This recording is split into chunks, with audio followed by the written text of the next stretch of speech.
flames in the night. So cold rocket dreams, resilience in the fold. Hedge pressurizing, the charts are bold.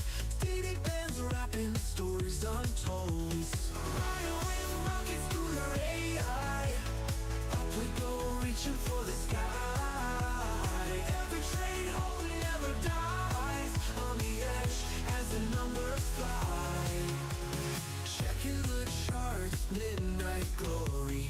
Heartbeat thumping, another story. Green and red, flashing voices loud. Future kings standing on their cloud. Flying with rockets through the AI. Up we go, reaching for the sky. Every train home never dies. On the edge as the numbers fly. Treading air, the pulse ascending, mind on fire, never ending. Trees of gold, endless fight. Push on through the endless night. Flying with rockets, scooter AI. Up we go, reaching for the sky. Every train home never dies. On the edge as the numbers fly.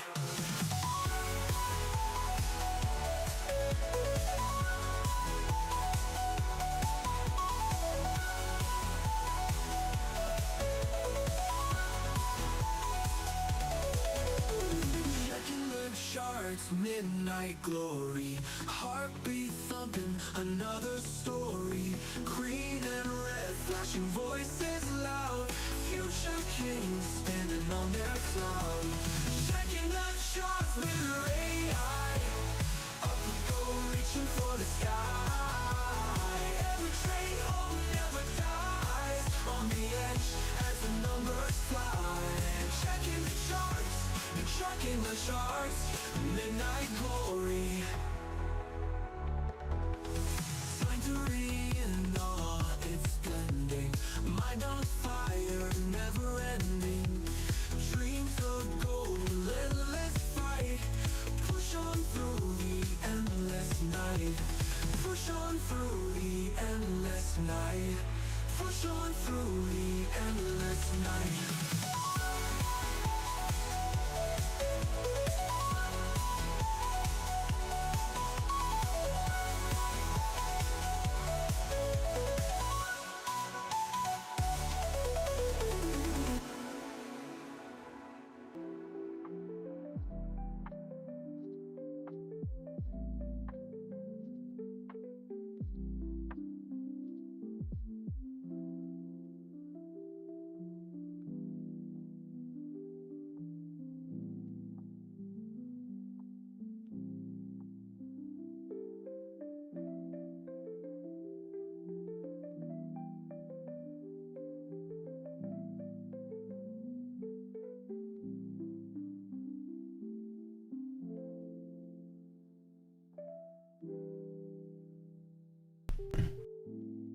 What's up, guys?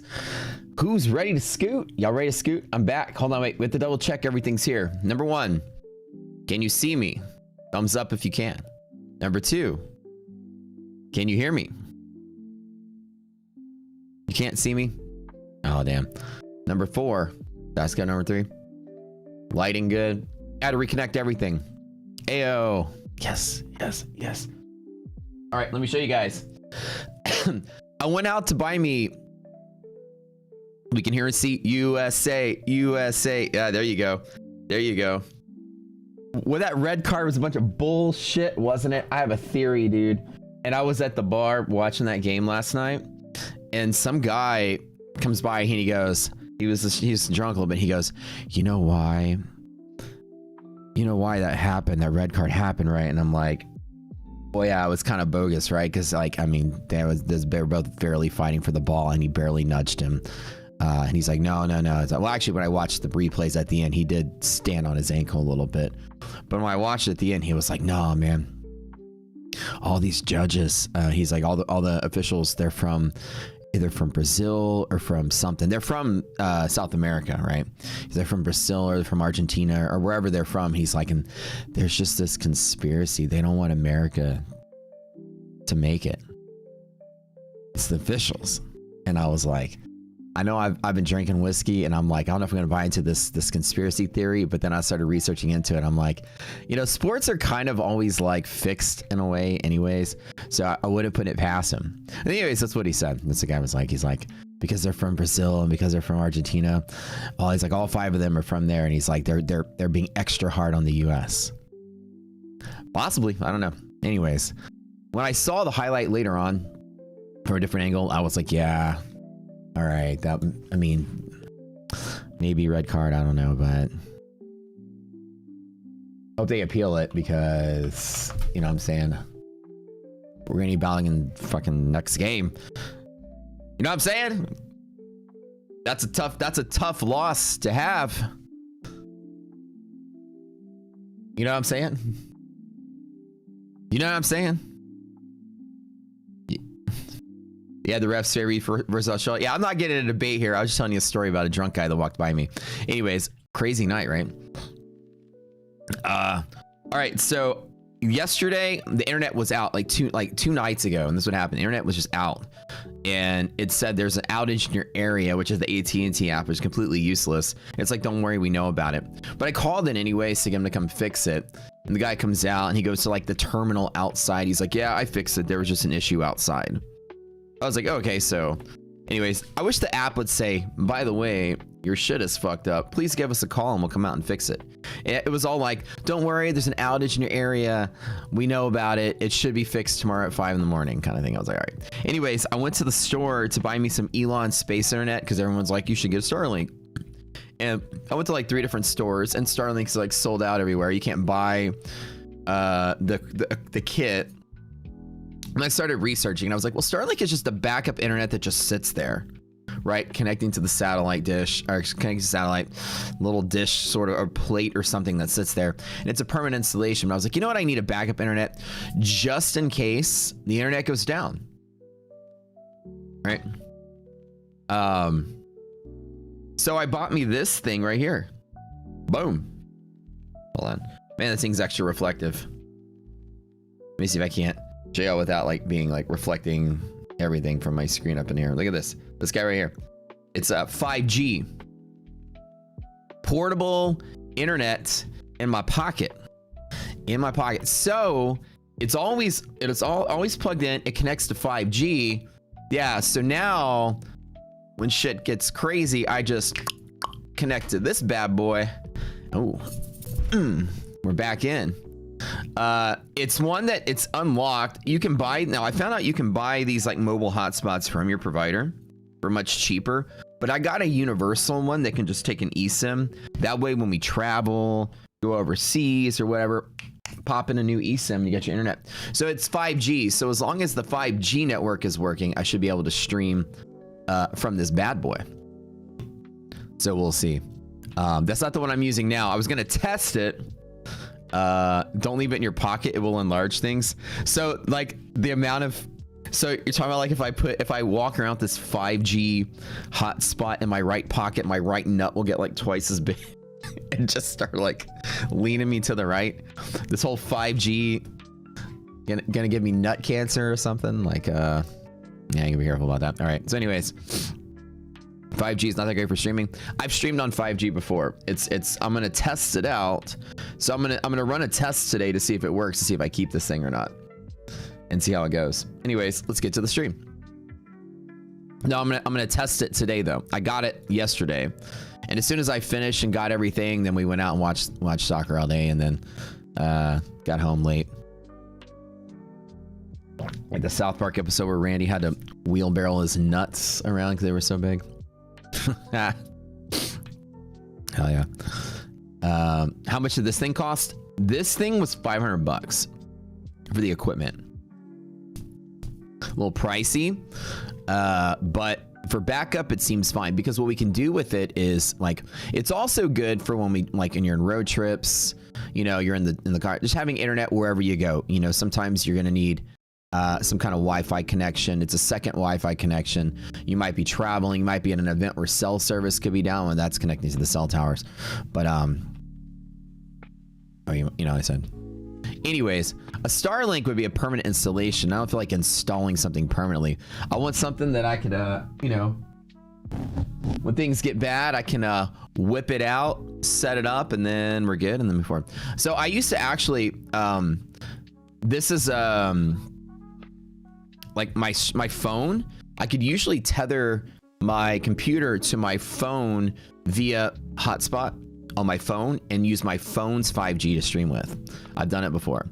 So today I'm gonna test the stream later on this afternoon, see if it works. If it works, then I'm keeping it. If not, then I'll just get me a Starlink that's a backup. But Starlink's gonna take like a week or so. I gotta order and get it to come in. Apparently people have been buying Starlinks all the time. Elon's space internet, good stuff. Matt's not a coffee guy. Matt is a coffee guy, and Matt is out of coffee right now. All I got left is Coke Zero. Now let me tell you the coffee that I've been drinking. I don't know if you guys have it. And I finally found a place that can sell it. IDoc's mom brings me this stuff from Vietnam, and it's so good. It's called Good Morning Coffee. It's like this, hold on. Let me find it for you.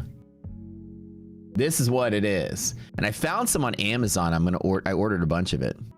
You can't buy it at the store. You can't even buy it at the Chinese and Asian grocery stores. Nowhere. Like I went to 99 and I went over to H Mart. None of it. This is it. It's very basic. They're little packets, and it's just instant coffee, I think, in Vietnamese, and that's all it is. Just take the packet, take the hot water, stir it up with the chopstick. I do that every single morning, and then that's it. It's good. It's like really good, and that's what I like to drink, and I'll just pop one in. Now I like to make real coffee, but as far as like getting ready for work, that's the way to go. And I found on Amazon there's like a supplier that has like 13 of them. Like 13 in stock. I'm like, whoa, I can actually order it. Usually I wait for IDoc's mom to come back from Vietnam, and she shoves her suitcase full of that stuff for me, smuggling it in. Is it poop coffee? Now it's really good. And but I found a supplier on Amazon with like 13 in stock, and I don't know who's selling it or what, but I bought all 13 of them last night. So now I'm gonna have a garage full of that stuff. Starlink is a mobile version you could take with you anywhere. That's what I might get too. But I looked and I couldn't really find anything about Starlink being a non-permanent installation. You sure? Like a mobile? I needed something emergency just in case I had to stream today. So now that everything got fixed yesterday, that was my backup. Let's see if Starlink mobile. Let's see how it is. Starlink Roam, blah blah blah. Hardware options. You can get a Starlink Mini. A standard dish. Let's see what the Starlink. It's a Starlink Mini, right? That's the one I thought you can see, but I thought you still had to kind of install it. Starlink Mini Kit. It's still like a plate, right? What is the size of the whole Starlink thing? The plate. Is it like maybe the size of an iPad? If that's the case, that's absolutely fine, because that's what I wanted to actually get. This mobile 5G hotspot thing might be too expensive for what I need to do. When in doubt, whip it out. Yes, sir. All right, guys. Anyways, welcome. As you can see, I'm already crushing it in trading yesterday. I am going to get my first payout with Blue Sky tomorrow. I started with them on Sunday night, and it's already Thursday. Actually, no. I'm getting my first payout today. My first payout is today. Today is tomorrow. Today's Thursday. So I started on Sunday, and now it's Thursday, and I'm getting my first set of payouts already. They're already reaching out to me. They're like, how would you like to get your payout? Please set up your rise. They already know. They know Coward Train's coming. They know. When the prop firm knows you're trading them and they're reaching out to you, they know. I got a message from somebody from there like, hey, Matt, we see you're about to get a payout. Just make sure you set up your payout settings. They know it's coming. That's good. Anybody know the My Fun and Futures discount code? It's code SCORE, Cool Deep. Code SCORE wherever you go. Anyways, oh, I didn't do my good mornings. Sorry, Mr. Longshorts, Thrive, Impechcall, Swamp Demon says, never mind, I'm an idiot. Oh, I must have missed the first part of chat. Nah, you're not an idiot, bro. Thrive, Shurkin, Chart Sniper, Shoemaker, Elite Guard, AB Dream, Velvet Hallway. Was it Brad on the stream yesterday? Why was it Brad? I don't know, dude. For some reason, I woke up in a closet with my hands tied behind my back, and I heard somebody streaming in the other room. He must have kidnapped me in my sleep or something. I don't know. Leo, Biswap, what's up? Hungario, Captain VIP, Elite Energy, Victor, and Brad pulled an all-day stream, by the way, in the morning, at night. I was like, bro, he's probably tired. So I told Brad, I was like, dude, sleep in tomorrow. The only reason I was going to switch with him and take over the night stream, but we didn't want to mess up the organic flow of stuff. When you switch streamers, things get a little kind of messed up. People want to see the usual. And I was like, hey, man, you still got to stream at night. He's like, but I owe you one if you ever need. He's like, okay. So, yeah, dude, our internet. Maybe this fixes the part of the internet that goes out every day at noon. I don't know. Good morning, Andrew, Kairos, Thrive, Gabe, Day Trading Wolf. What's up? Good morning, friends. OC, Captain Armstrong. Good morning. Oh my God. Oh my fucking God. Matt's back, the motherfucking goat. Thank you, bro. Appreciate that, Mark. I'm back. James Trader, Thrive, says Matt's been late before. Was I late today? No way. I wasn't late. Good all you guys. Good morning. Good morning. Good morning. Good morning. Good morning. Yeah, we'll see how the 5G works out if I have to do it. But I'm going to switch it just to see. Daddy already got trades for the day. You know it. You know it. Did Brad do good in the morning? He did pretty good. Wait, your mobile hotspot was like $60, dude. If you get them from your provider, they're super cheap. I got the universal one, and also it was gonna serve as like a secondary, like if IDOC travels and goes to Vietnam or whatever, she can use that as internet instead of having to, like, you know, she's in the countryside or whatever, as long as there's a 5G somewhere. Starlink Mini is not permanent. Okay, so I'll try to look at the Starlink. I went to 3 stores looking for Starlink, and everybody laughed at me. Like I didn't know. They're like, oh wait. You know, like you ever go to the store, you know, a year ago and you're like, yes, 1 Switch 2, please. And they're like, this guy coming to the store, buy a Nintendo Switch. Yes, my fine vendor. I'm here to, you know, I'm here to partake in some Pokemon cards, please. Yeah, look at this guy coming in the store to buy Pokemon cards. They looked at me like that. May I check your wares, vendor? Yes. 2 Pokemon cards, please. I'd like to procure your finest Starlink. And they're like, get a load of this guy coming in the store to buy a Starlink. I was like, geez, all right, it's fucking sold out everywhere. I didn't know. Dost thou even Starlink, bro? No, apparently they don't. So, you know what I'm saying? Yes, I'd like to peruse your finest wares, vendor. No, seriously, you can't buy it anywhere. You're like, no, we've been sold out for a while. I'm like, well, shit. Well, but you can order it online. I found you could order it online. It can deliver within a day or 2. So that's kind of nice. Best Buy does not have them here. I went to Best Buy. I went to the shelf. It was like Nintendo Switch on launch week. It was like they had everything here and then a giant empty thing and then everything here. And the empty thing had like 2 boxes, like scattered, 8 shelves and 2 boxes. And they were all sort of like thrown in there haphazardly, and they were like Starlink mounts. You know what I'm saying? All that was left is the mounts. It's like when the Switch 2 launched. You go out there and there's nothing left but like, here's a case, you know what I mean? Here's a controller rumble pack or something, you know, like everything's gone. So Best Buy didn't have them, Walmart didn't have them, Micro Center didn't even have them. Everyone was sold out. So this was it. T-Mobile will DoorDash you a hotspot. That's pretty dope. Why would I go to a big box store of all places? Hey, down here, bro, it's Micro Center. That's the way to go. That's what we do. Home Depot's got them too. I saw that online. It said Home Depot had them. And but anyways, I got tired of driving around. I was like, you know what? I got some soccer games to watch. Joe, no, I was ranked 32nd place in Tradeify's Tradeify's sports betting tournament. I won every bet.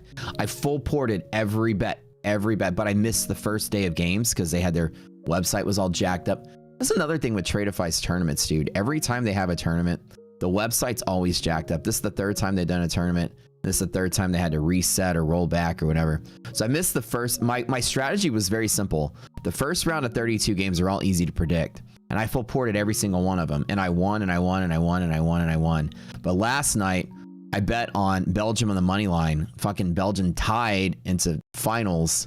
So I lost everything on the bet. I was going to do full ports all the way through to the US game. And I was going to full port on US. And I was going to start betting on advancements rather than I was betting straight up money line so I can get as fast as I could go. So I had to catch up. Freaking 2-2 at the end of the Belgium game. And then they won, and I was like, fuck. I should have just bet on Belgium to advance, but I got every game right, which is pretty good. You too? Same thing? You made the same bet? Oh my God. That's a crazy game too, though. So of all the games I've watched, man, that Belgium game was exciting. I would say the Belgium-Senegal is probably the second most exciting game. I think the first most exciting game was the Netherlands-Morocco. That game was just like nail biter the whole way through. Subscription, Starlink's moving subscription model to the hardware. Yeah, I kind of want to double up and just see if the I need to see if this hotspot will hold the bit rate I need to do to stream. If it doesn't, I'll just order the Starlink. But I want a hotspot that can take with me that's small. Didn't know it was the end of 90 minutes. Yeah. Oh, you didn't know that on the betting? Yeah. Another thing with like Tradeify's competitions, they're usually not really good at giving you like an FAQ, like here's how this works sort of thing.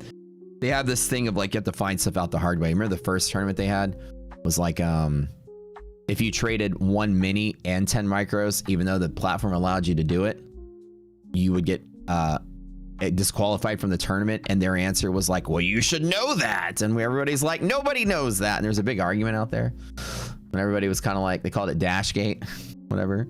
They're like, you can trade 1 mini dash 10 micros. And you're like, a dash is inclusive, by the way.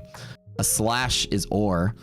I mean, I'm a programmer, you know, and, you know, this or that, you would, you know, inclusive, exclusive, you know, these, we think logically as programmers, you know. So anyways, we were like, the dash means you can trade between, like, if you're like, hey, you know, how many do you have? You're like 2-4. I have 2 to 4, like somewhere in there, right? So if you trade 1 mini 10 micros, it's like inclusive somewhere in there, anywhere in that range. Anyways, so they didn't teach you how to sports bet. You just had to already know. So if you were betting on money line on accident, and they tied at 90, then basically their whole thing is just ripping Kalshi's like, you know, setup. But you have to know sports betting, all different ways to bet. And it wasn't just like, some people were like, I heard other people saying they didn't understand either in their Discord. So apparently like you know, we're just thought you were picking the winner of the game, but you were picking on who won in the first 90.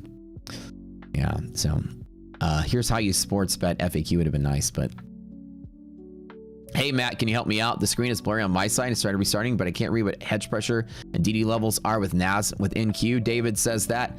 David, you know what's great? If you buy the platform, you can zoom it in to 3000% and see the levels yourself. That's also very helpful. Let's get started. It's only $99 for the first month. You can have the levels at any magnitude of exaggeration of size as you'd like. $29,949 MHP. Let's get that going here. That's close enough. And 7506. That's close enough. Just let's make that a little close. Let's get 1 point closer there. All right. Yeah, crushed it last night. How many of you DJs longed at MHP on NASDAQ? I'm at the game last night, longing at MHP. Boom, boom, boom. And then I just let it all ride to finish. So let me show you guys full transparency what's going on over here. Like I said, I've kind of lost track of what's what. I have extra accounts and I don't know where they came from. Maybe I don't know the rules of Blue Sky, but maybe it's because they're passed and sitting there. I swear I'm not buying other accounts. These accounts are launches that I've passed, but they're not giving me the option to move them forward. And I don't know why. Maybe I'm maxed out. I don't know. But you can have up to 3 funded accounts. There's 1, there's 2, and there's 3. Everything else is just past evals. I didn't think I was going to do so great, which is what I usually do. You guys know my strategy. You can have up to, well, 3 fundeds, right? So this one finally clicked in, and that makes sense why those are there. You can have up to 3 fundeds, okay? And that's it. So what I did was, my normal trick of rolling accounts is however many you can have at max, I buy 3 times the amount of evals. So the example was when I was trading, what was it called? Lucid. You can have up to 5 max. I'll buy 15 evals.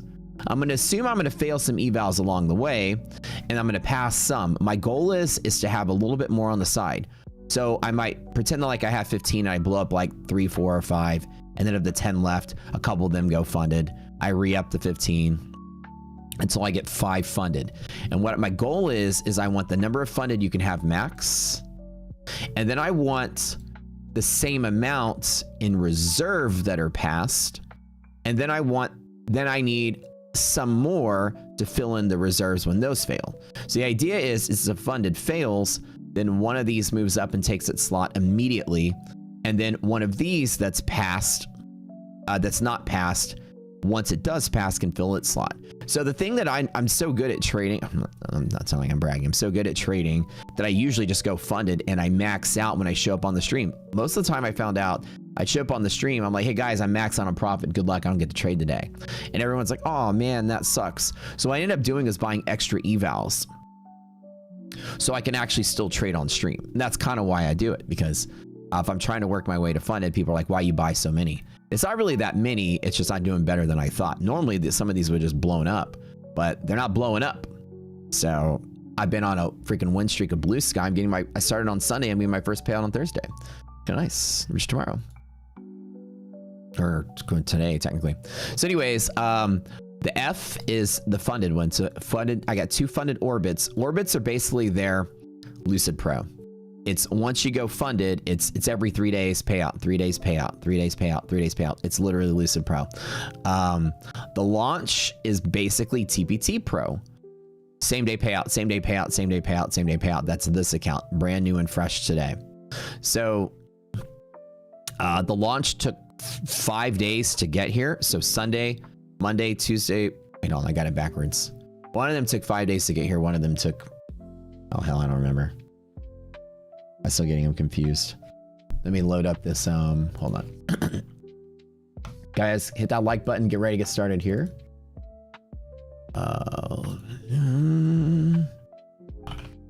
Let me try to remember. Let's see me Fed watch up. When I told you guys a couple days ago the bull market was creeping back in, you can see it. Let's get this on here real quick. And I'm telling you, I'm enjoying blue sky. I'm gonna tell you, when I used to talk about the top 4, which is TPT, MFF, Tradeify, and Lucid, I'm gonna tell you guys, blue sky is number 3. I'm not kidding. For the value, it's up there with Lucid. It's like tied with Lucid, but slightly better. Why slightly better? It's because it's cheaper. The value's there, a little bit better. For the same effect per payout, it's cheaper. Now you can't make as much as you can with Lucid per calendar day. That's what makes Lucid better. But because the payouts are smaller, but still per dollar you spend, it's goated. It's absolutely goated. It's like a cheap TPT is what it is. All right, so these are the 2 accounts I'm trading. Oh, what's going on here? All right, there we go. Just remove this prop shop. Like, I hate when people come into my house and tell me what to do. Well, I'll give you the first warning on that. Somebody said they hate prop shop, they're a scammer. You guys need to, all right, you guys need to stop trying to fucking A, tell me what to do. B, learn what prop score is. I get so many people, I'm gonna tell you, this is what I'm gonna start doing in the future. Like, I need to educate people the hard way and make examples out of people. Prop score is not this is my favorites firm's site at all. It's not. This is not for me to decide what to put. We rank everybody. Our motto is we rank you whether you want us to or not. We've had firms say, hey, we don't like our score, take it off, when we say fuck you. We literally say, nah, have a good day. We put every firm on here so that you can see all the scores. If you think something's a scammer, come out here and get your revenge. Don't be a lazy fuck. Come in here, go here, leave a goddamn review and say the same fucking thing. Don't come here and complain on my YouTube that you don't like something. Take 1 fucking minute and go over there and say it yourself. That's the point of this. We want you guys to let us know that. Go over there and post it. Don't be like, take it down because I don't like it. Well, I don't fucking care what you like. Go there and leave a review. That's the point. We want to be an open forum. Not, these are Matt's favorites. This is who Matt's paying me. Well, no, none of that. We don't do any of this. We rank everybody on math alone. And if the math looks good, but the payouts are bad, come here and leave a review and get your revenge there. Watch, I bet you at the end of the stream that there won't be a review there. So Don't not this. The goal is for us to be revealing that. If you think they're a scam, get over there and say something. This is just the math of the accounts. This is not, we endorse these people. This is the math. Math is what it is. But dude, I've had prop firm owners come to me and say, hey, you know, I don't think we want to work with your site anymore. I was like, you can eat my dick. I'm ranking you whether you want me to or not. You know, I've had people, I haven't say it like that, but I'm in my head, I say that. I'm like, sorry, you don't like your score. We're a different thing. We're not like ranking people and saying what we like and don't like. We put up a math equation and you guys take it from there. It's like, here's what it is. Matt's just doing his opening monologue. Matt's in a great mood today. That's it. But anyways, go get your revenge out on these guys. Don't be lazy. Go in there and throw in a review. Like it did. Prop firm owner was like, I don't think it's wise to work with your site anymore. I'm like, you don't got a choice, buddy. I'm sorry you don't like your score. What are you gonna do? Please tell us you're gonna take away our affiliate code. I'd love to make that a public event for 1 million people to see. Prop firms salty about their low score, so they cancel the affiliate code. Yeah, and then they shut up at that point. It's just math. It is what it is. And we're like, I'm sorry, your scores are bad. What do you want me to do? I've had other firms tell me to take down other firms. They're like, why are these guys here? These guys are scams. And they do that, man.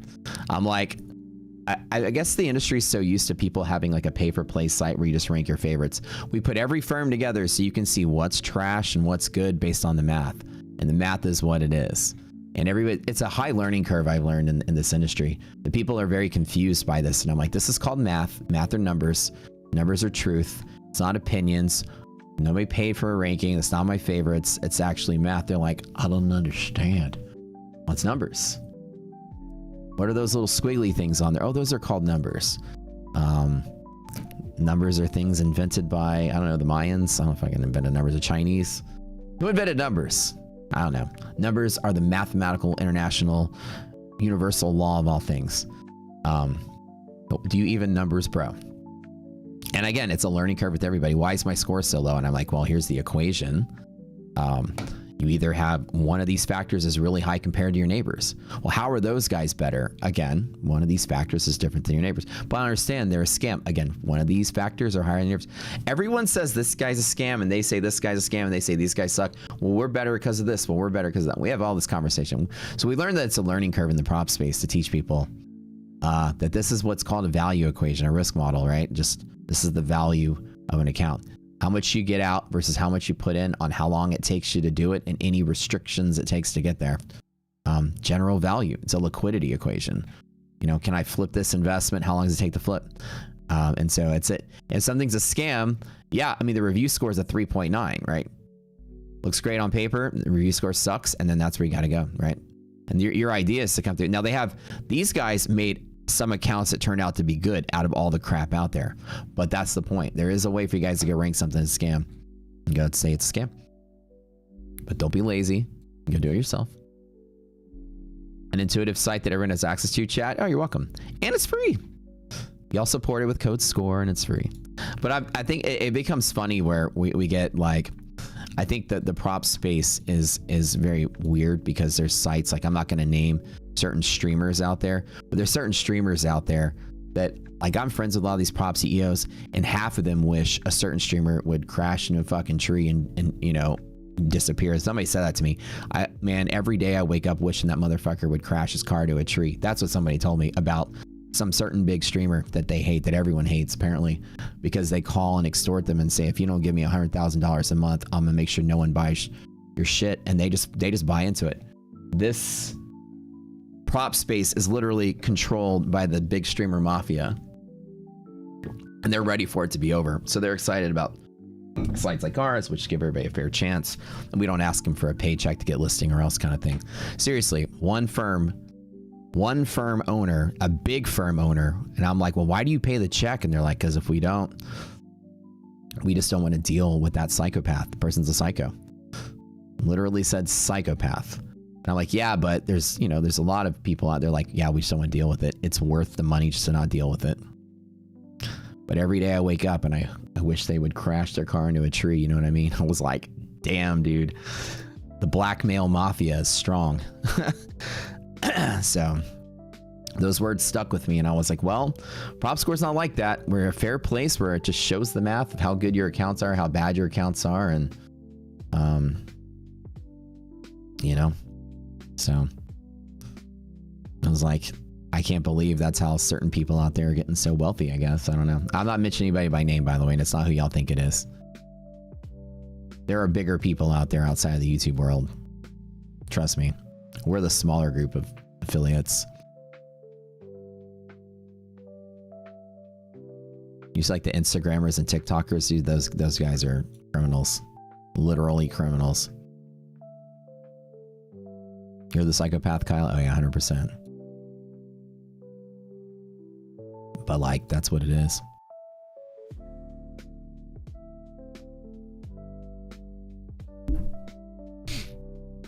The Apex Mafia, yeah. So I was like, man, well, these people are like, literally every firm out there is being extorted, and now there's like a million of these sites popping up. And there was that one the other day that was like calling out My Fund and Futures, and somebody's like, oh yeah, you were mad because they didn't want to pay you $5,000 to list their new sports betting thing on your site, so you pulled the plug and went out and cried on social media about it. And so they're all happy that we're here because we're starting to try to change the trend of that. We hope to inspire other sites to be truthful and math-based. That way those are the ones that take over. So we'll see. Yeah, that crash into a tree comment was pretty, I was pretty like, oh damn, bro, you must really hate this guy. I was like, all right, this is the backside of the industry nobody knows about. And I'm like, well, trust me when I say this isn't a phone call and people are like, oh great, now another person's gonna ask for money or else. And we were like, nope, it's free. We do this for free. It's a free service. We just do it fairly and let everybody have a fair playing field. No pay for play, no craziness. So my trades last night, guys, show me your P&L really quick. Did you get right out? Or did y'all make the trade on MHP? Oh, so good. So good. Up here, dude, so good. I mean, I just watched and it fell right there. I longed it. I was like, shit, I'm longing everything. I longed everywhere. You love how honest I am. No sugarcoat, pure honesty. Well, I think I've learned to not give a shit about this industry because number one is of all the streamers and all the YouTubers and all the I'm literally the best trader. Not even a close second place out there. So I know that I could stand up and prove it and back it and steamroll anybody that wants to go head to head. Like I'll literally stand up and show off that. So I'm not afraid of anybody like, you know, making me look bad. Also, I'm rich from trading, and so I don't need the affiliate check to sit there and, you know, suck the dick of Apex like everyone does. I can sit here and tell you the truth about how I think. Like, we're gonna take away your code. I'm like, oh my god, oh no, what am I gonna do? My life is over. How am I gonna eat tomorrow? You know, I'm not. But everyone else out there is broke, and they'll do anything they can for the check. These influencers, they're afraid to lose their paycheck, because that's all the money they make. But when you make money outside of this industry, which a lot of my money is made outside of trading. I mean, I'm an angel investor and business owner outside of this world. I could lose every dollar I make from the affiliate space, and every other revenue stream I have is a 7-figure revenue stream outside of trading. So it's like, I don't care to dance for people for that tiny affiliate check kind of thing. So that's how I've always been in this space. I'm like, so I think the honesty is something you don't get from a lot of people because everyone's just a hired marketing gun, which I understand. This is goated, that's goated, this goated. You know, everyone gets paid to say that.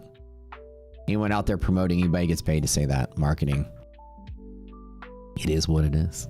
Anyways, I love this Blue Skies, man. I've been having a good time with it. I think as far as what it goes, what I like most about them is it's, so by the way, if you guys don't know, I've gone live with My Fund and Futures. I've gone live with TPT. I've gone live with Lucid. I've gone live with Tradeify, and I've gone live with ETF. So I have 5 live accounts I've gone live with. My next one I'm doing is I went down the list and I'm like, Blue Sky. Well, you know, we just got acquainted with those guys. And so you're going to hear a lot about them next month or so while I'm going through this. They have 2 different plans that are really goated. The launch plan, is same day payout with no DLL, no consistency, just like TPT Pro and My Funded Futures Rapid, just like that. So that's what I'm trading here. Launches and Orbit's the other one. The Orbit is a quick, a 1 day pass of the first round, and then 3 days of payouts after you build your buffer. So Blue Sky is different because they give you an additional buffer phase. You can think of it as like a third stage. But the thing is that most firms have a buffer stage. An example, TPT. You pass it in 2 days, then you flip it in 2 days, then you got same day payout, then you got to build your buffer, then you take a payout. It's not necessarily as quick as you think because you got to do all those steps. MFF, 2 days to pass, 1 day to payout. You still got to build your buffer and then get your payout, which usually takes an extra day or two. They take the buffer phase and just line it out for you. Here's your buffer phase. They actually put it there so that you can reset into the buffer, which is really nice. You can also reset your fundeds, I believe, as well. And when you reset your funded, it's expensive, just like it is with TPT. Remember TPTs? When I reset my funded was like 1,500 bucks. You can reset the funded for that price as well, but you can also reset to the buffer or reset to the beginning. So you can reset to any phase, which gives you the option. With TPT, you can either reset the funded or you go all the way back to the beginning. There's no middle. So Blue Sky gives you the ability to reset to the middle. It's like 250 bucks. So like, for example, the launch takes 2 days to pass, and then you go to your buffer phase. And in those 3 days, if you fail, you can reset to the beginning of those 3 days.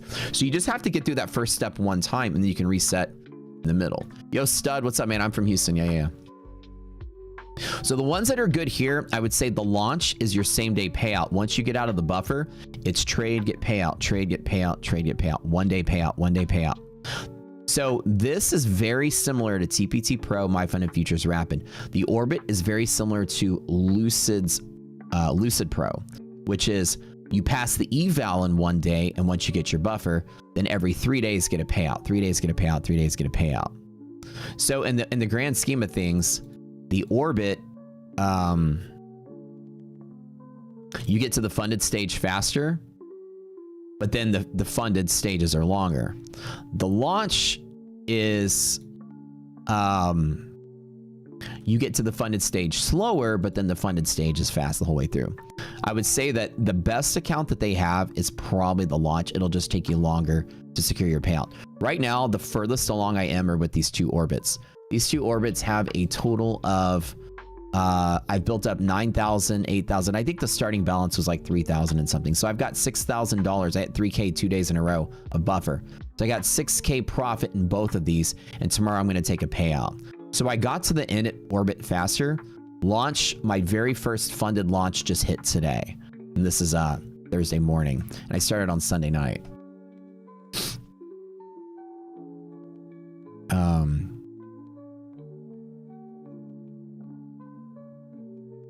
Almost every firm you've been with lets you reset your funded. It's always like 400, 1,200. Yeah, reset your funded, but also these guys let you reset to your buffer, which is much cheaper. So imagine that you're here and you want to reset to there. I don't know if you could reset to buffer while you're funded. I haven't seen that happen yet. I'm about to figure it out. Anywho, I'm trading both just to see which one I like better. And it's really hard to say because I haven't started taking payouts yet. Usually once I get in the flow of taking payouts, I see which one they're going to pay out faster. So the idea is Orbit is a faster first payout, but over time I should make more with the launches because I'm going to, once I get the payout with those guys, I can take payout every day. So we'll see. Anyways, that's what I'm trading right now. All right, guys, let's chit chat about some other things. Hit that like button. Do me a favor. What's the best way to build an intraday drawdown buffer? Keep on your TPT accounts. You need to do base hits, bull market only, long trades only, on strong pivots only. Your first trade needs to be your best trade. So an example is when we have bull markets, you need to make sure you're not having some kind of volatility event. If markets are selling off and being crazy, just trade something else. I tell people this all the time. You might get a month or so where volatility is not in your favor. Don't waste your good funded accounts in those months. Pause. Go trade something else if you want to trade. Like an example, here's an example. You're trading TPT and VIX is above triple B. Okay. This is a line in that we put on your volatility you don't want to play with. When you're funded up here, the market's more sensitive to news and therefore you're more sensitive to sudden drops in the market. Say that you have a bunch of TPT fundeds, just wait for a minute. Go out there and get something else like a blue sky or something else and trade something else that's not trailing drawdown, because trailing drawdown is a killer when markets are volatile. You want VIX to be below this level for this month for it to be happy. And when VIX is below here, the market's less like you're going to truck along and then Trump tweets something. It's not going to drop 1,000 points in NASDAQ. It might drop 50. So the market is very sensitive to news above the contango midpoint. Avoid. Don't trade your trailing drawdown up here. If you do, then you better wait and do nothing and nothing and nothing and let the market dip you to some key pivot and know it's going to probably overshoot and then play around that pivot. Spread out small, wide bets. Trailing drawdown always is base hits. Don't use shorts when you're trying to do base hits, because short markets are more volatile and they fall more violently and they overshoot more. You want a nice, solid, long trade off of a strong, long pivot that's not volatile. And get in and get out, one-to-one trade only a base hit. So if you are taking 40 points in NASDAQ, you take your 40 points and get out of the way. Don't hold any more than one-to-one. On at least, don't hold any more than 40 points in NASDAQ or 10 in S&P. Get your little bump, close it out, walk away. If it's a volatile market, that number is going to be bigger than 10 and 40. It's going to be whatever our rules are for stops, which is the largest 1 minute candle, or what arbitrage says, or the 10 or 40. Are we above? Yeah, we're above the triple B. So the thing is that we're above it today. And so the market's gonna be more sensitive to news. You know, Trump or somebody says something, it's going to be violent. So an example today, I would say, okay, what if I wanted to get a long trade and VIX above triple B? Dang it. So it's going to be volatile. Market opens and it moves higher and moves higher and moves higher. I wouldn't take a trade in midair like that. I would wait and sit out all day if I have to let it fall to some key pivot like here or some liquidity pocket. And I would wait and trade pocket to pocket and close out. You want to close out on a green. Who needs coffee when you got this knowledge? There you go. So yeah, in the mornings, literally in the mornings when you guys come up here, y'all can ask me anything you want. We got pre-market goodies. We have traded flat up and down a little bit. We had MHP tap. So you see how the range is expanding today, right? You get this little megaphone look to it. This happens when VIX is on that edge of triple B. It's going to be kind of like a back and forth sort of day. This is that final day where the market determines which is what it's going to do. Anytime you have an expansion at a high consolidation, for the most part, as long as it doesn't sell off that day, the next day is the continuation, okay? So this is good. As long as we don't find lower lows below this, again, the breakout is the direction of the market. As you see, when the market's consolidating, like we've went right back up to the top and it's flat and starts to get choppier and wider, this is unstable. One of the sides is going to get squeezed, and whatever side gets squeezed really hard. So the expansion day at the end of a run is usually like, this is the day that's going to be the deciding day. Now, you're not going to say it's breaking out or not breaking out till it busts through the range and then tests on the range. Very simple. Like you can just do like it's, you see how it's becoming more volatile, right? You want to see it break through and sort of like hold at one of the levels and then keep going slowly. The minute that happens, the decision's been made. Now we got a month of up, right, kind of thing. We are outside of monthly maps, bear zones. So the bull zones stuff is kind of like corrected itself. Market's good. Guys, do me a favor, hit that like button, friends. I'm so glad to be back. My internet was crappy yesterday, but I'm here. We got a big event for y'all this morning. We've got My Funded Futures, Next Gen, Tradeify, and Next Gen again. Oh, we got a bunch of Next Gens going on. I wonder if Next Gen's got an event going on or something right now. 80% off of all the evals with Score. Score 65 is 65 off instant. So no free reset event. Okay, now we're opening flat, guys. Flat open. We have 1 minute left. Flat open basically means don't trust resilience to be we got a whole minute left to chat. At a flat open, we need resilience to be greater than 50 or less than negative 50 to really give us a strong read. I'm not going to pivot the market on resilience if it's flat, because resilience is choppy around the half gap and we're opening right at the half gap. So all your stocks opening flat. We're going to take resilience with a grain of salt. So what I like to do, especially in these megaphone days, is just let the range expand. Don't trust the initial candle. Let the candle play out. Strong pivots only, long side at the bottom. Wait, there's free reset today? It's not in my campaigns, guys. Campaigns don't say that. Let me look really quick. Hold on. It is in the stream prep. Oh yeah, free resets today until end of the day. Okay, yeah, free resets. It's on my streamer prep. Okay. It's there now. We're off, guys. I made all my money last night long in MHP, dude. It was so dope. Right there at the bottom. All right. See, again, let's let it run. Let it dip. Let it dip. I don't know if this one is maxed out, though. 2355. Let's do micros today. Come on, load up. Order rejected. Order rejected. Oh, that is at max profit. Okay, never mind. Okay, let me get a different DOM. That one already maxed out. What about this one? Order rejected.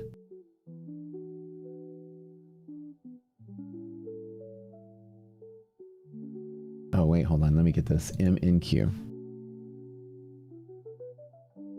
Come on. No, that one's maxed out too. Do I have one that's not maxed out? All of these are max profit, I think. That's max profit too? What the hell? What about you? How about you? Hold on, I gotta find me a DOM to trade. There we go, maps to pop up. Oh shit, we are in a bear zone. No bueno. Alright, here we go. I don't know what this one is, but I got this one here. Let's do some micros on it. Alright.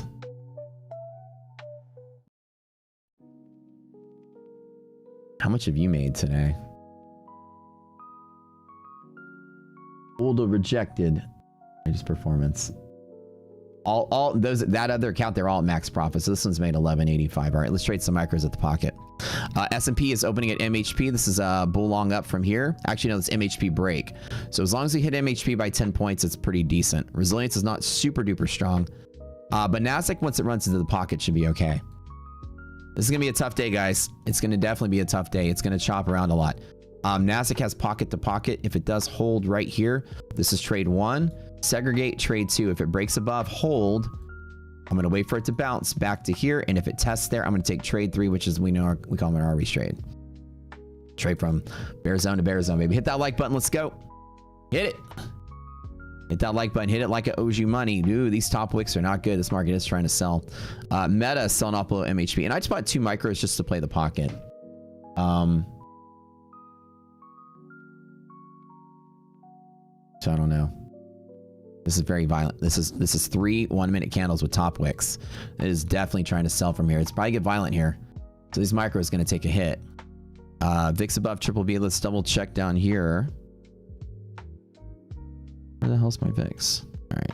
S&P is good. Nasdaq is bad. This is a rotation day. So as soon as the Nasdaq's selling, it might snap up.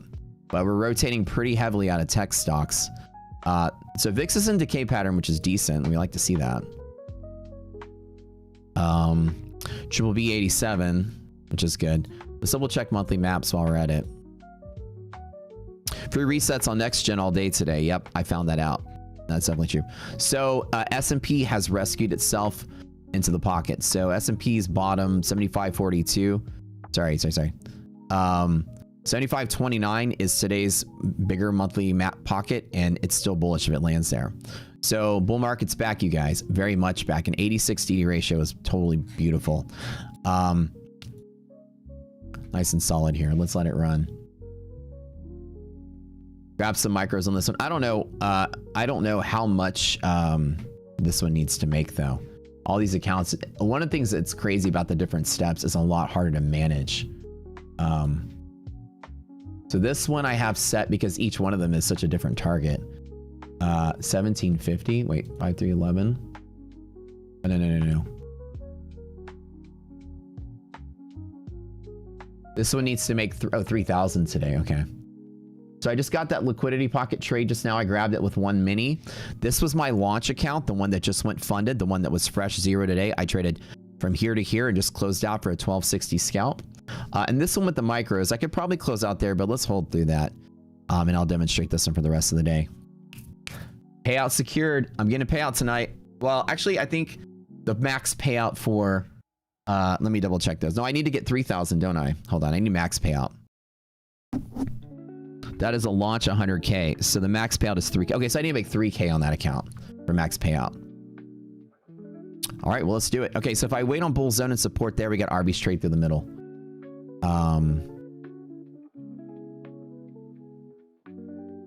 The code for free reset? Yeah, it's a good question. Mods, the streamer prep is not prepped with that. Mods, you gotta get on that. And the campaign doesn't say it either.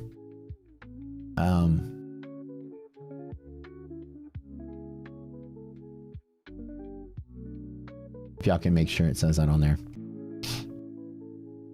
Look at that, 2 micros making 300 bucks there. All right, so if we supported the bull zone here, this is another rip up to the upside. But boy, look at this choppy resilience, man. It is all over the place. This market can't figure out what it wants to do. I wouldn't chase along, by the way. Not here, not yet. If we enter second pocket, I would chase along big time. It's still violent and choppy, and Res is still figuring itself out. Meta is down, Microsoft is down, Amazon, Tesla is down. A lot of rotation. So rotating out here, rotating up there. A lot of the day is green though. Like a lot of the stocks are green, but that just doesn't mean much when you're flat. I mean, when everything's flat, it's going to flip flop a whole lot. So there's pocket trade number 2.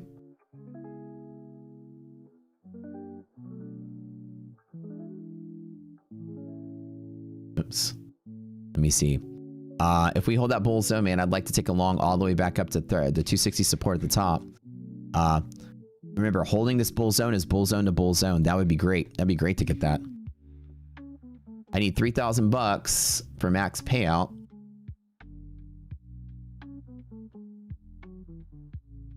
For this blue sky. Ooh, I do like that candle though. That's pretty sexy.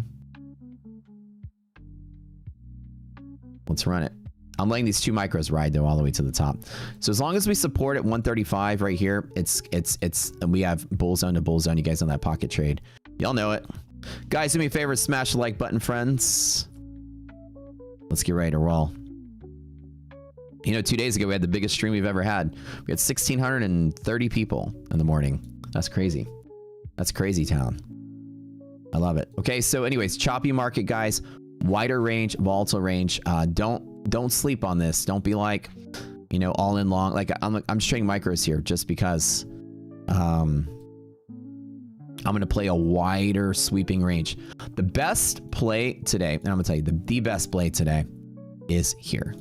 That is the best setup you've got from there to there. That pocket right here, bulls, or that we call RB as a sandwich trade. This. So if this somehow like fights and dies down in here, then you get that play. The widening volatility is going to allow something like this to possibly happen. So be very, very, very cautious chasing from the middle here. Like this is the middle of the range. Let the range do something else. Let it figure itself out first. See, I'm just putting micros on this.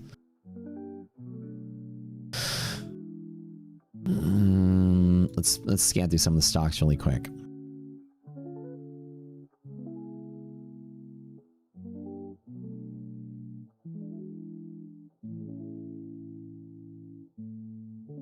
I mean, see what I'm saying? Flat days get choppy. That's why micros are good. You can absorb the impact. I'm smart enough to do that out the door. And look, we're going to hit that awesome pivot I wanted to hit. Let's get ready for some minis on that one. See, the micros that gave me money if I was right. The mini is going to give me some money now that I'm wrong. So let's jump in right down here. I don't know how much of these still need to make money. These are all maxed out.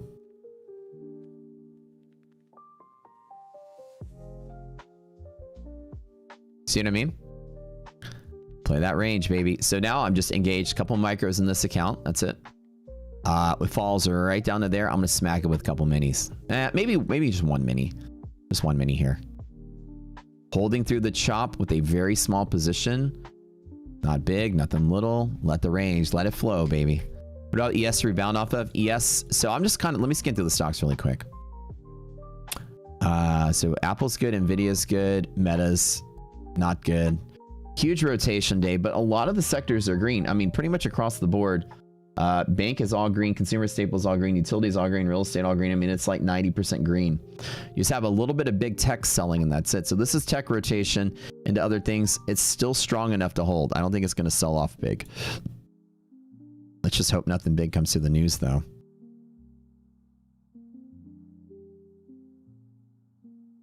All right.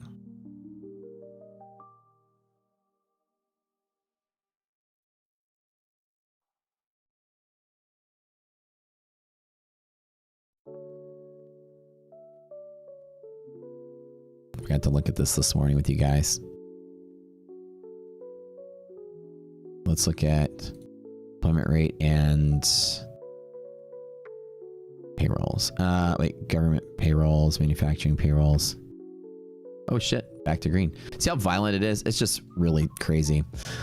Couple micros hold through it and then hits the bottom, hit it with some minis, double down. Bigger spot. Don't play from the middle without, see how, hold on, let me give you an example. You see guys, how I saw I traded here? Like when the market opened, did y'all see me put something small on, right? And so if it goes up big and I win big on something small. If it goes down, I'm down small. And I can hit it bigger with a stronger position, right? I did this trick all the time. And like most traders out there are like, let me short it, let me long it. They're trying to hit it hard from here. And I know that it's a fucking crapshoot and volatile. So what I do is I just trade small. And if I'm right small. If I'm wrong small. And that's really it. And we talked about that sort of range here this morning, right? When you start to see megaphoning, a megaphone looks like this pattern right here. When you start to see megaphoning, especially like on the longer market, the longer market has been rallying and then consolidating. And then at the consolidation, once it starts megaphoning again, you are moments away from choosing a direction, and it will choose a direction violently. Whether it breaks out up or down, whenever that megaphone breaks and supports along that upward trajectory, then you get a massive move to whatever side you're at. And if it's the downside, it's good. This is the decisive moment of the market. Once you start to see a top chop megaphone, decisive. Do we understand what I'm saying? Once the market's consolidating at the top, it's liquid. And once it starts becoming wider range, it's less, there's no liquidity anymore to keep it contained. The buyers and sellers are sort of scarce here. So it's so easy for one side to get tipped over because both sides are very absent, right? You started your first day eval with Tradeify, ended up almost hitting profit target. What can you do? You're trying to like, so you need to lose money on purpose if that's the case in Tradeify.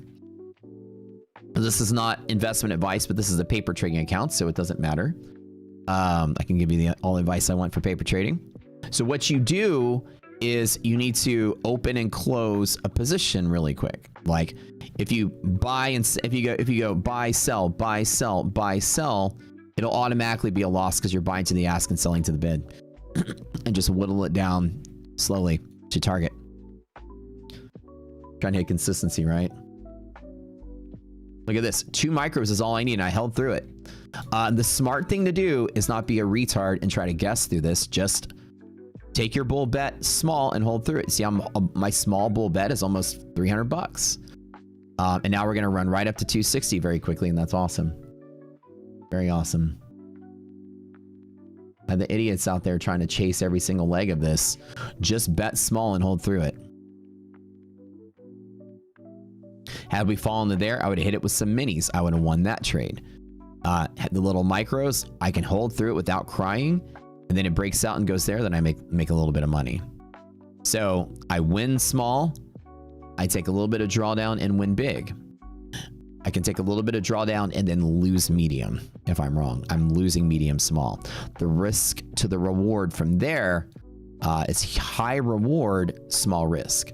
So the best part about trading volatility is you trade small in the areas you know are liquid.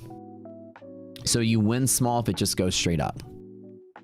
If it falls here, you also kind of lose small, right? It's almost like 1-to-1 with some micros. I mean, this maybe goes up a little more. And then I hit it with a medium trade. And when the medium trade is wrong, the risk that I take on the medium size trade is much lower than the reward I take on the big trade. So it's beneficial just to take something small and hold through the chop. Win small if I'm right. Dive in heavy if it falls to there. Support, support, support. Then the R to R on this is fantastic. You're talking 5 to 1. It's a 5 to 1 trade from here. This is 200 points on a 40-point loss. So it's 5 to 1. So the way that I trade certain markets is I just hold through it and double down at my strong pivot. But I know it's going to be choppy and megaphoning, so let's just put some micros on it. Just professional level position management. That's how I win tournaments and stuff. I mean, I don't goof around. Do a micro at the stop loss. You want to go down? Do a micro with at the stop loss the amount you want to go down. Yeah. What's the risk interval NQ? You know, if you buy the platform, it'll tell you. But I'll give it to you today. 269, brother. You wish I trade my live account on the stream again? It's back and forth, dude. Everybody likes when I do different stuff. I also like trading my live account on the stream too, trust me. But it's also funny that every time I take some drawdown, I get 5 videos made out of me about it. It's hilarious. Y'all send me, hey Matt, this guy made a video. Look at this guy, 90K drawdown. I'm like, you know, when I lose 90K, if I have a 90K drawdown and people are like, look how much he lost, and it shows me to that person who made that video that 90K is a lot of money to them. And I go, oh, bless your heart, kid. That's just a normal bad day for me. That's a lot of money to you, huh? Make a video out of that. Oh my God, Elon Musk dropped $10 on the sidewalk. Let's make a video out of it. Look, it fell out of his pocket. What a loser. He lost $10 whole. Look at Elon Musk losing all that money. Yeah, kid, you broke. I know. Bless your heart. Oh, that was that one day. And one day I took some heat, but I remember digging out of it a little bit, and I was only down 20 by the end of the day. But the videos were already out. It's so much fun. I guess when you're popular, people out there want to see any kind of fault they can, and let's make it a thing. Look at this, Matt's down 90K, and then everyone's like, oh my God, he's down 90K. I'm like, wouldn't you love to have 90K in your pocket? You know, I'm making $5,000 bets on soccer, you know. Like last night, I bet 5K on the US. I play bigger than most people, I guess. I don't know. But I do wish I wish I could only trade my real account on stream. Jokes aside, more people prefer props, and that's the only reason I trade props. We're like professional streamers on top of everything else. We got to follow what the audience wants, and all the metrics, all the demographics, everything, the responses. Y'all are all trading props. So I'm gonna do a mix up. I promise. Like at some point when this Iran stuff is fully over and we're done with it, which is getting there, I'm probably gonna go back and do the 100K thing again. If they squawk, it means you're doing something right. Yeah, I guess. Yeah. I've always been waiting for some hot-headed person out there that had something to say, to be like, let's go one-on-one, bro. I'll trade you. I have this open challenge, right? I tell these streamers or traders, I said, look, let's put $1 million. I've said 100K. I've said 1 million. Nobody's sticking up on any amount. Let's put 100K in an account. I'll put one. You'll put one. We'll trade for a month. At the end of the month, the winner keeps the loser's account in full. We'll pay for pink slips. Just like racing your car. Like winner of this race gets the loser's car. And not a single person out there has ever wanted to, I'll take you up on that, bro. They're always very silent when you drop the real account challenge. And then they find clever ways to dodge it, like that AMC pump and dumper idiot. When I won Pat Whelan's tournament, I won that thing. He was like, oh, Matt sucks. I was like, put your money where your mouth is, bro. Let's go. He's like, yeah, 50K one-on-one. I was like, okay. And he's like, no, how about 100? I'm like, okay. He's like, well, how about we sign a contract? I'm like, okay, send it to me. A week later, never sent it. I'm like, where is it at? He's like, oh, you're trying to dodge, bro. I'm like, no, actually here, my lawyer drafted up a contract. Here it is. I showed you guys on stream. Here's the contract. Give me your email so I can send it to you. Never sent the email, and then told everyone I dodged a tournament. Like, that's what it's like out there. That's what it's like out there. So I took that 100K and I turned it up into almost close to $1 million, and I went to buy my girlfriend a Ferrari to celebrate her opening her new Pilates studio. That's what my life is like. So, anyways. Me versus TJR. Oh God, that guy's terrible. That guy is not a trader. He's a nothing, no beef or nothing, but that guy's, no, that wouldn't even be a fun match. The only fun matches out there, I think, that would be fun It'd be like me versus Rips, or me versus Dakota, or me versus like maybe Lanto, maybe Brian. These guys make money. That would be a fun match. Those are all homies too. Those are good guys. Other than that, no, dude, no one else would stand a chance. Yeah, my lawyer won't let me or something like that. Yeah. He's hilarious. Yeah, I think he's funny. I think TGR is a funny guy. He knows what he's doing. He's just a streamer entertainer, but as far as trading goes, he ain't that good. And that ain't beef. That's just me being honest about my opinion about somebody's skill. All right, let's let this rip it up. Come on. I get max payout at 3K on this account. So $400, we're in the pocket. We go bull zone to bull zone would be kind of nice. 260, I'd like to get out and close out my long there.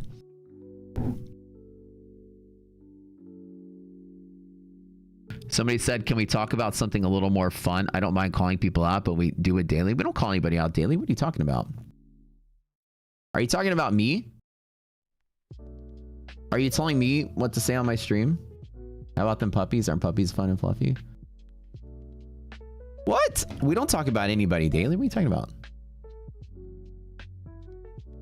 We're just y'all are talking about somebody. Y'all are asking me questions. I didn't come in here to talk about anybody. All right, come on now. Let's get up a little higher. Come on, let me close this out. This is my funded account that I had with Blue Sky. So I get a 3K payout today if I'm right. I'm gonna land right at 3K if I can get there. Just one e-mini. All right, let's take it. Max payout achieved. 3,000 bucks on that account. Fuck yeah. Fuck yeah. All right, ready? Close out, close out, close out, and I'm done. All right.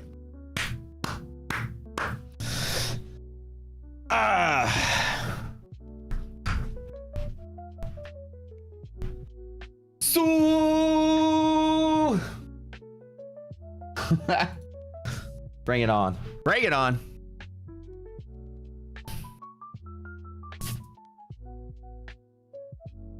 Another day at the office.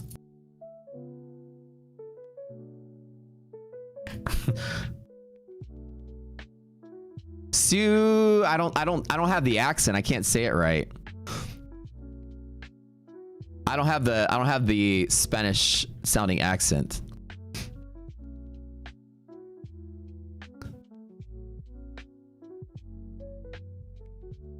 I have my Texas accent.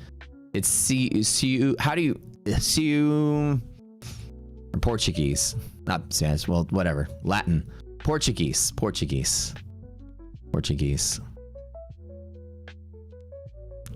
I don't have the accent.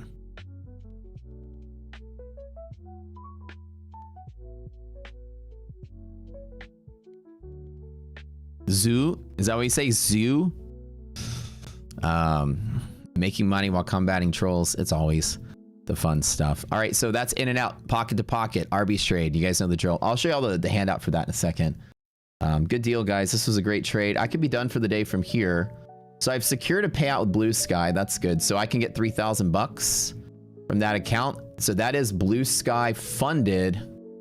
Hold on, let me all the screenshots of that. So that's a Blue Sky. So all my stuff is green today. That's Blue Sky funded launch account. So that's this guy right here. So that's secured payout. So I think because I've accumulated the buffer, I don't know what the drawdown will be though. Do I have to make more buffer on this? Hold on, let me look at this. So this one has 6,000 net lick on it. So I guess, oh, distance to drawdown, cool. It's because, okay, nice. So this does include the first buffer that I put in there. So here, if I take out 3, there's still 3,000 a buffer. Perfect. Payout secured. That's really dope. So you build that buffer in the buffer phase, and that's literally your buffer going forward. So now that I'm funded, I've already made 2 times my payouts. Yeah, very nice. Bro, do I even trade? Yeah, I know. Congratulations, guys. Good job. That was pretty, like I said, solid trade. When you're megaphoning, that's the trick every time. Go small. If it dips to pivot, trade bigger. If it goes up, win small. See, I won small. Even 2 micros, dude. Look at this. The 2 micros was 600 bucks to that P&L. You don't need a lot of money when it's megaphoning and moving quickly. That's for damn sure. That's for damn sure. Anyways, guys, that's a nice little stopping point here. We do our first giveaway in a second. I love it.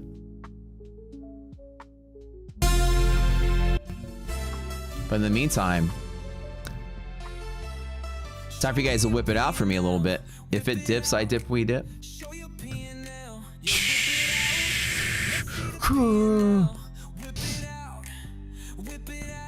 Time to whip it out for me, guys. Show me them curves.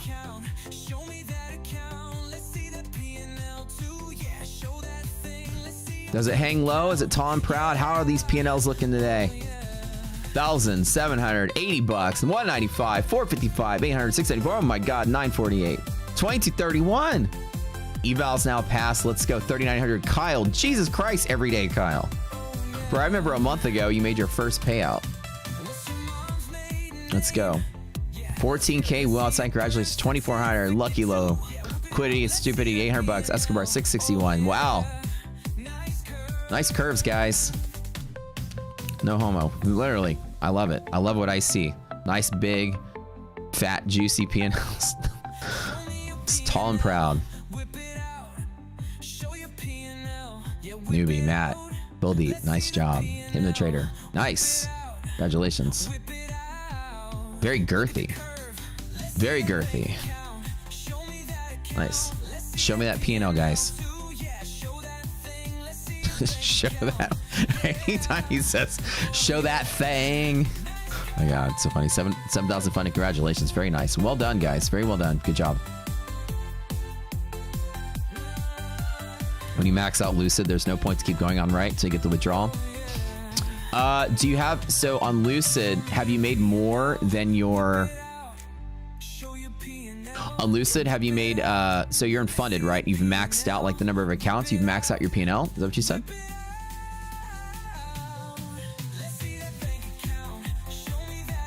What do you mean by maxed out with Lucid?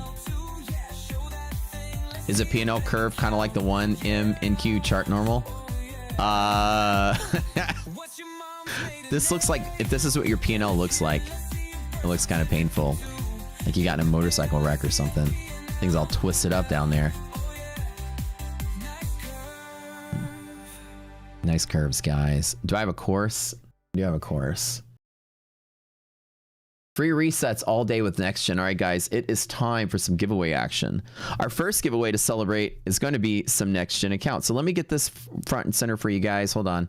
Let me open up the old giveaway bot here. Hang on, hold on. Good job, guys. Y'all did really well today. Did you guys employ a strategy of, you understood, we've teach you guys how this expanding of volatility, you just trade small from your pocket and then trade bigger at the lower pocket. So you have basically a large swinging one-to-one trade with some micros and then hit it hard at the bottom with some minis. I played Megaphone Day like this all the time, and I don't chase at the top of the Megaphone. Like here, I get in the middle, I buy at the bottom to add to it and then trade back to the middle, or I trade to the edge from the middle and close out. It's probably going to be like this all day, so don't think you missed out on something. Give it plenty of room to goof around. Trust me.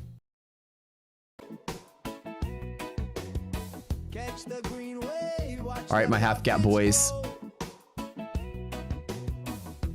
You know how it goes. Free reset.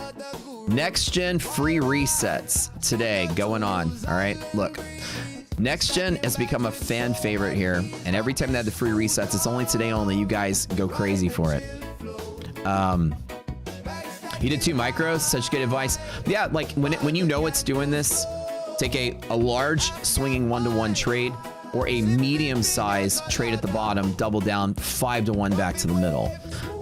So the 3 scenarios, either A, it goes up, you win, B, it dips and goes to the middle, which is where it's hovering around, you win, and C, it falls to the bottom and falls. You only take a medium to small loss. But that medium small loss on the second trade is like 5-to-1. I mean, it's huge.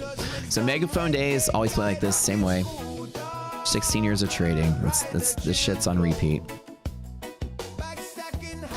Is the correct next play to be buy at bear zone? Yeah. So I like the way that we talk about is the liquidity pocket trade is so strong. Bear zone to bull zone scalp works more often than it doesn't. A lot more often. I can't give you investment advice clearly on your own trading, but let's count it together, right? Like how many times, now, despite the opening volatility, 1, yes, 2, yes, 3, yes, almost 4, yes. The scalp from here to here is very strong. A little dust particle in there. So throughout the day, it doesn't mean every single one of them is going to win, but throughout the day, when you have very strong DD ratio, about 9 out of 10 times it works. On average, non-confluent days, it's like 7 out of 10, 6, 7 out of 10. So even in bear days, it pivots more often than it doesn't. So we usually have to trade this every single time. All right, so let me tell you what makes next gen goated as far as when they have free resets. Let me show you on the, let me do this really quick. Let's show you the difference. Let me show you why the free reset is so important with next gen. If you guys like straight to funded accounts, right? So let me pop this up here really quick. Lucid Direct 50K, right? We all know Lucid is goated. We all know Tradeify is goated. It's down here somewhere. Where the hell's Tradeify? There it is. Tradeify has the Lightning, which is their directive funded. Wait, I don't hear the... That's not the song I thought I was going to play.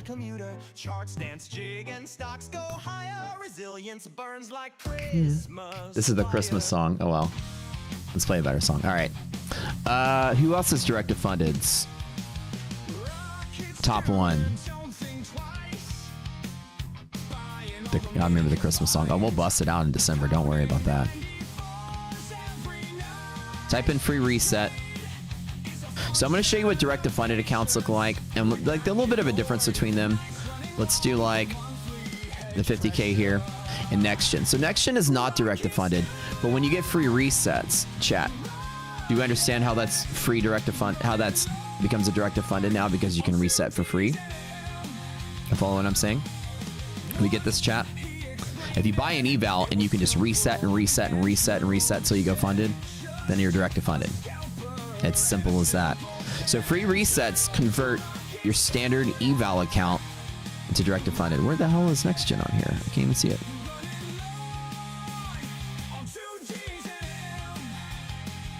They also recently revamped some of their accounts for the better. We've been advising them on some of their plans. They're like, how do we make our plans score better? We'd like to make better plans. And we're like, oh, well, here's some of the changes you can make.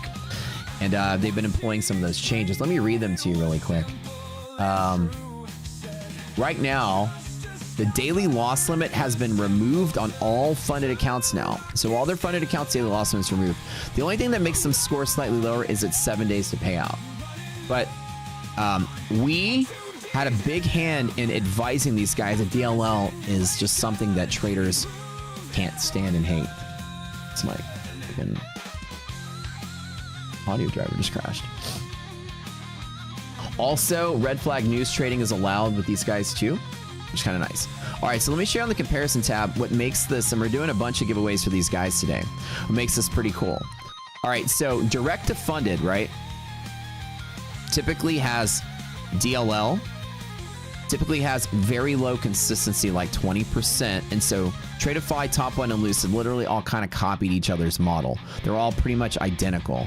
You know, I think who came first, maybe Tradeify, I don't know, but they're all about the same look. 50K direct to funded, it's 1200 DLL, 20% consistency, 5-day payout. It's all the same.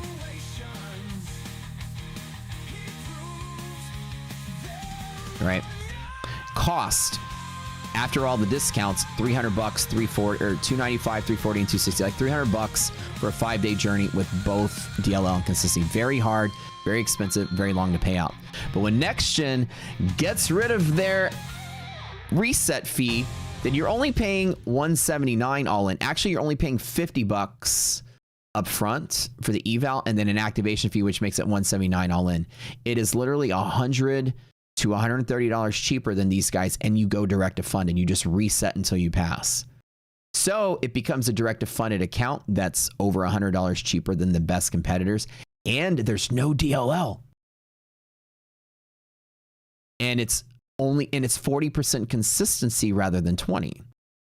So when next gen has a free reset sale, it becomes the best direct to funded in the space, which is what makes it so popular. And that's what Prop Score was designed to do, is to find you guys cool shit like this. They don't pay me to say this. We find this by doing the numbers. Our guys are a bunch of data guys.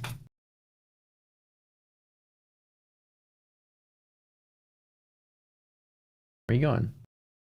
Looks like you're going to work out. That's it. Where are you going? I go work out. You're going to the gym? Yeah. Let's go. Leg day. Leg day? Yeah. Show me your best in-zone dance. Say like you just scored a goal. What would you do? Are you out of breath? Is it the stairs? Yeah. Dude, I ran up the stairs last night and I came into a meeting with the team and Brad was like, why do you sound like you just ran a marathon? I was like, Because we're always running. the stairs. Yeah. I do legs. Go meet my mom for lunch. Or take my Oscar. Have chocolate. And go have lunch with my friends. Okay. And then I work out with you. Okay. Alright. See you later. Fun.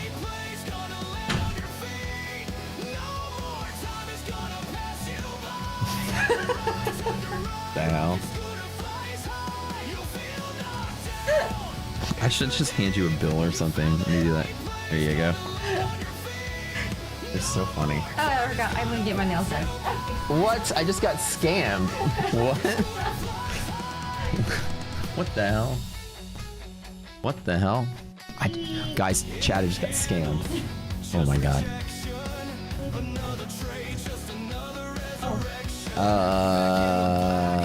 Not bad, I'm good. What? Wait, hold on. What about the landscape guy? What's he? When? Well, he said at the end of the month or something. He said a month out. Okay. Touch base with him if you can, if you remember to. Just to see when. And do you money for the curtain thing? Text me how much.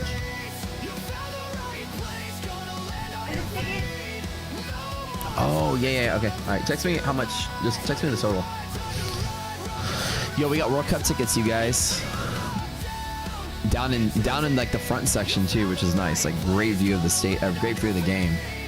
Like section 102 or something like that. So we're like on the stadium. Type in free reset, guys. Like on the stadium. That's a stadium, trust me. We have seats like right here, which is beautiful. Like right at the bottom, row X, I think. So that whatever that is, 20 rows up from the bottom.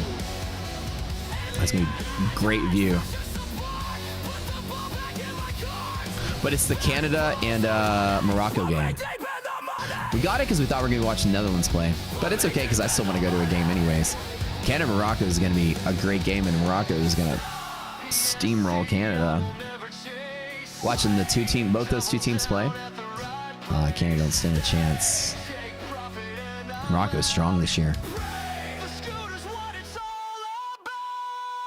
Although I should technically be rooting for my home continent. I think I'm excited to see Morocco play again. When they beat the Netherlands, really strong, very strong team. Okay.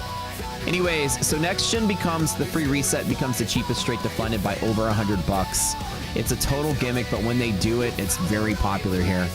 And people here, you can read Chad, they're saying next gen's go to. Yeah, it is 100%. Okay, we're gonna give away a bunch of these right now. Y'all can check it out. So the code I think is reset to reset.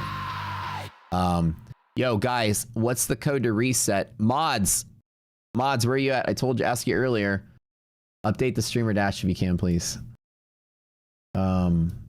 What's the code for reset?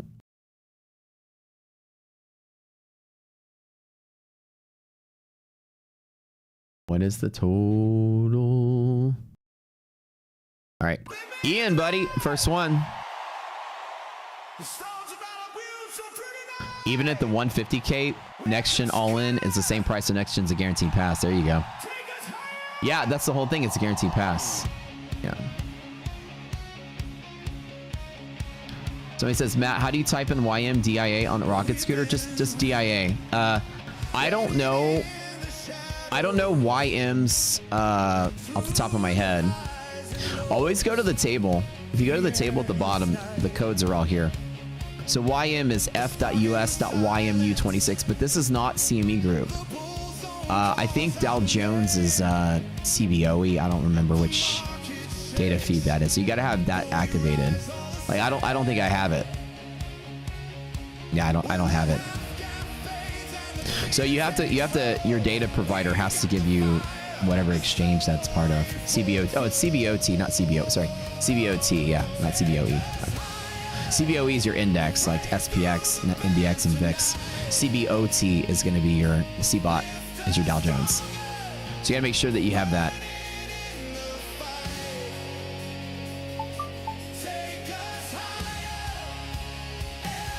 Yeah, my dash is broken, guys. It's not loading.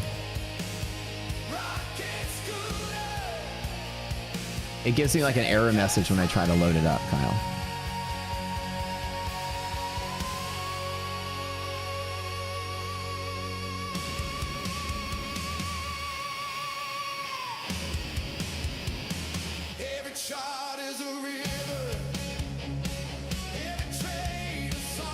Futures Trader 02. Hey, check Discord real quick.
Code is reset, guys.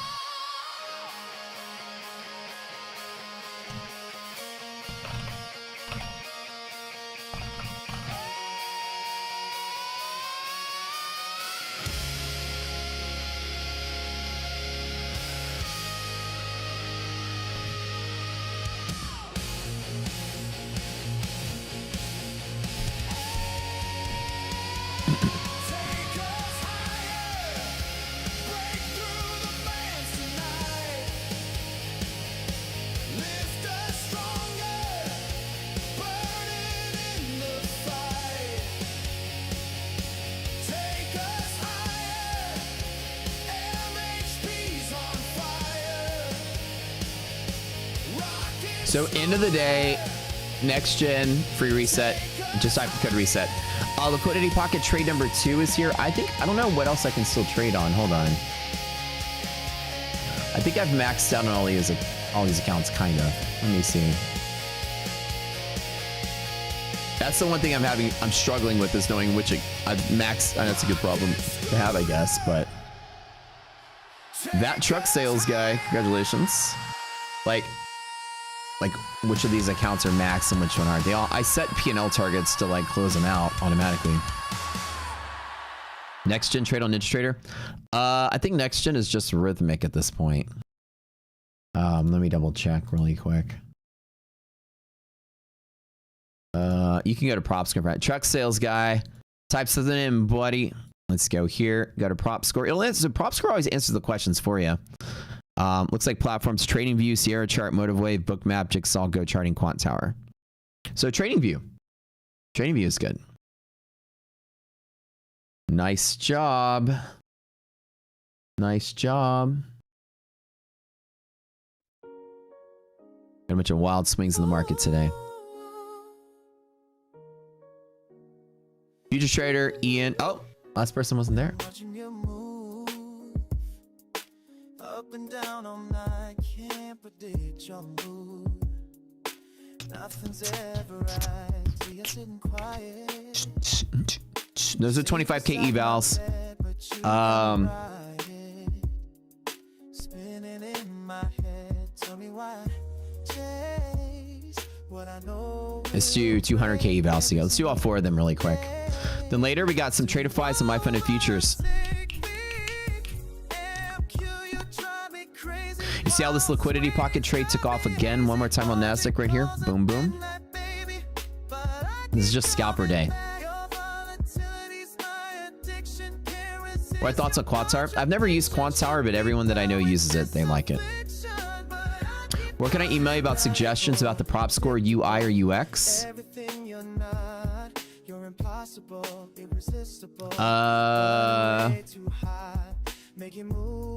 Matt at propscore.co, or just send me a Discord. Propscore.co, or it's not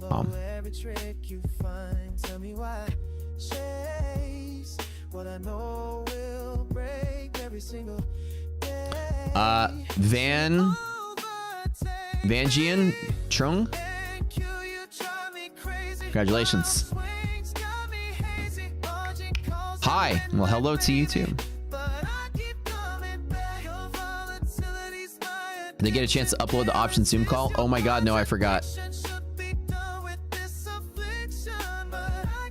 Let me do it right now, actually. Thanks for letting me know. Let's get it in there now. It's on what Jane. What day did let me do it? June 22. Is that right?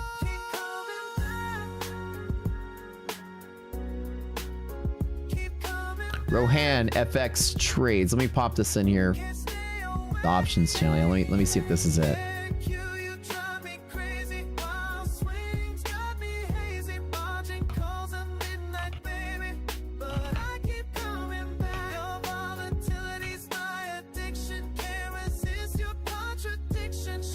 This sounds like Savage Garden. Like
check, check. Y'all can hear me now. Okay, hold on. It's my speakers. All right. Let me see if I can hear myself now.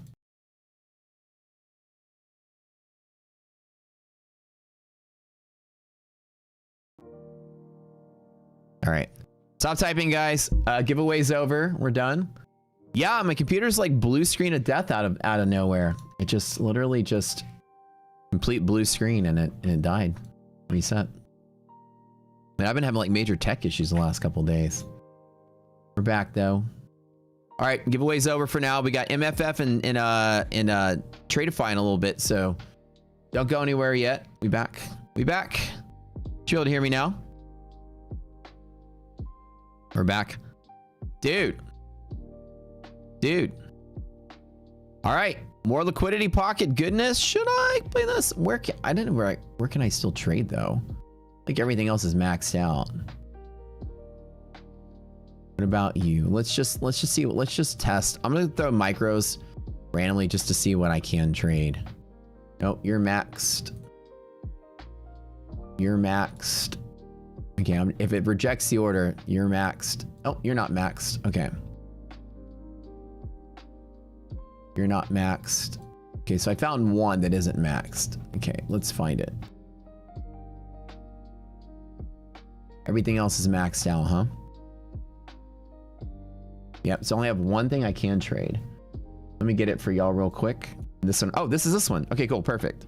Yeah, so this is the only one that's not maxed out. Every single one of my other accounts is maxed out. I'm just throwing long micros. This isn't, I'm not seriously trying to make a trade here, but I was just like, it's so hard to know which ones are maxed out. They're all different targets, because the one thing that's hard about managing in Blue Sky is the extra phase. I have to get used to it because all of my accounts are all at different targets. All of them are maxed out with the exception of this one.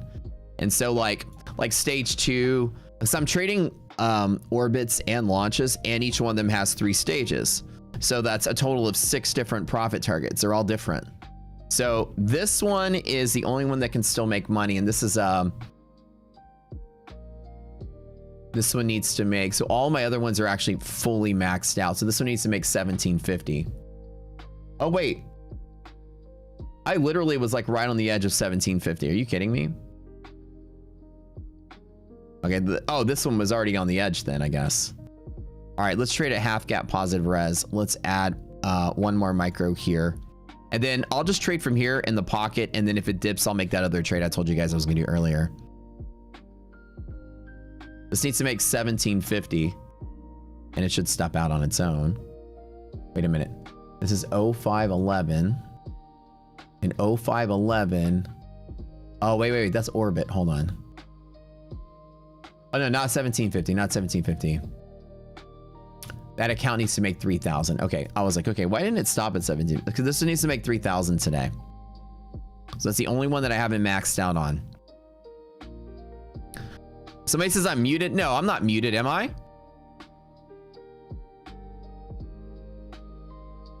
You're muted.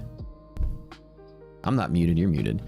Where's my ad? No, it's just along from here. And my ad is down in here. The one I told you about earlier today. Again, these megaphone days, always gonna be like this. S&P hit upper DD band as well. Could be some selling pressure. Like I said, I just grabbed 2 micros in the middle. I'm gonna do the same trade I did earlier. Same exact trade. Hold through it. Resilience is nice and fine. It's very close to 50, which we like to see. So it could open and have some support here. Trading through the pockets, always a good scalp. You can see, let's count how many times it actually worked today. Look, 1, 2, I guess 2.5, maybe. Let's count that as 3, 4, 4.5, 5. This candle was 6. This candle was 7. See how the pocket is just trying? It's like you can scalp this all day long. 40 points up and down. Good shit, guys.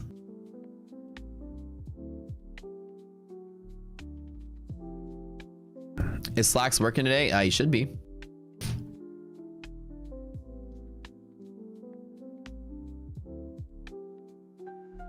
Somebody said, what is BOFA? Bank of America?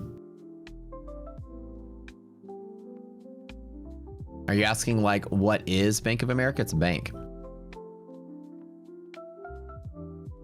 What about it?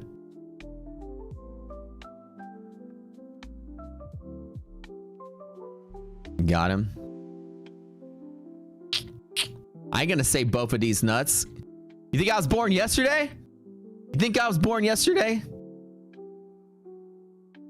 I Bank of America'd you, bro. Oh, I know. You think I don't know? Did y'all watch did y'all watch the new Game of Thrones? House of the Dragon, Dragon D's nuts across your mouth. What's up? No, I was born yesterday, guys. Come on. You think you can out BS the BSer? No. No, you can't. Think you can? Ooh, that matcha's good. Can't BS the BSer, guys.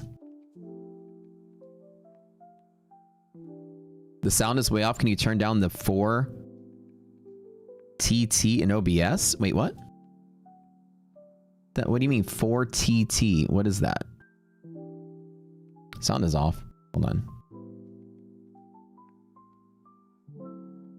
Let me listen to myself. Sound is off. Test, test, test.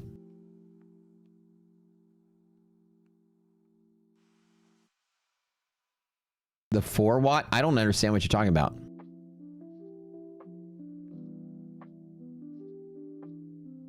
Are you trying to D's nuts me again? No, I feel, dude, I feel like I'm walking right into it. All right. You got me. Just what? Throw it in. What's? I know it. Where's the punchline? Did I walk into it? Did you BS me? Did you BS the BSer?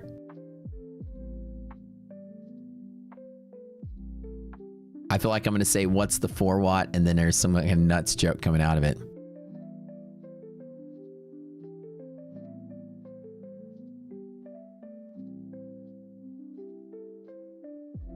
Are you nuts in me? Are you D's nuts in me? All right, so here we go. This is the big layup, right? So this is the micros went down a little bit. So let's hit it at MHP. So what I'm gonna do, it's falling pretty violently. So let's build right at the position. Watch this, watch this, watch this. I'm gonna demonstrate. We're close. I like that exhaustion candle with the high volume. Pretty gnarly. Let's get there though. When those candles get bigger and bigger, let's wait. Let's let it tap. Let's let it hit and overshoot. Throw a couple more micros here. Now we're gonna switch to minis on the other side of it and build in. Now again, like I said, look, I'm still up for the day.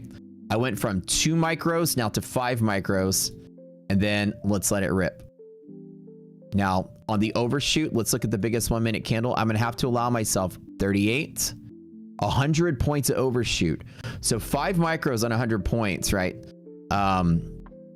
Every 100 points is 200 bucks a micro. So I'll be down $1,000 if it overshoots 100 points.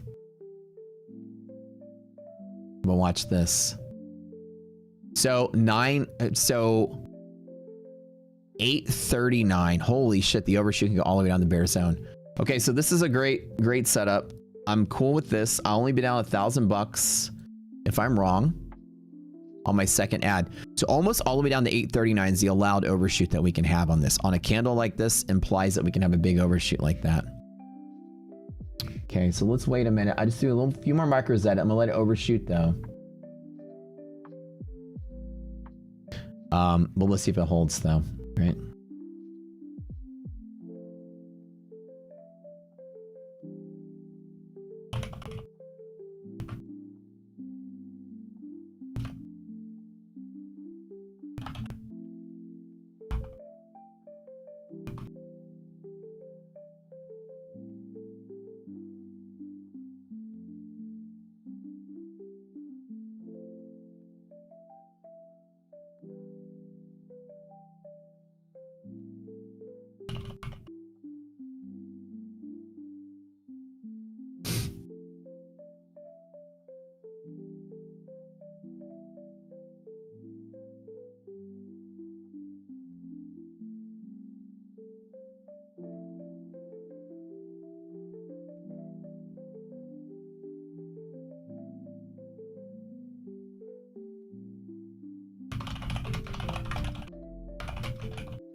All right, guys. Hey, Matt, did the bootcamp last week and open all the websites that you mentioned? The next day, started giving me all kind of performance issues and closed the web browser. What are you talking about? What websites? I didn't mention any websites. What are you talking about? Did you buy the bootcamp from the wrong guy? Wait, did you go buy a bootcamp from like some fake Matt send you message in Discord? I don't give you any websites to open up. What are you talking about? Did you buy it from Slightly Fatter Matt? Which websites are you talking? That doesn't sound like you bought the right thing, brother. The only websites I think I tell you guys about are like investing.com or the CME website. Oh boy. Did you give that website any of your crypto, did you?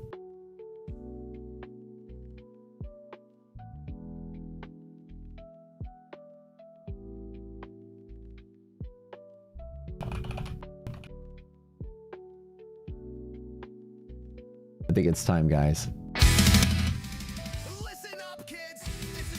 We got to play the song. He's back.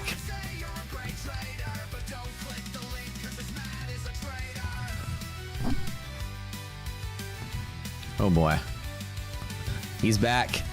He's back. We have a song about that guy.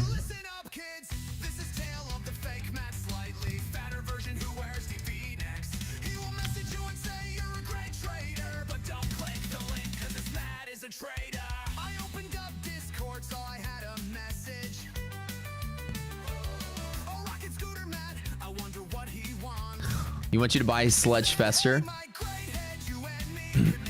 So here, I'm going to allow overshoot down to zone, by the way. So what I'm going to do is I'm going to hold the 5 micros here, $1,000 overshoot. And I will actually stage in. How much does this one have in buffer? It's got 3,000 loose. Yeah, that's fine. I can go all or nothing on this one. I'll put 1 mini on each one of these pivots here. So I got 2 micros. 3 more micros. You guys see how I play this volatile range? It's very simple. Look, it's manageable. I'm not guessing direction. I'm just playing the range. 2 micros, 3 micros, 1 mini. 1 mini. Did you buy Sledge Fester? From the slightly fatter mat.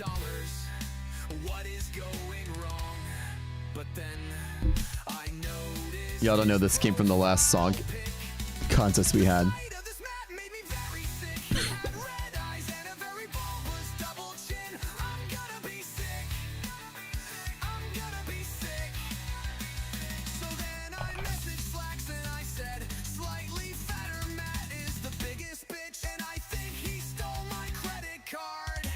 So this is the guy that messages you from Discord. That is not really me, but it's somebody pretending to be me. So they did this thing that was like, I don't know where the image is, but is cat active? 250.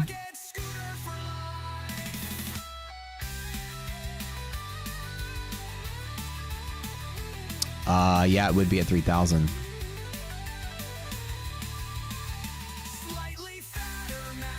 Let's start at like 250, so minus 269. Be 980. 980 is a cat. Yeah, good job. Good. Yeah.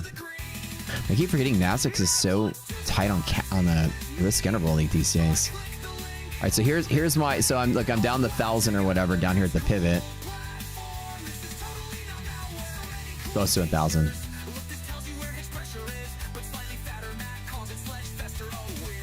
Again, if I'm wrong, I'm wrong. This is the only account that's red. So I'm just playing the range. MHP break can be irrational and a catalyst is active, so be very careful today, guys.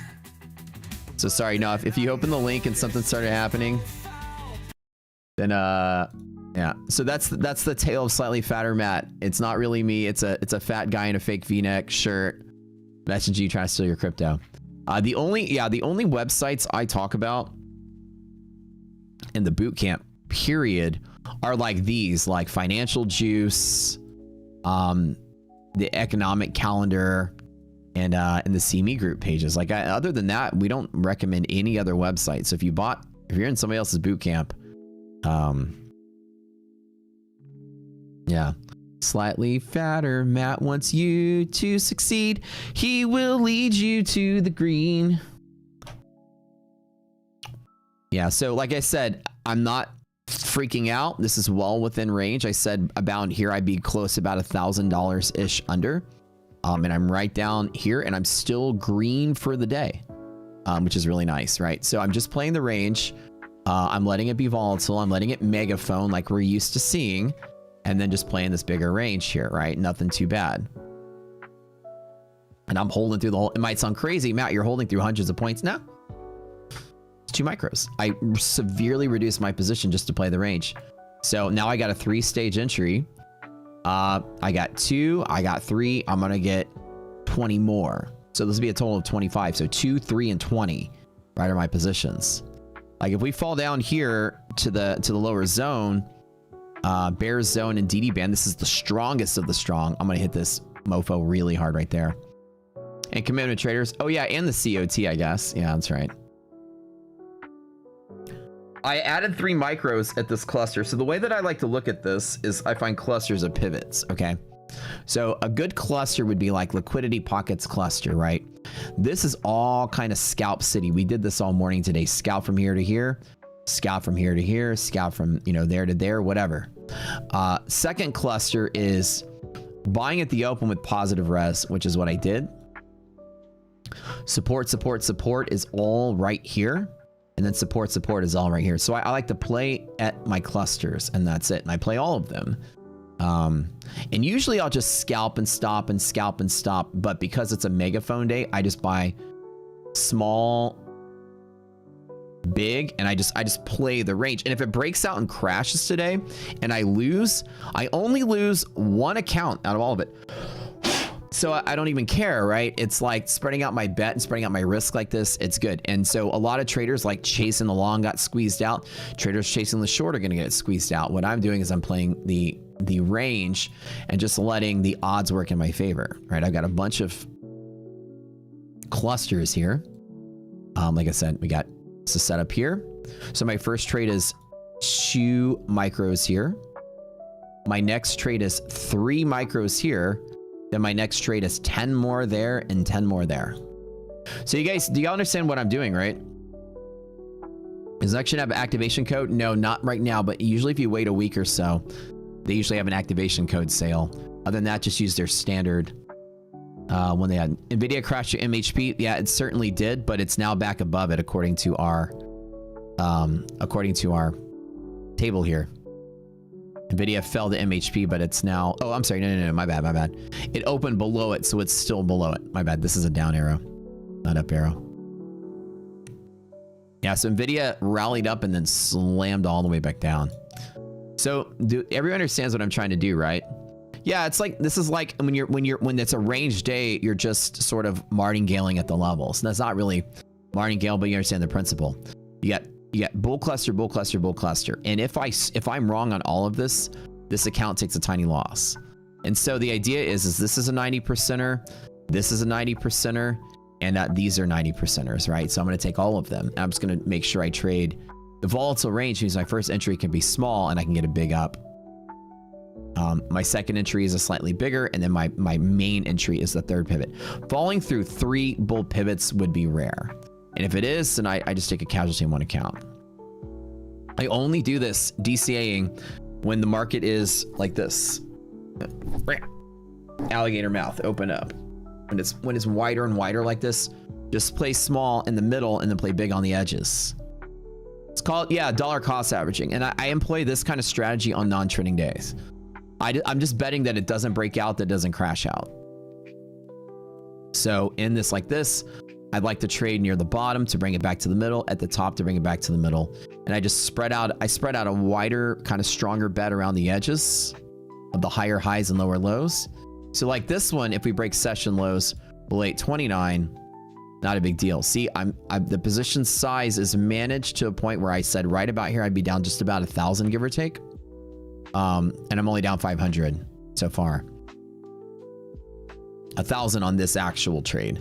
But overall, I'm still up for the day.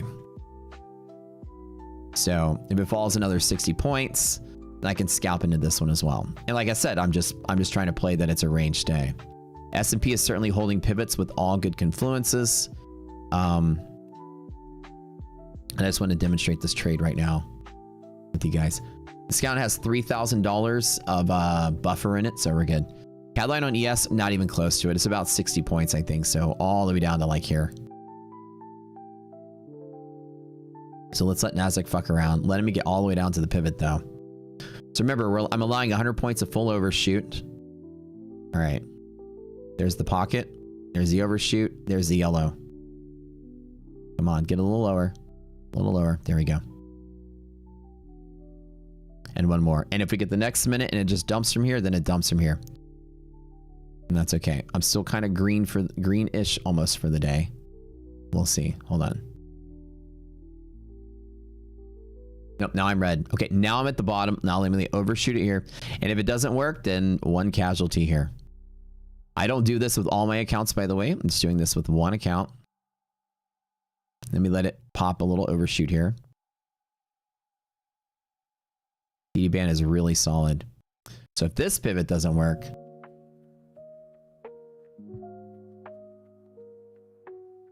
let me not do 2. I'm just going to do the 1. Actually, I decided I'm just going to do the 1. 2 is too steep.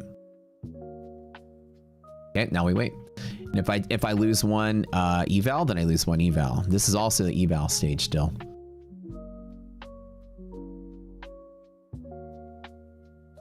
I don't need to make a lot, so I don't need to get into a lot. Actually, I'm not going to do the second entry here. I'm just going to do that 1. This is actually eval stage 2, by the way. And if market crashes, small loss, but I staged it right, then I just take a loss and I'm good. So I tried there, and now I'm trying here. And usually this should hold. Only 8% of days close below here, but it's been falling pretty rapidly. It could overshoot pretty gnarly. So let's hang on to it. I actually can't afford this one to add to it anymore. I actually miscalculated. This one only has $3,000 of total drawdown for it busts, actually. I thought it had 3,000. I thought it had some buffer in it, but it's on the edge. So, and this is just an eval, by the way. So I'm not even doing this trade in a serious funded account, just eval. And normally this cluster should hold, but if it's failing this, the megaphone's breaking down to the downside, then this is the big old crash day, then crash it. Catalyst is active, so you guys out there be very careful. We usually tell you don't trade below the pink line. Come on, hold that DD band, boy.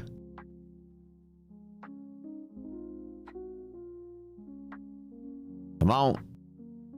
What my fear is, it's gonna stop me. It's gonna stop out and then recover. Come on, hang in there. Hang in there. 92% of days close above this green line.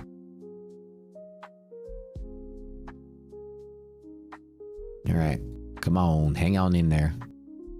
It's trying to make it, but that selling pressure is really, really gnarly. Give me one more minute. One more minute of holding. And again, just demonstrating position management. This is not guessing the market right. This is not having some magic prediction strategy. This is all about knowing how to stage your risk properly, understanding the environment you're in. This is all position management tricks. If I win this trade, it had nothing to do with predicting the market, predicting direction, just position management tricks. I win trading contests. I make millions of dollars every month, sometimes every quarter, you know, trading. And most of the skill set that I find success with all has to do with how I manage position. Why the amount I picked? Why 5? Why 2? Why 3? Why 1? Why exactly what I drew on the screen was what I did. Right? It's all position management, and that's really where the tricks come from. So I actually changed my mind about 2, 3, and 20. I actually just can't afford to do another one. This eval is too close to busting. So if it falls to here, I'm going to bust. But it's just eval, so I got 2 micros here, 3 micros there, and then finally my biggest position that I want to bet is right here. 10 here for a total of 15. So we'll see if it holds. See how it's trying to hold? And the fact that I picked the right places is also a rocket scooter, skill set is trading from the right spot, right? Everywhere I traded is the correct spot. That's the correct spot. This cluster is the correct spot. And this cluster, you see how every time I attack the market, I knew exactly where the right spot to be is. Whether I get it right or wrong doesn't matter. But the fact that I'm in where the volume is, and I'm in where the volume is, and I can predict that volume ahead of time is the advantage, the edge I have.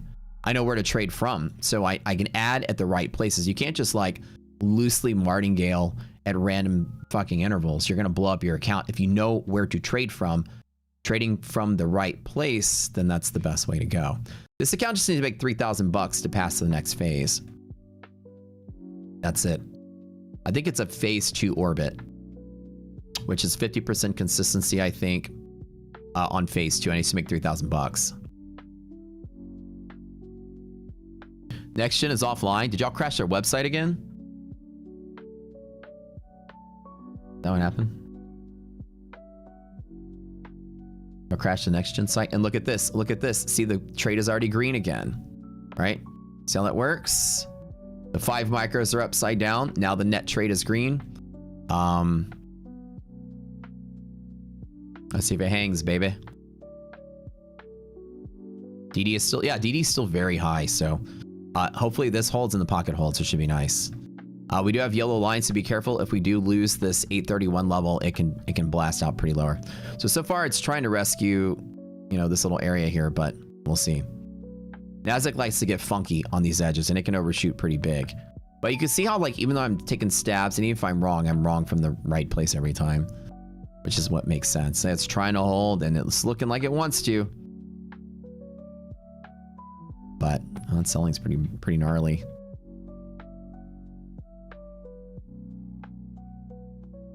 Time for a whoosh fan, guys. Let's whoosh it. Watch it stop me and then go, right? It happens a lot. To reset this damn eval. Actually, I don't care to reset this one because I have enough of them already. I'll save the money. I don't think I need to buy anymore. Yeah, that one's probably gonna die.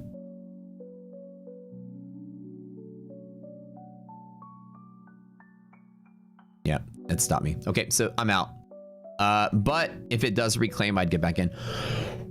That's just one eval. So at the end of the day, that's just one casualty, and that was an eval orbit. That wasn't even a funded account. So that's okay. One down. And true, also when it's megaphoning and crazy like this, and I take this stab, I'm not stabbing it in 20 of my accounts, just one.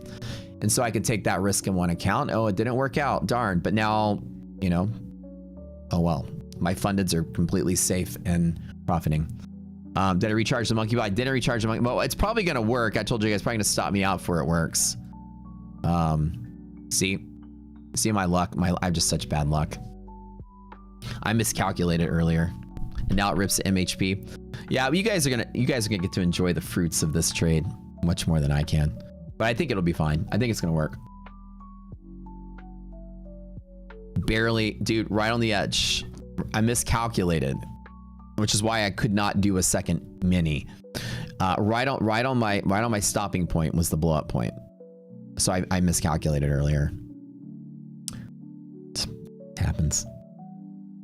Such bad luck. Good thing I'm a good trader. LOL. Yeah. It happens. Wait, let me double check which account that was. Was that a middle eval or is it a first stage eval? That was account 50511. Oh yeah, that was just first stage eval. I don't care to reset that one then.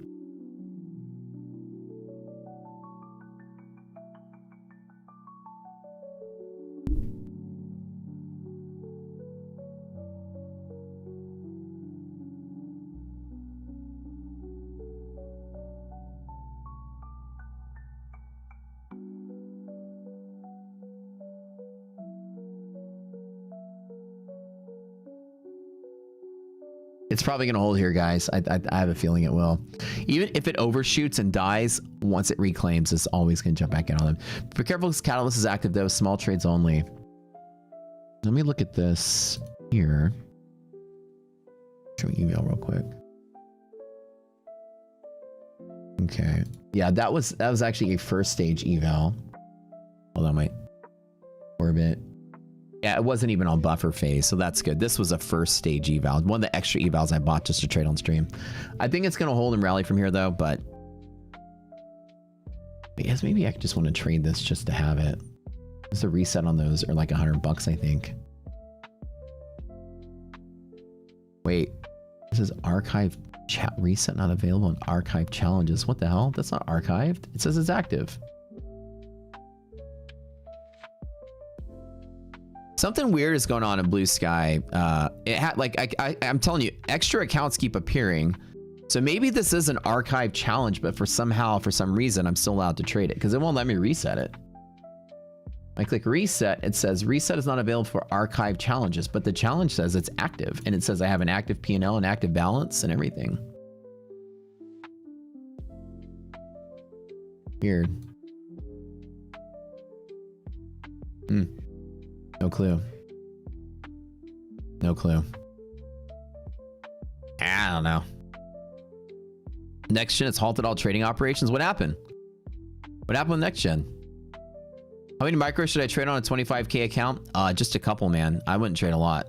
Those are small accounts. Next gen is crashed midday. Dude, I'm telling you, man. We crash next gen site a lot because we have so many people that go there.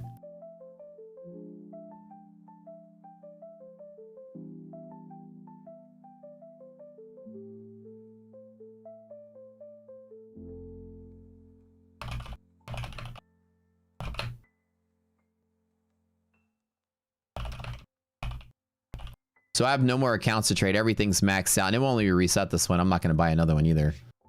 So I think I'm good. I can't do anything else today, but maybe I'll call some shots for y'all.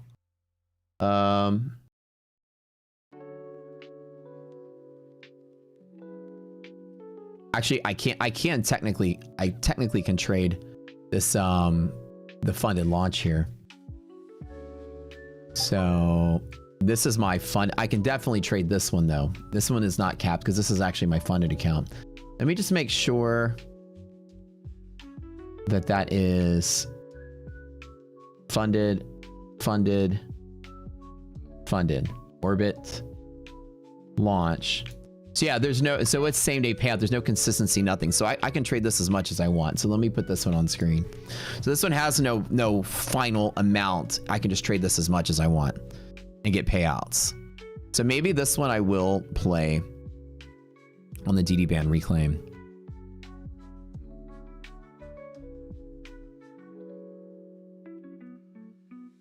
There you go. See on the S&P for you, bud.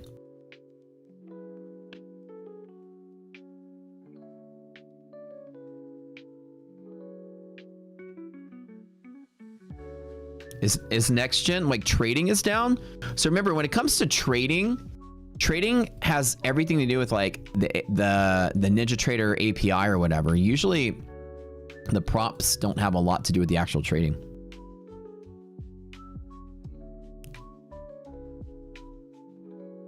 It could be like a rhythmic issue or something. Who's taking the hedge pressure long on the S&P? Oh yeah. Everything's still decent for a bounce here. Should I try some micros? Let's try some micros on this account here. Just a couple on the overshoot.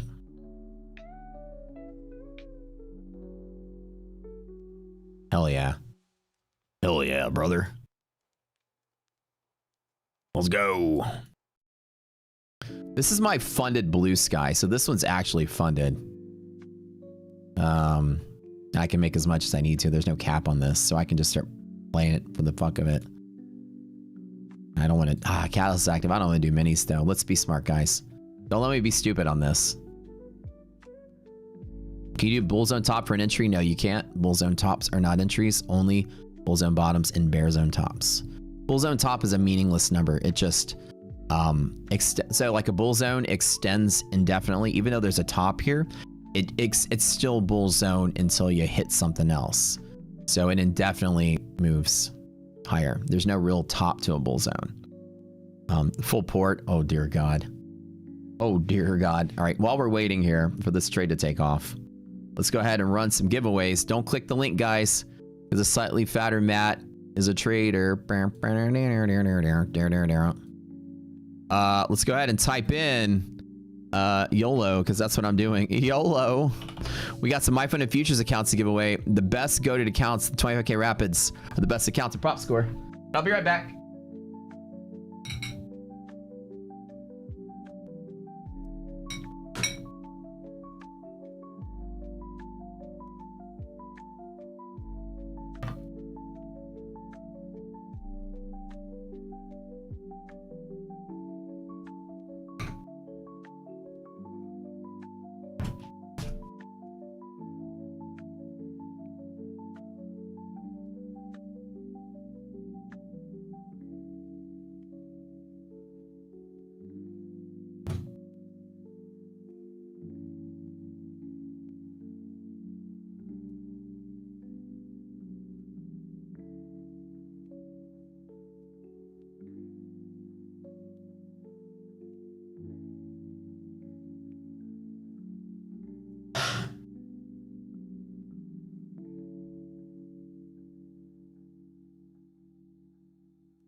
Slightly fatter, Matt wants you to succeed.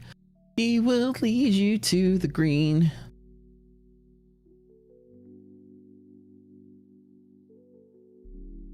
All right. The time, guys. We gotta get some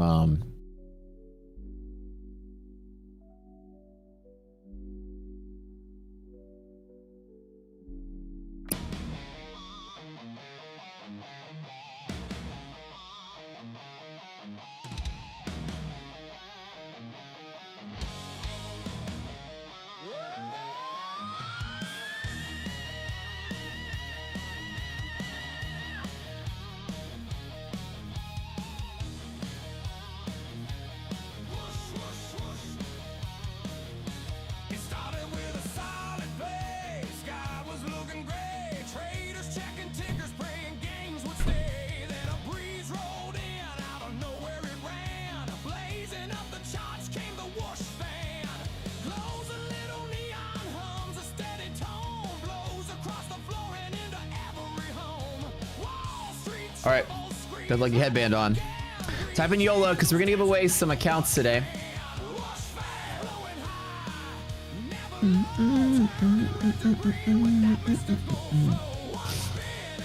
Three My Fun and Futures 50K Rapids today on the YOLO code. Roosh it up, baby. Time to rally. Get up. Get up.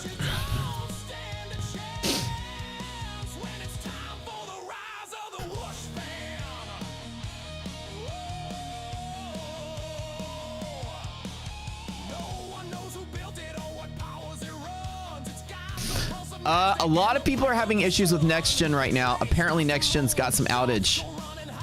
Y'all freaking crashed their website, guys. Good luck. Whoosh fan never fails. I only got 2 micros on it though. With the whoosh fan. Remember, Callus is active on NASDAQ. Not an outage. It's not? Benji. Type something in chat, Benji. Oh, wow. That's a nice candle on NASDAQ. 40 points there off of DD band. That's good. Hopefully it holds. See, also when markets are chaotic and violently falling like that, one thing you noticed I didn't do was go long in all of my accounts. I took that risk in just one of the 10 or whatever accounts that are here, right? And I had one casualty, and now I'm taking again another account. Usually violent sell-offs like this, I don't go all in all my accounts at all one spot. I always rotate them in and out like that. So I had one actually bust, and that's it. That was a first stage orbit. And I don't remember having one first stage orbit sitting there, because I thought I had passed all of them, but apparently I had one that was still sitting there. I don't know. The air you're getting, I think a lot of people are getting some air with those guys. I don't know. I should have drawn the whoosh fan a little longer, a little lower. Turns to cheer. It's the legend of Mib. So one of our merch items is going to have a shirt that says Legend of Mib on it. 100%. Of our merch. I've already figured it out. The whoosh fan is an undeniable trading strategy. Then we draw a fan emoji or picture on your screen.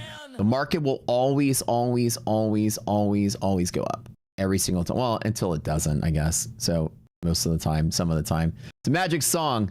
It works. Maybe. I think so. Hopefully. We hope it does. Got my lucky headband on. Let's go. Actually, where is... We got to play the other one too. We got 2 good ones. Titan, 888. I'll give you some time because I had it covered. That's my bad. I'll give you an extra minute here. How come merch hasn't come out yet? We're getting it organized right now. We got ourselves a print shop now ready to work, and we're just getting everything sort of kicking off.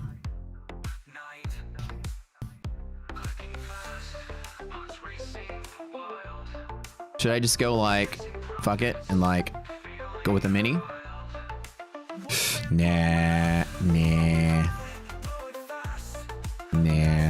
I don't think so.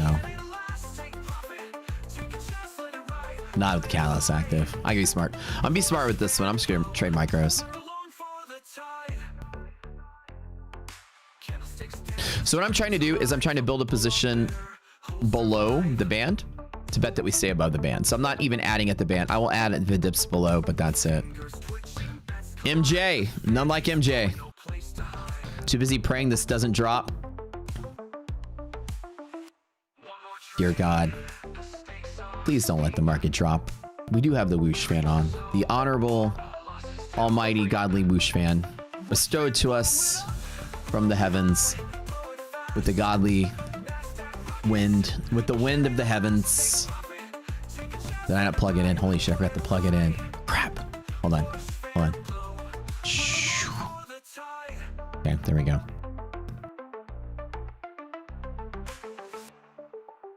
All right, now we plugged it in. Oh, we gotta do, wait, hold on. We gotta put the on switch.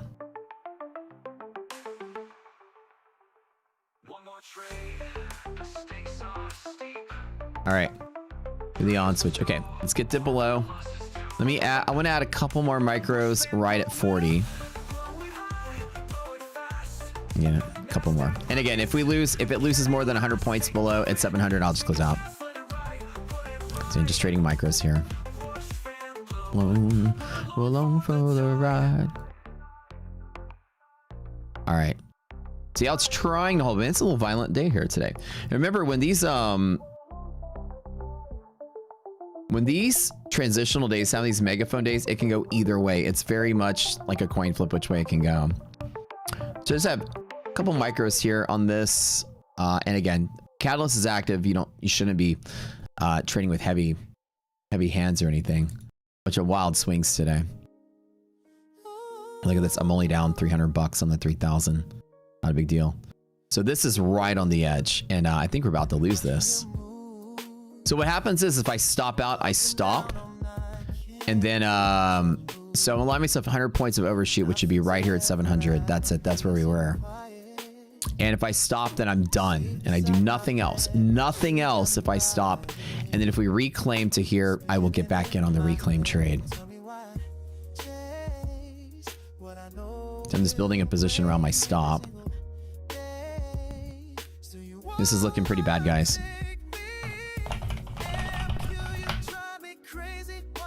Oops.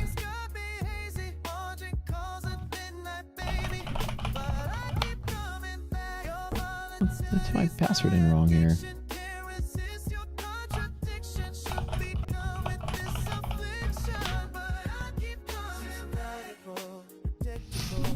That's it. It's the last one right here.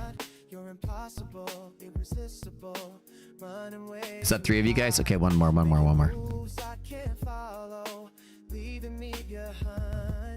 Oh, this is dad.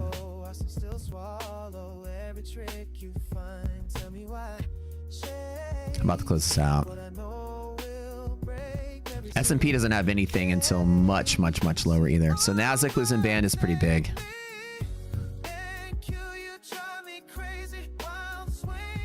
I'm only down 600, 3,000 is really small. I'd probably close this out. Here.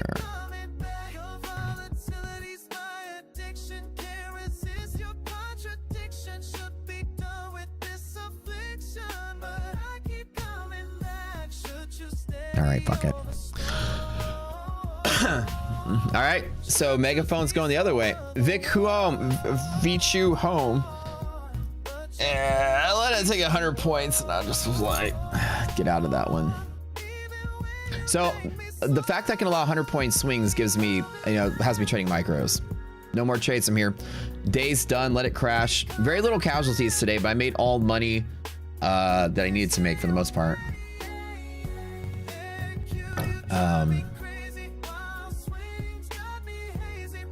So the only other possible bouncing point we have is S&P down here at 7506. But as I said, sometimes the megaphones go 2 different directions. And if this is a crash day, the best part is irrational, catalyst active. My losses are very minimal.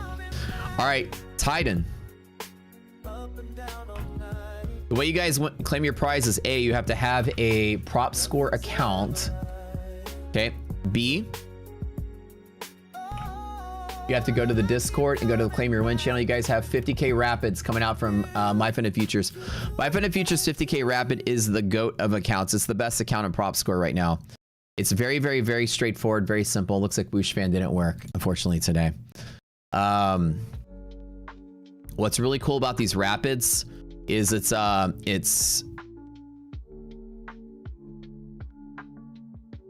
2 days to pass with 50% consistency and then 1 day to pay out. That's it. No gimmicks. No DLL, no consistency, straight up. I mean, it's goated. You can make 10K a day across 5 accounts, which is pretty damn goated. I couldn't recommend a better. This is the best prop account in the existence of prop accounts. That and TPT Pro. Straight up. Super duper goated. Oh yeah, I don't want to disrespect. I'm sorry, I didn't mean to do that. I'm sorry, buddy. I didn't mean to throw you violently. Let me respect the bandana. Didn't work. It didn't listen to our rain dance today, guys. Didn't work. If you were on your live there, Matt, how would you have handled that trade differently? I wouldn't trade this in my live. Not this. When Catalyst is active, I don't fuck around with my live. I do nothing. So in this environment, when it's like megaphoning like it is, I like I said, I spread out my bets. Most of it wins, some of it doesn't, and then you just walk away fine. This is a prop thing. So when it was crashing out, I longed in an eval, longed with a little bit more eval, and longed with a little bit more eval, and the same eval didn't work. And then I tried one more time in a second account, and it also didn't work, and then I'm done. When the risk is high like that and it's crazy, I'm not trading anything seriously like that either. If I was trading my personal account and I wanted to bet on the bull side, I would just keep buying inside of all of this and betting the market still is bullish on the longer haul. And I would use S&P pivots as more of the guide than the Nasdaq pivots, yeah. DD ratio is still super high. How has it not gone negative yet? Because it's not negative, Mike. Like you're staring at the Nasdaq. DD ratio is the entire stock market.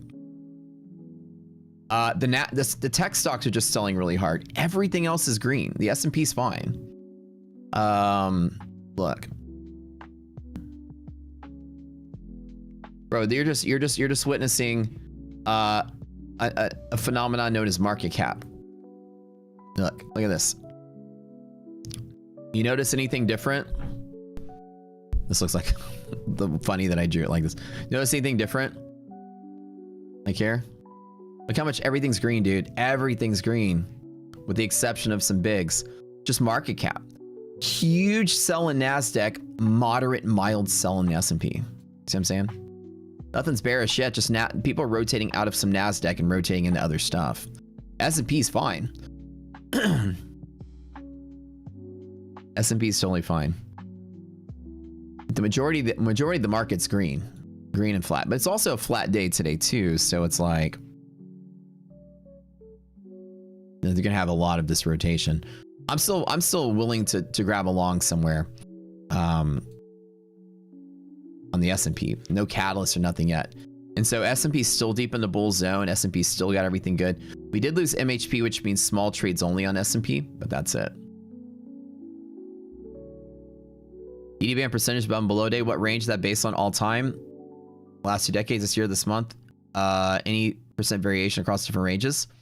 So the above and below per day, we've done numerous spot tests of random sections of market over the last maybe 6 years since we've had this tool set.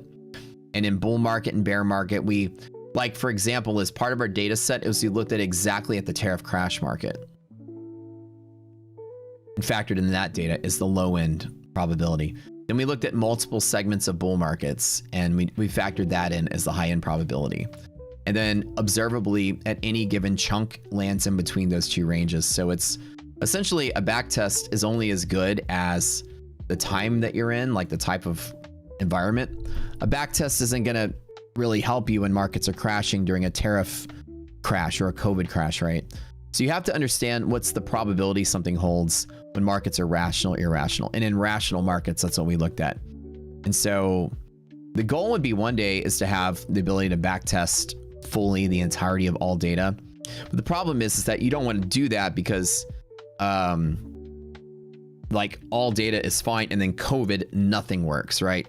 So the probabilities of something happening in COVID is so random that, you know, people that do backtests should never do backtests from like years of data. And I, as a mathematician, I have to warn people against doing a backtest like that. You should do years of data, but not together as a lump sum. Like overall, this works 90% of the time is a stupid backtest. If you have to decide when markets are stable and following structure, when markets are not following structure, right? And then like volatile and then stable again. You need to backtest all of this, but you need to put it in segments. You need to say like, what does a stable market backtest look like? And then what does the unstable market backtest look like, and present your results in two different setups. The example is stable market, say it worked 80% of the time. In an unstable market, it was 60. And then when you're trading, you lean on which number based on which environment you're in. You have all the data there, but if you look at all of it together, you might just say, well, it only works 70% or 62% of the time. But when you're trading, you obviously know an environment you're in. You need environmentally connected backtest. Makes sense? I hate when I see somebody say I backtested this over the last 3 years of data and this technical analysis strategy worked 60% of the time. Like, you're just retarded. It's like my umbrella keeps me dry every time it's raining outside, but it's not always raining outside. Your umbrella also keeps you dry when it's not raining, but that's not a data point that umbrella is keeping you dry that day. You're just skewing the data towards days that don't rain. And it's like, maybe if like 1 out of 3 rain days you get rained on, but it acts like your umbrella works 100% of the time because it only rains 1% of the time, then you just look like a data retard.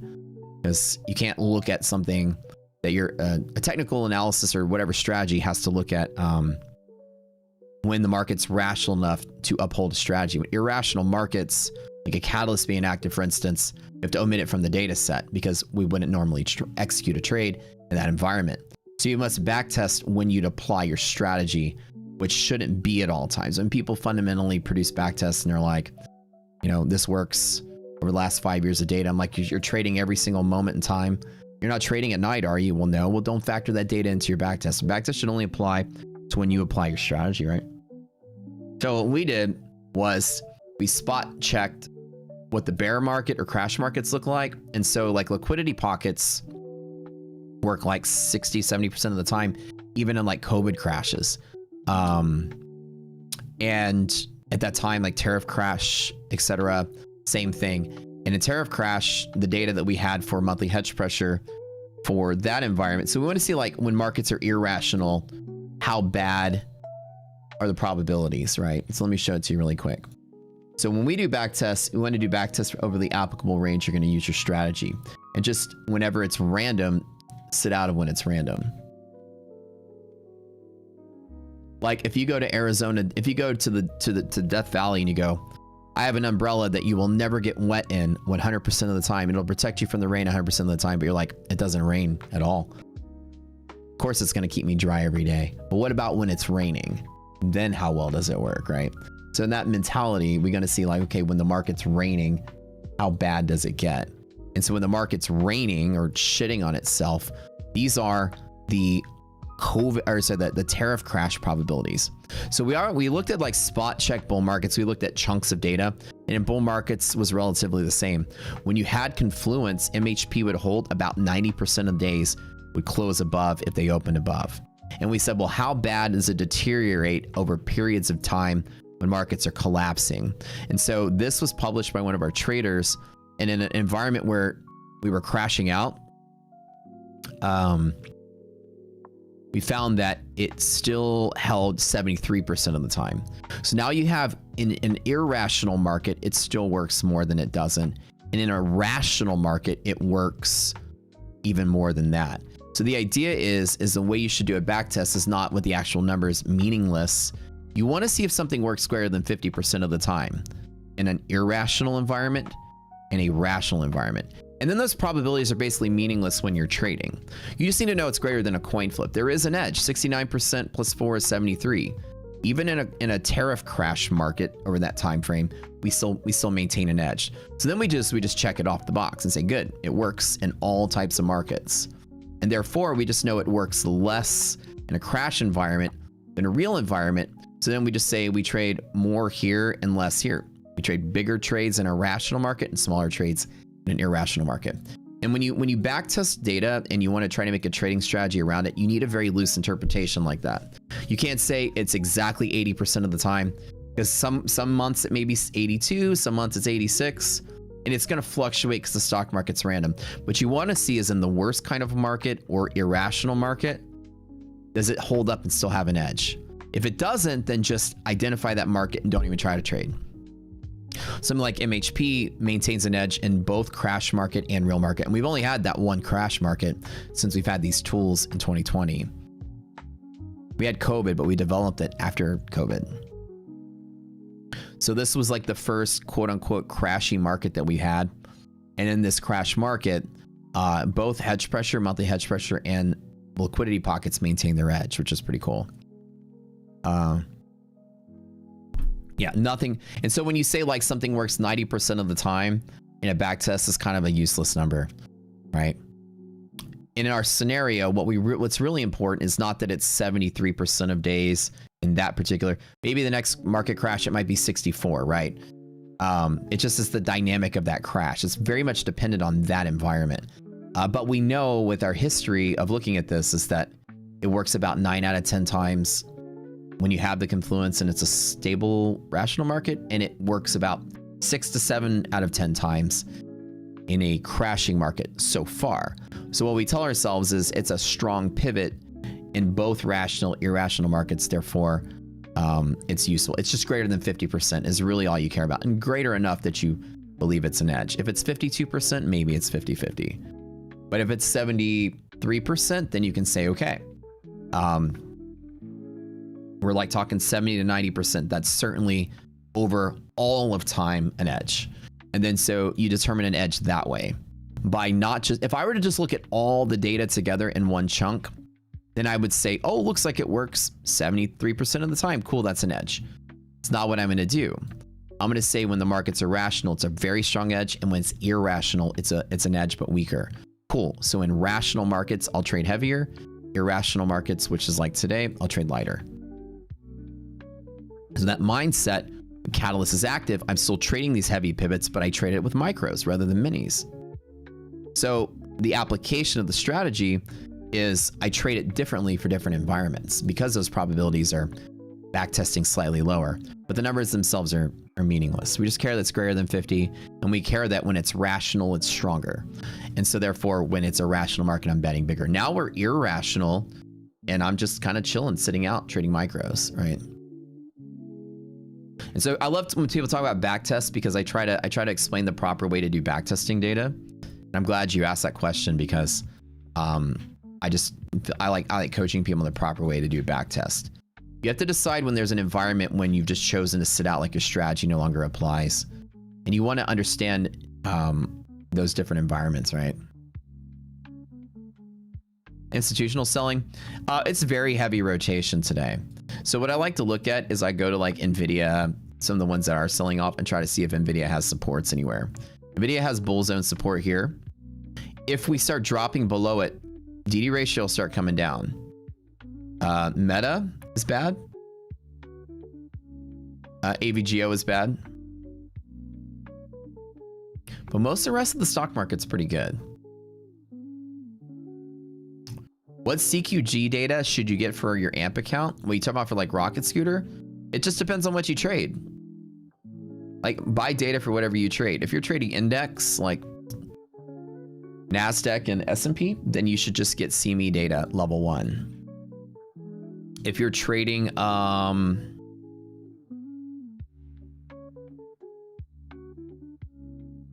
you're trading Dow Jones, you need the CBOT. If you're trading gold, you're gonna need the COMEX. If you're trading oil, you need the NYMEX. I personally, just for these two, for S&P and NASDAQ futures, I get CME level 1 data. That's it. You only need level 1 data too. You don't need level 2 data.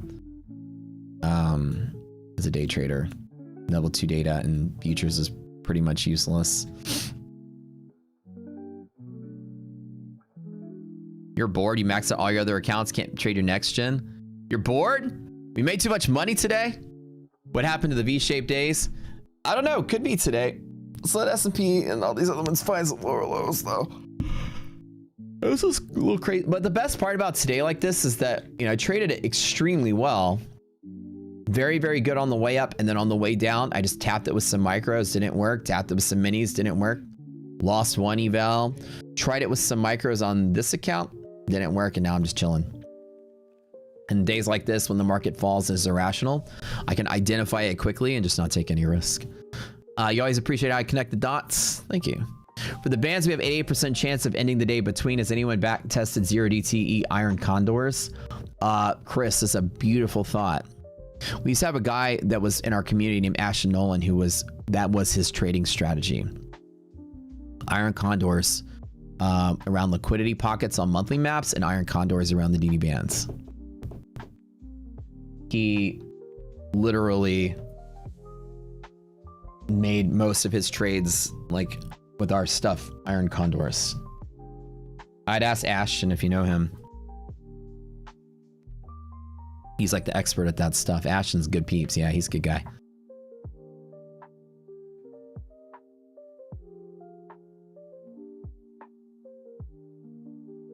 If you can find him on iron condors, it's an options trading strategy. Let me show it to you really quick. Let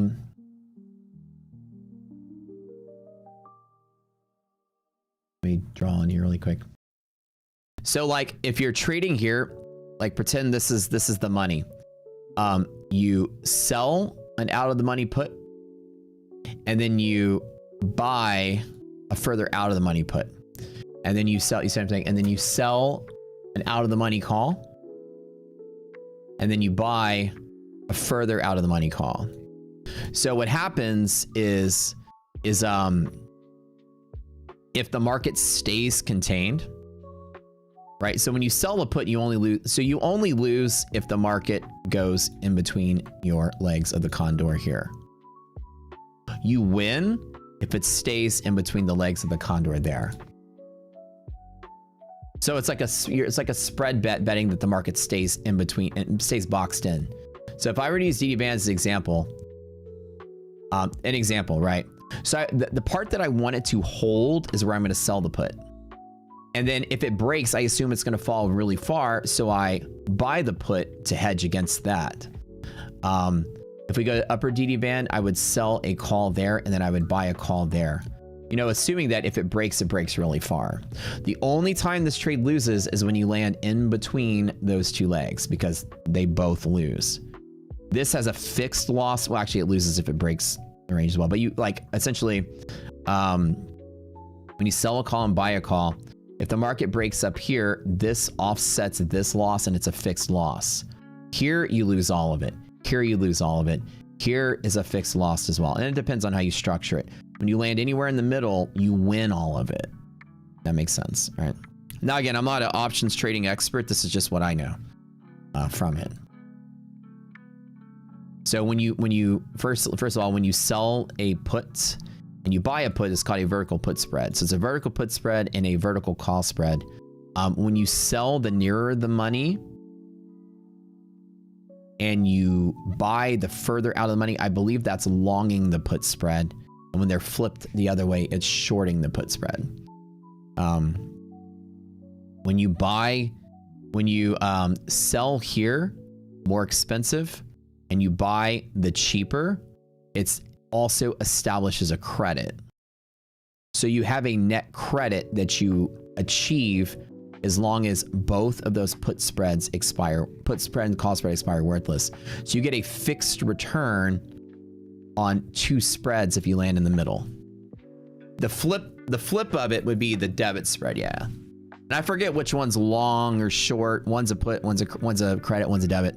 The idea is you claim all the premium as long as both of the spreads expire worthless. And so you're essentially betting that market stays within something. If it stays in here 88% of the time, 88% of days, then iron condors on the edges are beautiful strategy selling I would sell options against volatility as example, or I would play that trade against the volatility. That if the markets are extremely volatile, and you have like a long portfolio, for example, and you want to survive that long portfolio, you could sell the iron condor and lose money if the market goes up because you wanted to stay contained. But if the market goes up, your portfolio goes up. You can bet that the market contains its volatility. If the volatility breaks out, or you can sell, actually, no, not in volatile. In that sense, I probably would just trade the put spread itself, the hedged alongside. But people use iron condors to bet, like to essentially bet that markets are stable, not rallying, not selling off, just sort of consolidating. I don't know. I'm not an options trader, so this is the like the B team analysis mode. These guys here probably know about more options trading than I do. I don't know all the technicals about when and how and whatever. Essentially, you're just betting that it stays in the range. Risk intervals for today. Every day after market closes, risk intervals are calculated. So in between futures Globex close and futures Globex open, we recalculate them. Risk interval for today, S&P 68.75. On NASDAQ is 269.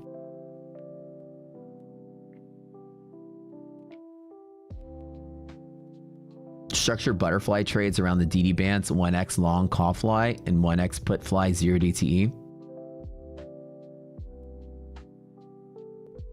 That would work too.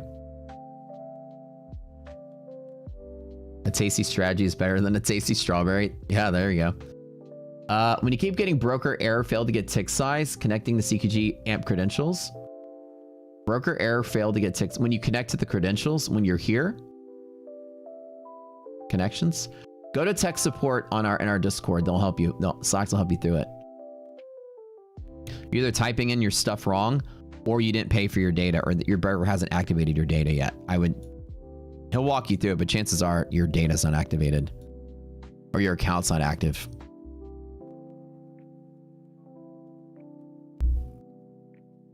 Sounds like a lot of financial advice. Yeah, I wouldn't take financial advice from me on options trading. That's for sure. Next gen interface is rough right now. I just want to reset. Are they still having issues? They still crashed over there? All right. Let's see how this goes. I get my first payout today in this account right here.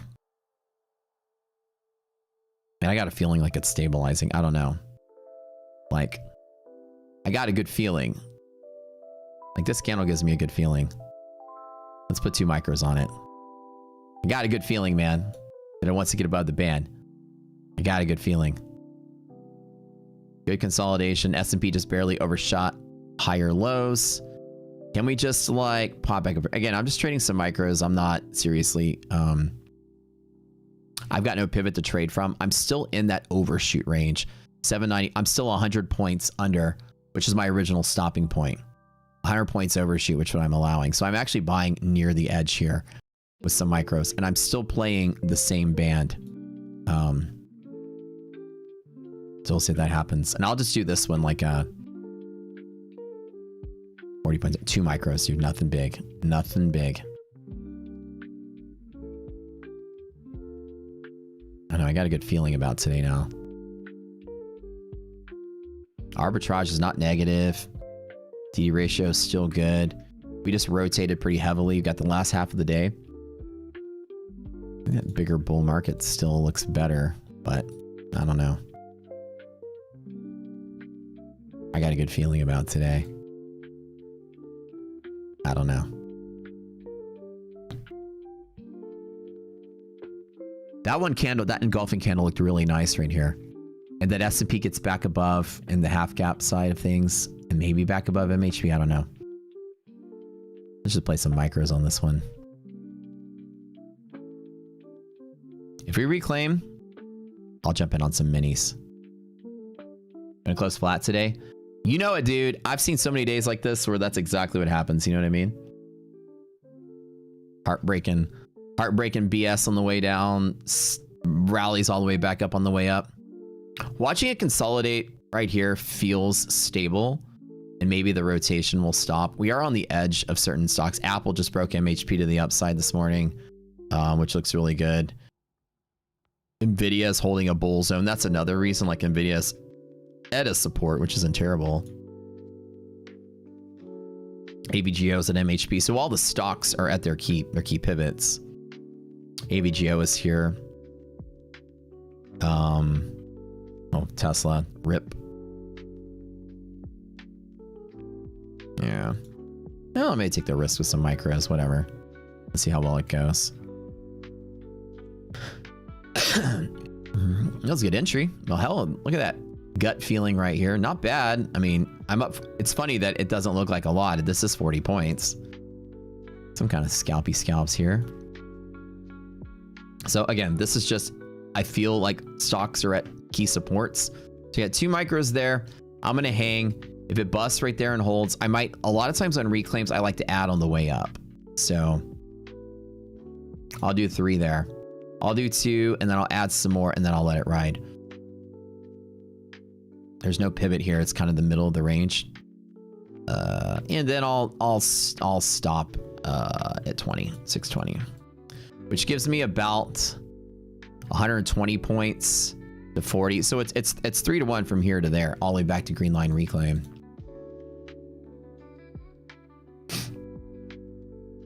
Your account with the negative 25K. Wait, is that glitching over there? Are you talking next gen?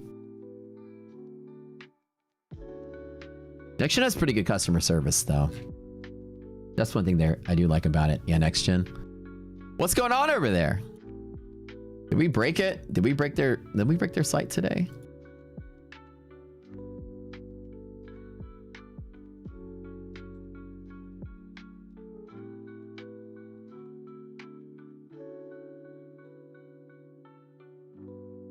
This also is the bottom of the Varus band as well, which is crazy. I'm excited. They're working on getting this out there for you guys, by the way. Kyle sent me this picture today. He loves to show me every time it... He's like, there it is. As lower Varus band. Isn't that crazy? How strong this is. I'm loving this indicator, by the way. That's also another reason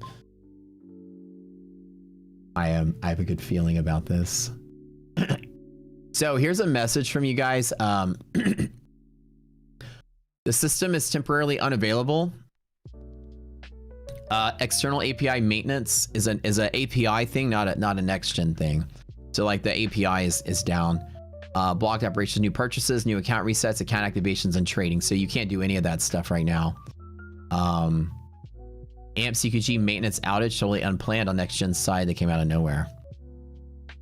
So AMP maintenance outage. AMP CQG API has unscheduled maintenance. Oh, so you guys trying to log in. Oh, okay. Even here. So those of you trying to log in with your Rocket Scooter credentials, has AMP and CQG are under maintenance, and NextGen actually goes through CQG and AMP as well, I believe, or CQG. NextGen is AMP though, isn't it? I don't know, CQG. I don't know who they fund with, but NextGen does use CQG. So that could be why you can't log in Rocket Scooter either. Could be an AMP stuff. I have not logged into my main trading account today to even see that. I'd probably have an issue with that on my side. Nice little Varus band bounce with my 2 micros doing the Lord's work over here. DD band reclaim. Should I? Oh, I'm scared. I'm scared. Well, let's let it bounce off of it. I should close out. Technically, I should close the trade here. Take the profit. I don't know. Do it. All right, fuck it. Terrible idea, dude. Terrible idea. I can't believe you're talking me into it right underneath the yellow line. This is a bad decision. Oh, bad decision. Whatever. 5 micros, let's go. Wait, NYSE is closed tomorrow? Oh, 4th of July. That's right. Holidays, baby. Yo, I'm going to the World Cup on the 4th of July. I got tickets, baby. Only cost me $6,500 for 4. which ain't bad, all things being considered. Once in a lifetime World Cup, $1,500 a ticket before tax. But also ground level, like we're sitting down in section 1, which is right by the field. I thought those section 1 tickets, or those like the lowest level tickets, were going to be like 3,000 or 4,000 a pop. $1,500. Morocco and Canada. That's gonna be a kick-ass game. We bought them because we thought it was gonna be the Netherlands and Canada. We thought Netherlands was gonna win, and then Morocco won, and we're like, oh, it's still a pretty good game.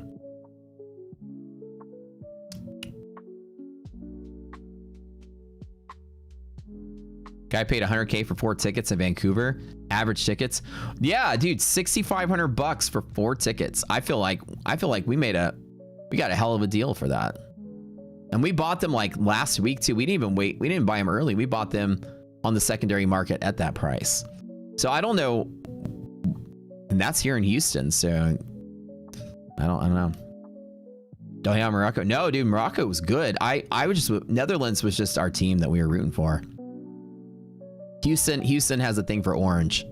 So when you got orange, you're in our gang. Houston's Orange City, baby. Astros are orange. Dynamo's orange. The Rockets are red, and it's close enough to orange.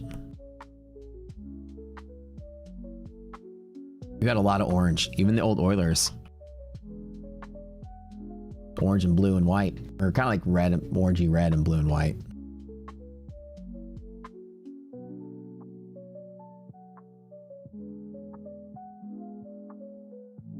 So we like our orange down here. Trump is orange.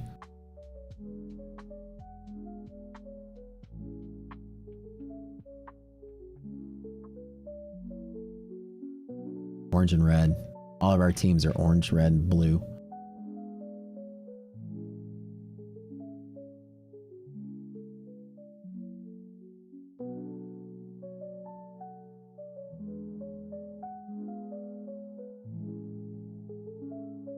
The color of the Titans? Yeah.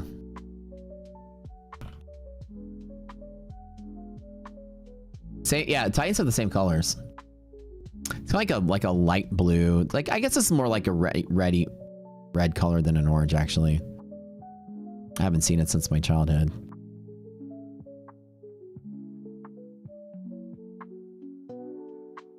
Texans aren't. I don't know. Nobody watches the Texans in Houston.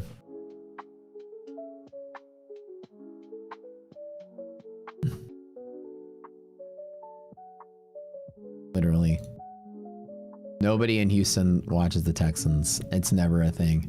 In Houston, everybody, like, you go to the bars, it's like, we're going to watch A&M football or UT football or U of H football. And the Texans are on the small TV over on the side. Literally. That's what it's like in Texas. Am I Portuguese? No, I'm not. I'm French. You know, it's crazy. Yeah. Houston doesn't have a lot of pride for the Texans.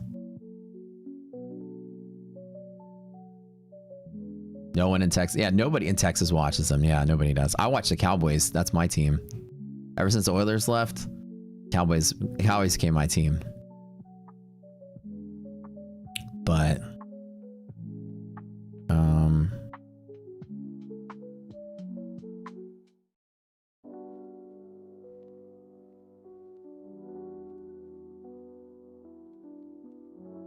you too? Yeah.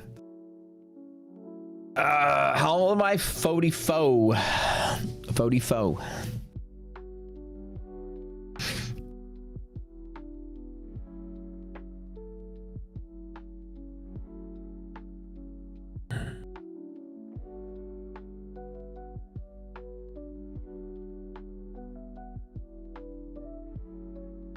Old Warren Moon and the Oilers.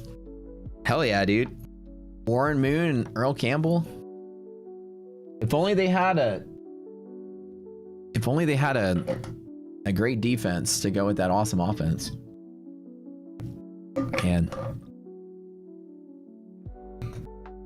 Warren Moon, as much as I love my Oilers, he deserved a much better team. He should have played for a better team.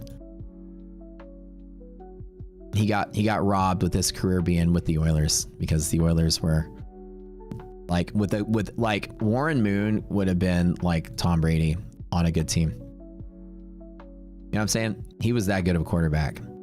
Him with a good team with a good defense and a relatively decent offense would have won back-to-back Super Bowls. He was that good. So we always said that down here.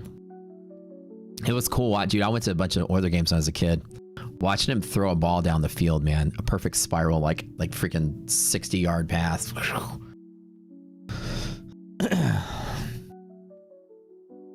Yeah, he did good with the Seahawks.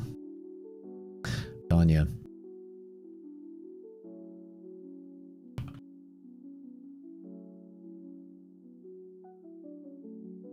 Yeah.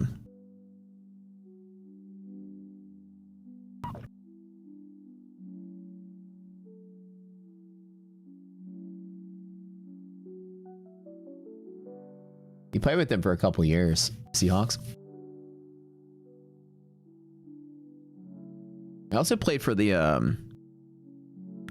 also played for the Vikings, I think.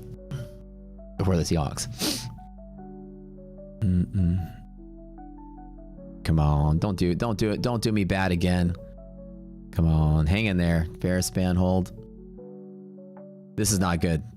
I did add on the reclaim, and so I'm just going to chill on this. This might be a second loss.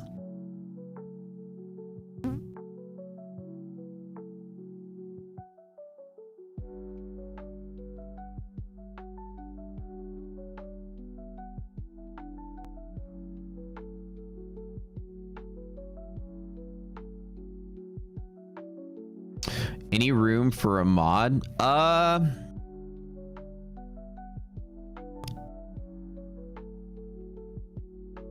guess. What kind of mod skills do you bring to the table? Tell me your vision on how you will moderate. I want to hear. I want you to audition for us. This is your community. Shall the community elevate you to a position as moderator? Let's send us your pitch. What's your thought? A looser one? Oilers, one of the biggest chokes, playoffs versus Buffalo. Is as rare as it was for us to make the playoffs. Can you type rigged in chat? Does that work? Can you serve cold beer? Mute everyone during giveaways and be the only entry. Oh god, that is one hell of a chore. Warren Moon played for the best football team in history, the Edmonton Eskimos. Was that like later in his career? All right. Farina's vouching. Oh, all right. All right. I'm gonna tell you. Here's some gentle rules for you being a moderator.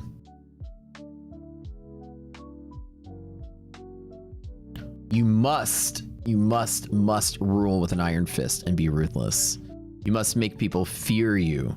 The sight of you makes people's legs tremble. Actually, no, you just have to be cool. Don't ban people, don't block people, never, unless it is a deliberate. Ban people for like racist shit, you know, like wildly inappropriate stuff. I'm talking like wildly, like don't ban for rated R or even rated X stuff either. Like we're a little raunchy here, a bunch of traders. Just if someone's deliberately, you know, deserves it, it'll be obvious that they deserve it. But like, let people talk shit. Let people talk shit to me. Don't care about that. Don't. I like to let people know that it doesn't get to us. We had a moderator one time that was like, every time somebody says, Matt, you suck or whatever, and they would remove that. Don't remove that. Because I know I don't suck. I want them to know that that doesn't bother me. All right. And also don't remove people in the giveaway whenever they're typing. Like when they spam chat and give away, the whole point's spam chat. Don't worry about that. You make correct bets more often in your trading? Oh, that's funny. Yes, sir. You're welcome. Appreciate it, Brad. Awesome. Okay, guys, it's been one hell of a crazy trading day today. I did take some micro trades and I put a few more on the reclaim, which is a risk, which put me upside down again. But we'll see what happens here. Next, the API issues. So the API is not a next gen problem. It's a the API issue is a CQG thing, I believe. We got some Tradeify accounts to give away while we're chilling. Let's work on that. When will the London Street start? I'm waiting to get everybody's audition tapes in. We're gonna start looking at those. So the API issues are are fixed. So next gen should be ready to go. Good deal. Good to know.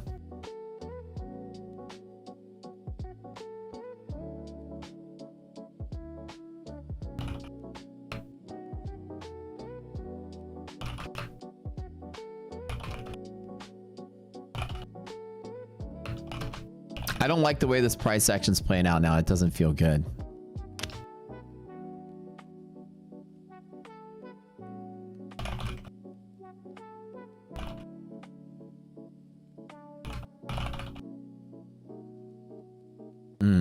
It is like itching right now. All right, guys. Type it in. I don't like this trade that I'm in.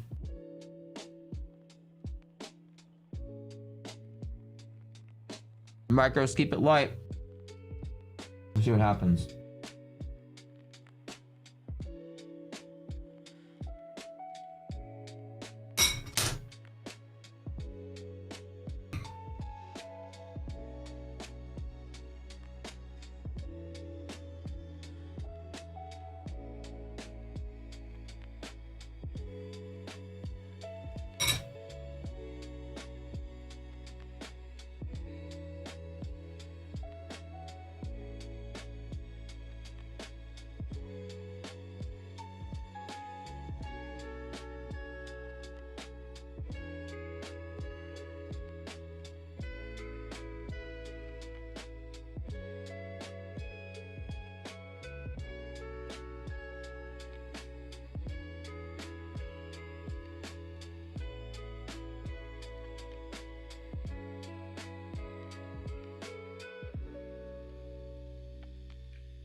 Damn, that's me falling to lower lows.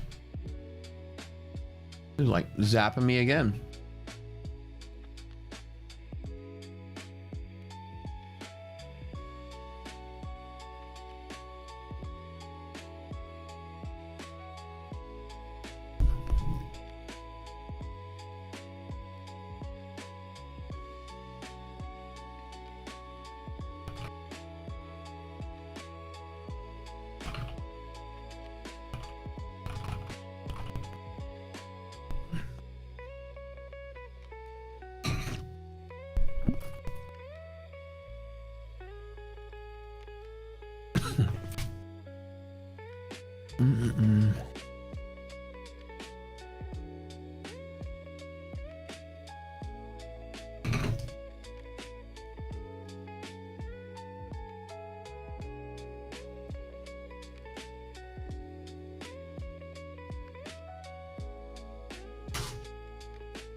man, what's going on with the tech talks today?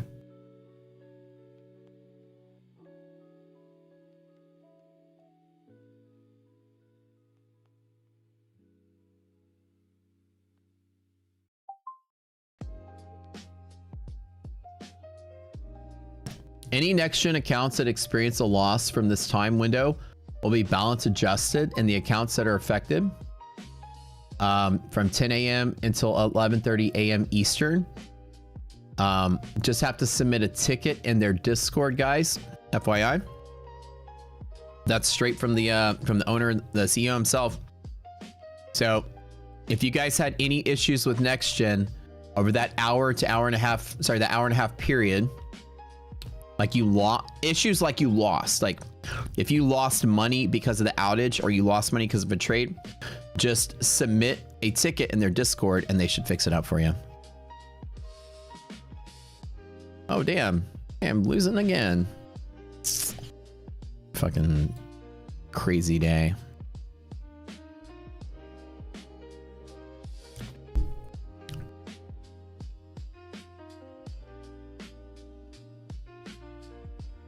This is long-term monthly hedge pressure on S&P. Like I said, I still believe in greater market. It should be all right, but let me double check that NVIDIA is selling a little bit. Cameron Cook.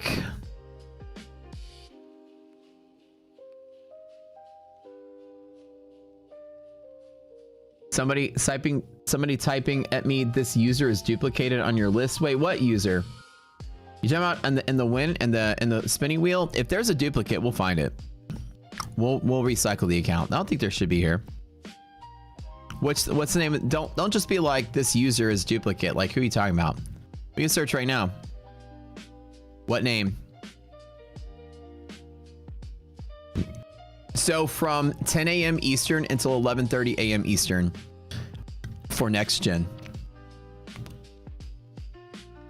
So because of you, you've been wrong from the right place all week and wrong small. Yes. Managing risk much more effectively and staying solvent longer. Appreciate you, bro. Campus Gold. I love it, man.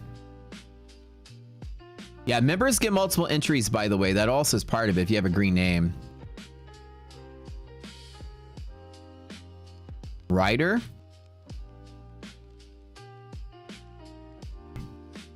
It's only in there one time.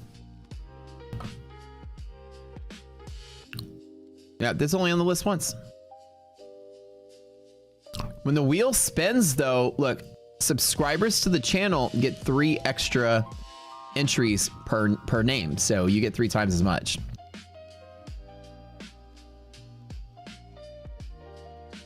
Look back at the draw. Yeah, guys. Okay, let me speak slower. Let me talk slower. Did you understand? Ready? If you pay $6 a month for the channel on YouTube and your name is green, you will get 3 entries per tournament. So that's a perk for channel subscribers.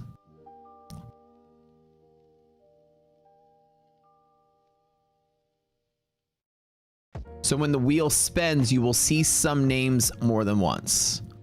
Yeah. Yeah. See right here, bonus for subscribers, get X3. So if you subscribe to the channel, your name will show, your name will be in there 3 times.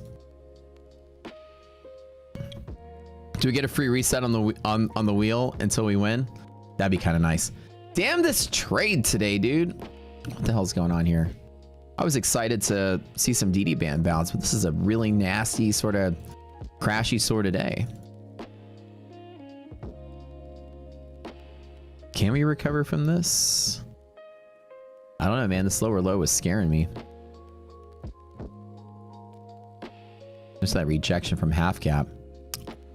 Very irrational and backwards day. Nothing's really lining up to some of our strategies are sort of requiring things to line up and nothing's lining up. Kind of wanted to play big, so that's another $1,000 down. I'm still up for the day, but man.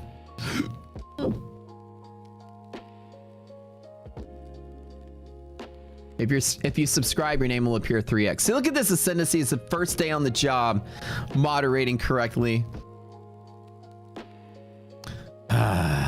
Well, unusual, usually below the green line. Remember, we don't trade anything other than small trades on strong pivots only.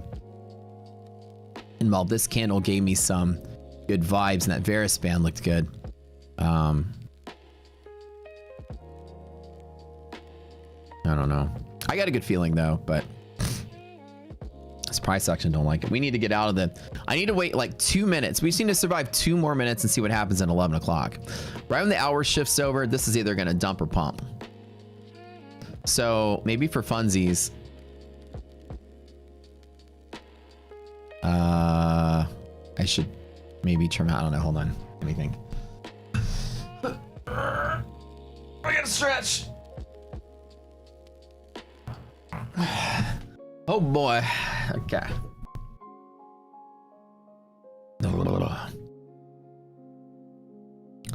Didn't we already give away the trade advice? Wait, how many? Hold on. We already give them away.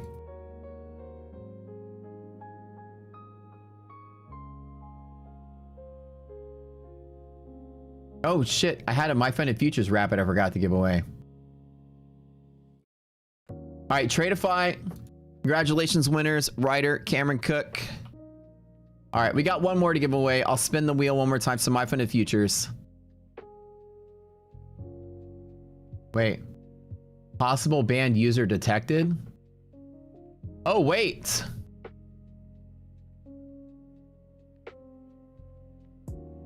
Oh, okay. Wait, sorry. Wait, hold on. The first guy. Actually, maybe you guys found we have in our database. Now we have really sophisticated tools we've been writing. My database has refused your winning, Ryder. It says you can't claim. It found a duplicate. All right. Ooh, I love our tools. Ooh, we wrote some really good programs on our side. All right, sorry, Ryder. Apparently you've been banned. I know this on the fly. I love it. All right, well, there you go. All right, so let's spin it one more time for the other Tradeify 50K select. Now, Tradeify 50K select accounts are pretty good. The select daily is one of the go-to accounts out there. Daily payouts, just like all these other ones. Cameron was like, thought he meant me. No, you're good, brother. You are good. All right, it's now 11 o'clock. Let's see what happens.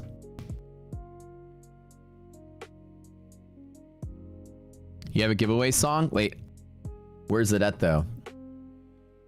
Where's your giveaway song?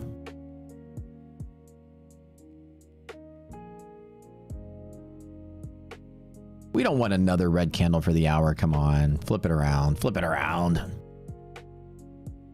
Flip it around. Still green for the day, but man. Can we get a reversal? This is my first day on this one funded account. I wanted to put some fat in that account. Futures Fumbler. All right, let's see if you can claim.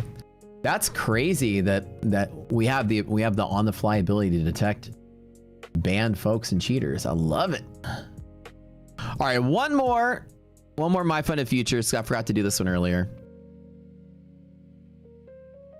And I've got this. The thing is that I think that it's gonna, I don't know. I think S&P is gonna hold, but we'll see.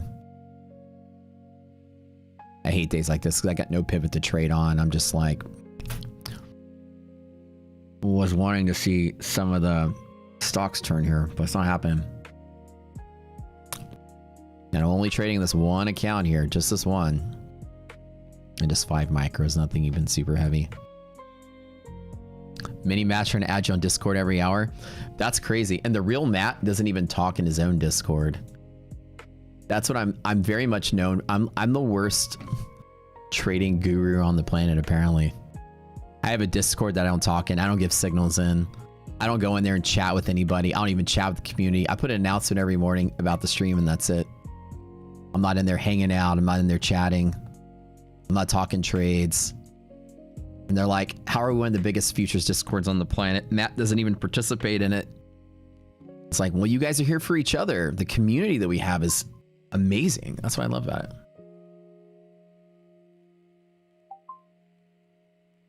So here's a diagnostic report. Here's how we're going to catch you guys. Apparently, Ryder X has been banned for, we caught Rider X, our very sophisticated scraper bots and everything we've written, has 7 actual YouTube accounts and 5 Discord profiles with the same email, spanning multiple Discords. Oh boy, you can't beat us. I love it. All right, fuck this day though. All right, the last one. Here's how you guys claim your prizes here. Hold on. Wait a minute. Oh shit, I think I did one too many. Oops. Give this person an MF if you did one too many. Okay, hold on. I got something here. I think I did one too many. All right, that's it. That's it. No more giveaways. That's a lot of effort. Oh man, AI and programming and, you know, abilities that our team has. You know, we have all kind of cool ways to figure out who's scamming us. Best part. Giveaway's over.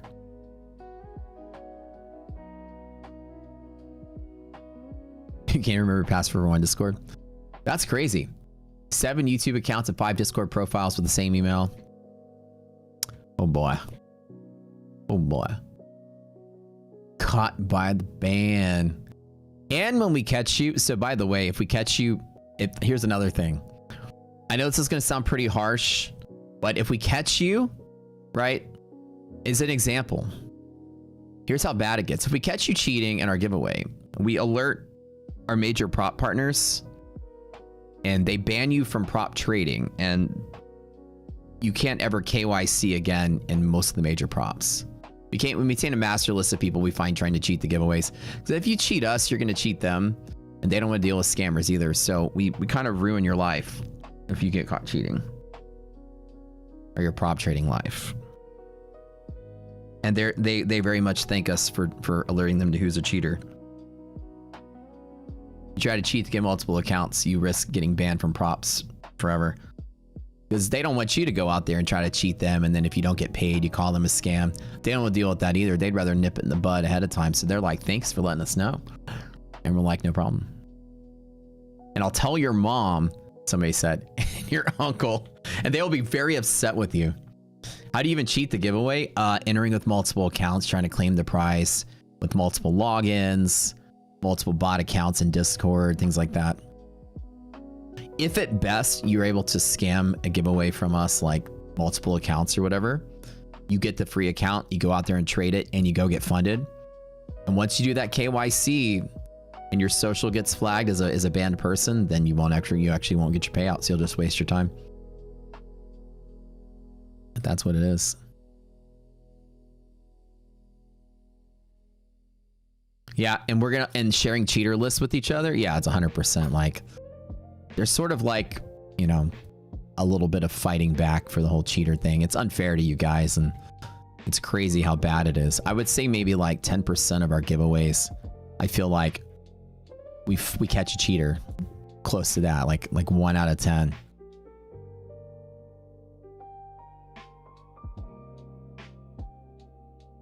We catch them though. We catch most all of them. Somebody can explain on the double entrance. I'm not giving you guys a handbook on how to do it. People try to enter with multiple names. Like a band trader tries to get their friend to claim the prize for them. Things like that. Yeah, can you teach me how to do it for educational purposes? I'd just like to know. Just pretend like it's chicken and the fish, right? So the goal is, if you want multiple entries, just sub to the channel. But the thing is that you have people that are like banned from props that try to get a prop account and trade under their grandma's name. You got like, you know, people using bot YouTube accounts to try to claim the prize. We have, like I said, we have ways of figuring it out. You sent the London stream audition, Sonic? Thanks, man. I appreciate that. Yeah, we haven't gone through them yet. I'm asking for a friend for educational purposes. Yeah. So the goal is that you guys get 1 entry per person and make it fair. That's it. That's the goal. Damn, this market today sucks. No balance, no nothing, just more downside crap. Come on, give me that green though for the rest of the day. Let's just have that. I don't want this. But this is not looking so good. Liquidity pocket here is a maybe. It's a hard maybe at this point. That's why I was like trying to trade around this, but this low below DD band is not a strong entry. It's not possible to link the prop score account for giveaways. Oh, that's our next thing we're doing, Rami. So we'll have a foolproof method after this. Is that you will have a prop score account and you'll be able to go to prop score account and enter actually there on the website.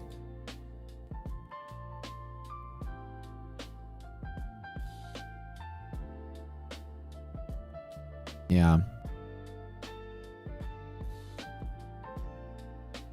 And if our first layers of craziness don't, like our first layers of security have craziness and then people get by it, then we'll just put a KYC on there and then nobody will want to give away a prize without grabbing their phone and doing this.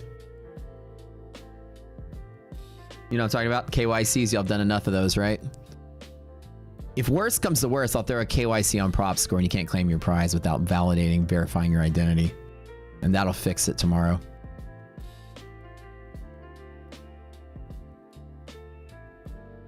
You know what I'm talking about? Turn your head, turn your head.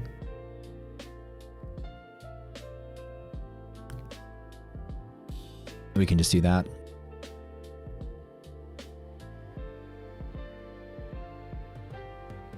You got a KYC anyways to trade on props. It wouldn't be an unusual ask. Damn, this market gonna break me even today on this account. The pocket one more time. Screw this, man. What's so great is there's like $8,000 or sorry, $4,000 still currently on this account of drawdown because you build your buffer in the second phase on Blue Sky, which is kind of nice.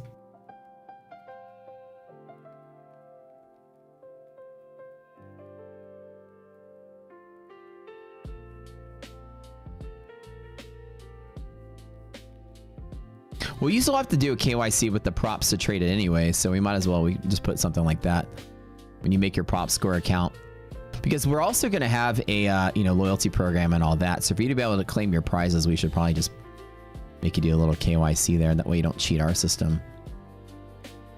Because another thing is that when somebody makes a prop score account and submits stuff for the loyalty, we have to make sure that that they're the person that's submitting, so they can't just submit their friends' receipts, you know?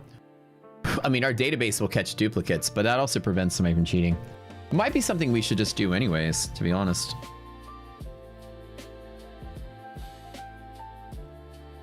Will Blue Sky do any activation promos? Not right now. I'm not aware of any of those right now. No. Not yet, unfortunately.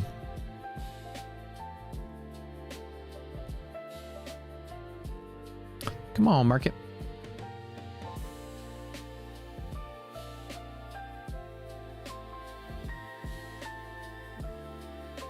Like I said, I'm just holding through this. I still think we might be okay by the end of the day. The stronger bull market is still there.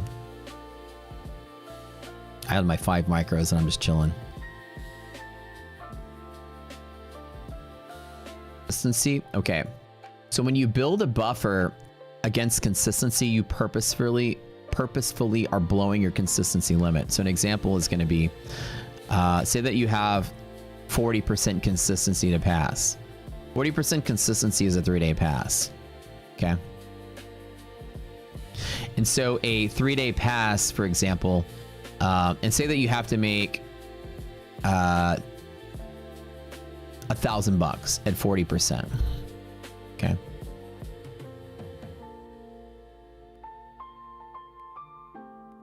So,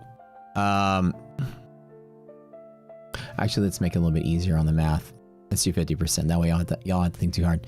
So you need to make $1,000 minimum PT. Okay, minimum. And you can take out $3,000 payouts. $1,000 at 50% consistency. Why is my mouse like... It's like skipping around when I'm trying to draw here. 50% consistency. at 1,000, which means each of your trades need to be $500 at minimum for a $3,000 profit target or payout. But you don't want to just make 3,000 then take 3,000 out and be at zero. Say you want to build like 3 times your payout max, even though your profit target minimum is 1,000, and you can take out up to 3,000, and you can take 5 payouts total. So you want to take out all 5 payouts at max. So you want to put in maybe like 10K of buffer, right? Consistency just means that your biggest trade, say that instead of making $1,000 before first payout, now I'm going to make 10. And at 50% consistency, I can just make that in 2 trades of 5K. It doesn't really affect your buffer or the way you get there because you're trying to overshoot anyways. When you go higher than what's required on consistency, all it does is makes your profit target bigger. But you already are making your profit target bigger anyways. So your act of building a buffer counters the fact that you're violating consistency. So that is the corrective measure. You're purposefully going overboard. You don't even have to worry about consistency at all. You're gonna bust your consistency right out the door, but it's gonna make you have to make a little bit more, which is fine. You guys typing my funded futures, there's no giveaway anymore.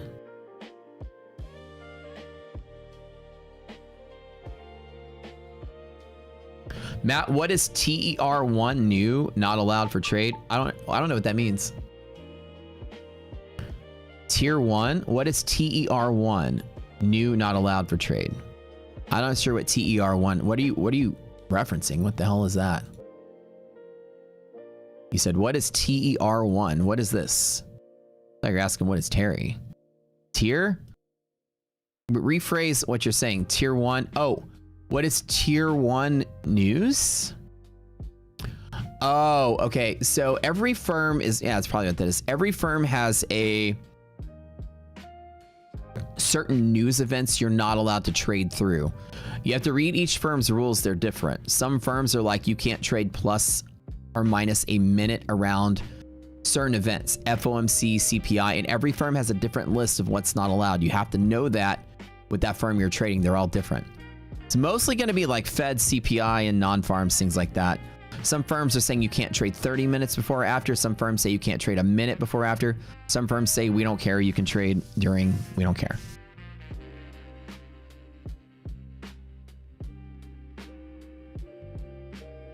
Yeah, that's probably what you're asking.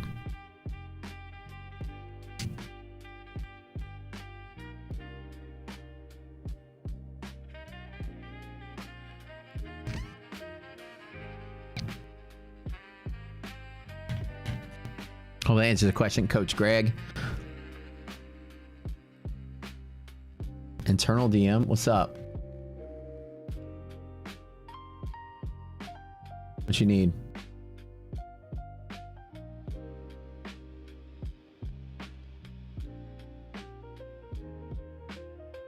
Yo, okay, so I got a tease for you guys. We're the first people in the world to know about this.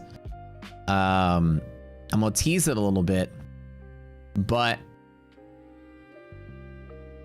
Blue Sky is coming out with something new next Monday.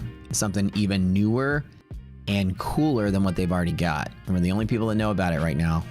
And apparently we're getting an exclusive deal on that day, on Monday. So be here for that.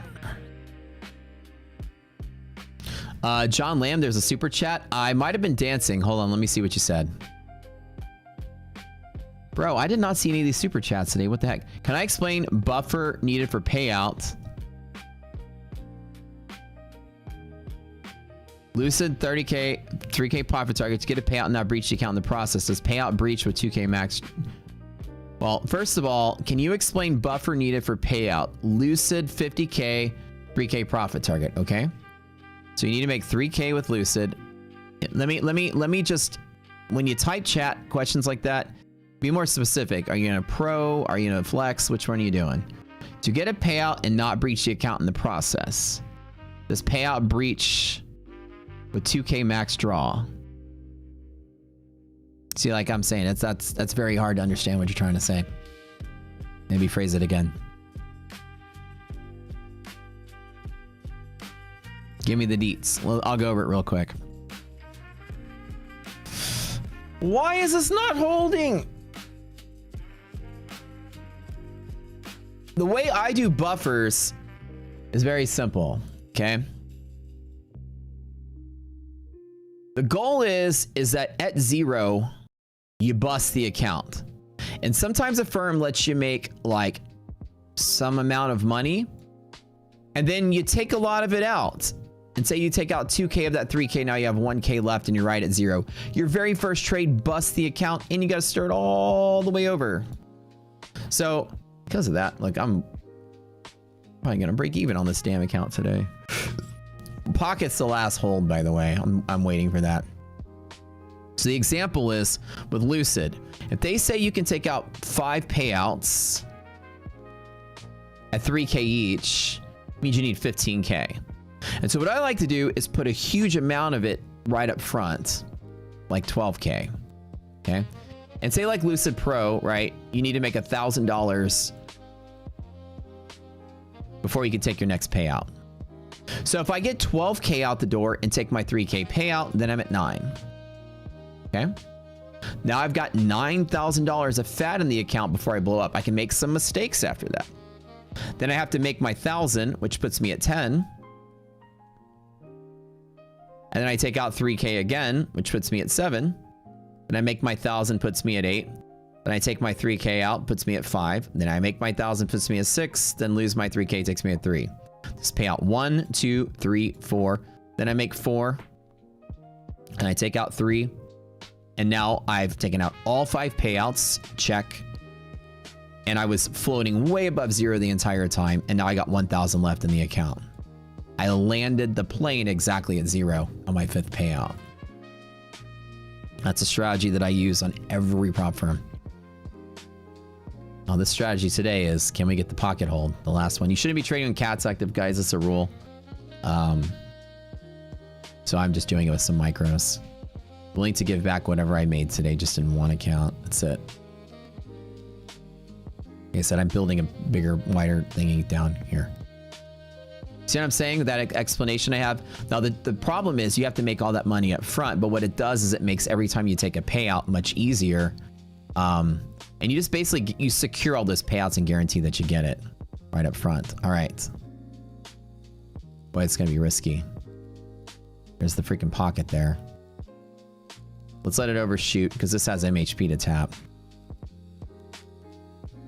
I think right there I'll be fine.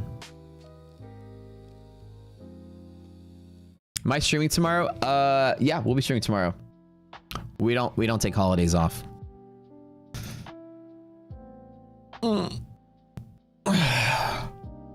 So when you are max funded sim, when you're funded sim, the max drawdown stops beneath the initial 50K balance. It doesn't watermark from account high. Once you're funded and you build their buffer, usually the trailing drawdown stops right at 0. Or a couple bucks above it.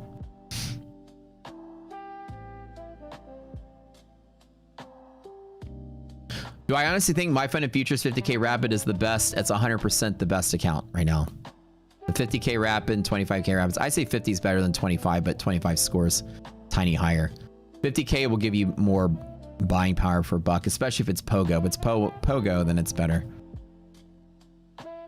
If the market was closed, we still stream. We don't take the day off. We still stream. If the market's closed, we'll still be here. Equities market is closed tomorrow.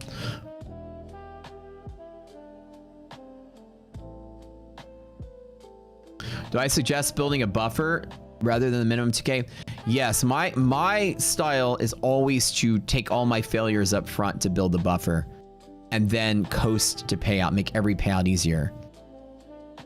I don't like to trade. Ooh, I made a payout. Okay, take it. I like to just build and build and build and build and take my payouts and stair step down to 0. That strategy has been more stress-free because payout 1 is harder, but payouts 2, 3, 4, 5 are almost guaranteed. Well, not guaranteed, but much easier and harder to fail. Whereas when you finally make it to get your first payout, you don't want to be right at 0 again where one more trade will bust the account. Every prop firm I ever trade with. Now, again, it costs you a little bit of money up front. And that strategy is good when you're a good trader. If you're struggling as a trader, it's going to be very hard for you to build 3 or 4 times payout into a single buffer, into a single account. That really is kind of a hard feat to do, but if that will guarantee that all 5 of your payouts or whatever you can take are much easier.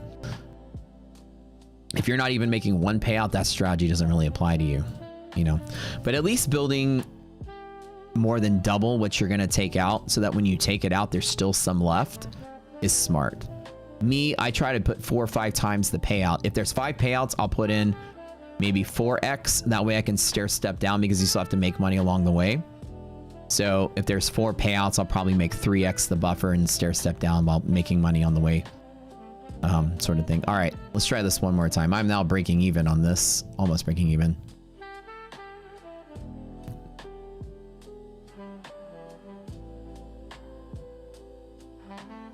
Kind of a dumb day today, right? A lower pocket balance. We're outside of Varus bands too, so it can kind of get pretty gnarly. But my losses are very minimal today. I've done very well. But the trade, the last 2 trades weren't that great. Especially adding at the reclaim, I'm just sort of like waiting. The pocket's the last one I can do. But I gotta go to my Funded TV in a minute, guys. Actually gotta go in a minute.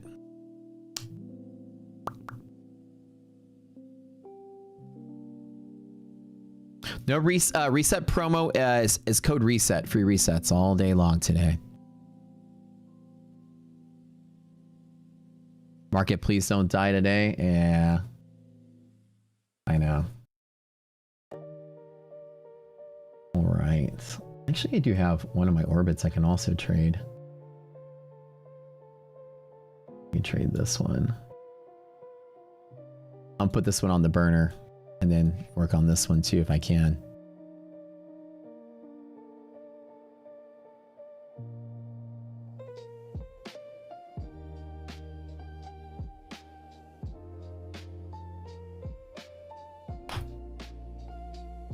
Play market, please don't die today. Well, it hasn't died yet. It's just limping.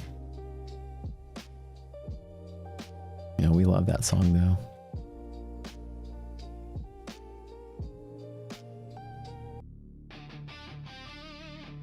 All right. Or hold the line, don't fade away.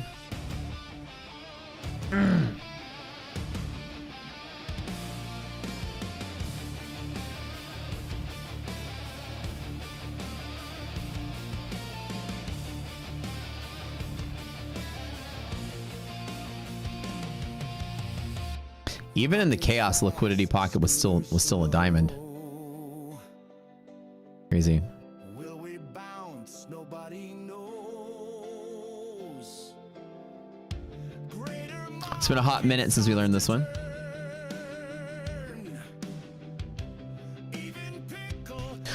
When it shows the catalyst is active, it's a whole technique. Get Neon to explain it to you because I gotta go. Anything below this purple line, catalyst is active. So you get a chaotic, crazy market from here. S&P's got MHP. The only possible bounce point today that doesn't just die is going to be S&P falls another 10 points. Put about another 40 on NASDAQ down here at the bottom.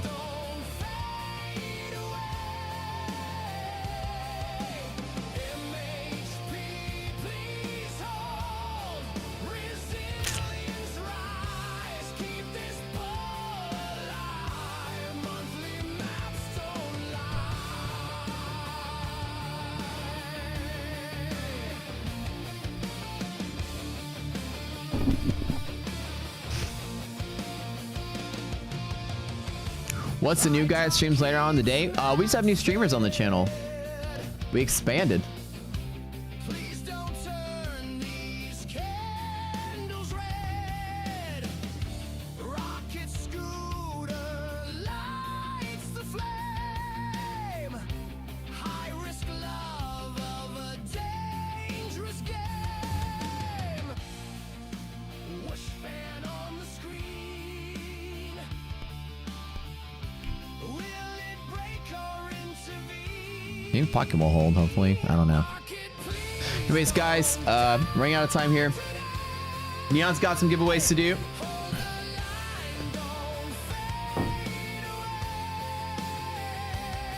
Love being here with you guys. You are my favorite. It was a fun day till market fell apart. But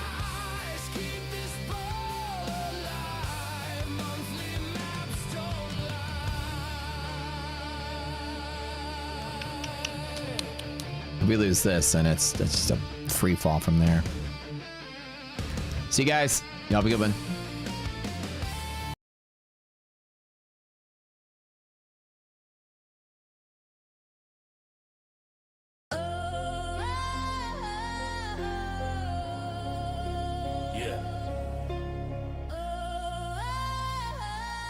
Afternoon stream, let's get it. Neon on the mic. What's good, baby? What's good in the hood? I got one word for you. Meow. Meow. Who knows why I'm saying meow?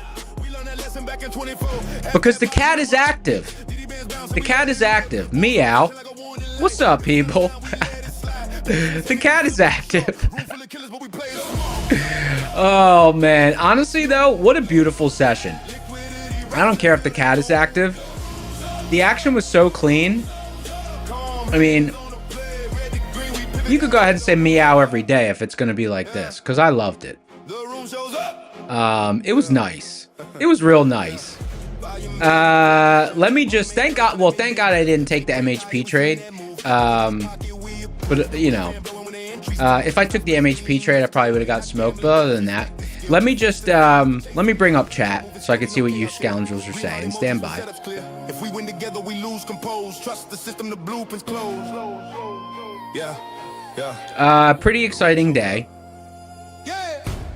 The room shows up. I had a banger trade, guys. I traded Asia. You know I usually don't trade Asia. What did I say last night? Hold on. Guys, what did I say last night before the close? I said I'm gonna trade Asia, and I said what level. Anyone remember what I said? Who remembers what I said last night at the end of the session? Who remembers what I said at the end of the session yesterday and what level I called out? I was waiting for it all afternoon. 29,966, exactly. Someone said 965. I think I said 966. 29,966. Okay. Go back and watch the stream from yesterday. When I ended the session, I was waiting for that level, and I said I usually don't trade Asia, but I said, you know what? I'm trading Asia tonight if I get that level, and guess what? I got it. Let me bring up the overnight chart first. And guess what? Overnight dynamic was there. I didn't even mark overnight dynamic. I marked it after the fact. One of my friends is a trader, and he knows Rocket Scooter. And I texted him, and I was like, yo, I hit this level, banger trade. And he's like, yeah, me too. And I was like, oh, shoot. Was dynamic there? Because, like, I was confident in that level. I didn't even mark dynamic last night. I should have. But anyways. So, what a banger trade. Let me just bring it up. I was so happy. Because you know what happened? Okay. Yesterday, you all know, we were here from 12:30 to 1:30 to 2:30 to 3:30 to 4:50. We were here till like 4:10, waiting for that level, and it didn't get tagged. All right, it didn't get tagged. 24,966. Let me mark it on the chart. 29,996. 29,966. There we go. Okay. Let me mark it in magenta. I'll mark it in magenta. I'll mark it in magenta. Okay. The magenta line on the chart. Yesterday, we started the stream right here. Let me scroll forward. Yesterday, we started the stream right here. And people were like, are you going to take this trade? Are you going to take that trade? I was like, nah. I was like, I want this down here. And right going into the close, we almost got it. There were some closing shenanigans, and I stayed an extra like 5 or 6 minutes because I was like, I think we're going to tag it at closing shenanigans. We almost got there. I didn't chase it. And then last night we opened up. We had some shenanigans right here. And then we came right into it. And I smacked it real nice. Right click, data series. Let me show these little scoundrel executions. Now listen, I didn't catch the whole move. I just catch the normal 1-to-1. I wasn't trying to catch a home run. You know, I was just trying to catch a normal trade. Okay? Let me scroll forward. Oh, damn. I called some nice trades this morning, too. Look at my short entry. This morning. Look at that scoundrel short entry. Oh, boy. What a beautiful day. All right. Right here. I smacked it nice. Got a nice little scale out. I got a nice little 45 points off of it. It was a nice little night. Nice little night in Vegas for me. And then let's take a look at what scoundrel trades I took today. I don't even remember. Let's see. Let me go to a regular session chart now. First of all, let me hide the chicken pox. The market's falling apart. Cat is active. Meow. The session is dead. Let me see. I don't even know if I have any levels below. Let me just hide the chicken pox. Guys, I'm feeling good. It's a Friday. Well, it's a Friday for me. It's a Friday. It's going to be another 3-day weekend for me. You know, I barely get any 3-day weekends all year.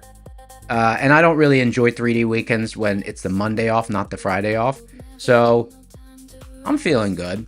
And I smashed it today. I sized down, but whatever. I'm still feeling good. Okay. Let me remove this magenta line. I didn't even look at monthly maps today. Anyways, 29965. Someone said, Matt said, we'll streaming tomorrow. Market closes early tomorrow. He'll be streaming. Someone said, how come I don't have vacation mode on? Because I'm going on it's a road trip, not a beach trip. So I'll just be wearing my normal outfit. I won't be wearing any sort of colorful stuff. Okay. I honestly don't even remember what trades I took today. Let me see. Let me scroll back. Oh, guess what? Guess what else? Someone said, Matt's so dedicated, dank. Well, I wouldn't have a show. The market closes early tomorrow. I wouldn't have a show. I wrote an add-on for Ninja Trader. So see these lines? These are the rocket scooter lines. But I don't have the zones anymore, so I don't have to manually draw these anymore. It automatically places them for me. Because I don't like seeing the zones. I just like seeing the pivots. So black for bull zones, white for bear zone tops. So that takes out another step I gotta do in the morning. Anyways.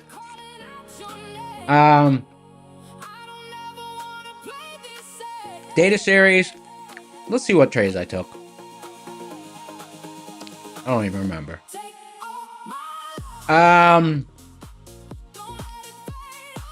It's kind of hard to see. Let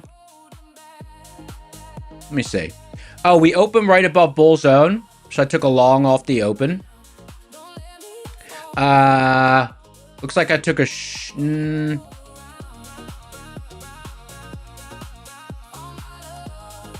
not sure if this was all the same trade. Long, short. Oh, I see. So, okay, so my final trade was shorting up here. Varus band,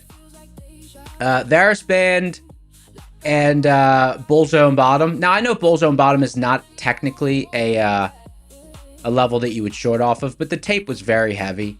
The tape was very heavy. I lost my long bias up here. So this is a short, cover, short, and cover. Let me see how many points I captured on this. Let me see.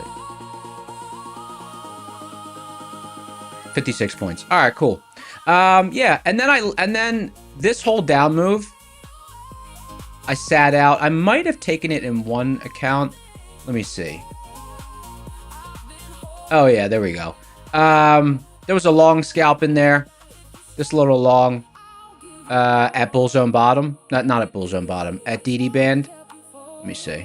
I think that was only like 30 points. Let me see. Yeah, 30 points.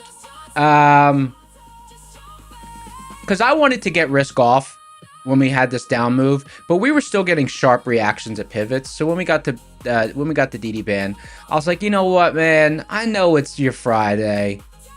I know it's already been a solid session, but man, with this much range, don't be a wimp and stop executing 28 minutes after the open.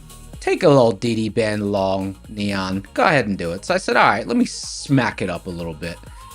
And anyways, and then I was done. Let me hide the chicken pox.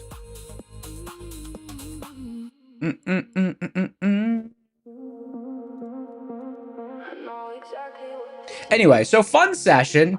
Fun little session. No complaints. You know what's crazy? I didn't realize like how scoundrel-like the session was, because now that I have the now that I have all the zones drawn on my seeds chart, for the most part, I'm pretty locked in on the seeds chart. I'm not really looking that much at the 5-minute chart on Rocket Scooter, because I have everything I need right here now that I have the Rocket Scooter levels on it. Then when I looked up and looked at the Rocket Scooter 5-minute chart, I was like, damn, this move is a lot scarier looking on a 5-minute chart. Like on my chart, I was like, you know, like to me, this was all tradable action. I was fine. Nice bounces, nice bounces. So I don't know. But anyways, when I look at this 5-minute chart on Rocket Scooter, ooh, it looks scary. But you know what? It is liquid down here. Yeah, it's liquid down here. Do you want to know how I know it's liquid down here? Because I have access to the velocity meters. And you can have access to them too if you want to join the beta. If you want to join the beta for velocity meters, there it is. It's at the top of the screen. velocity.neoncucumber.com. I'm flashing it. Go there. You could download the beta if you'd like. So that'll be cool. If you'd like to try it, go for it. All right.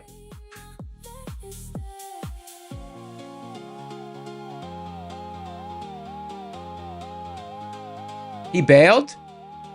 Wait, can you guys not see me? Can you guys not see me?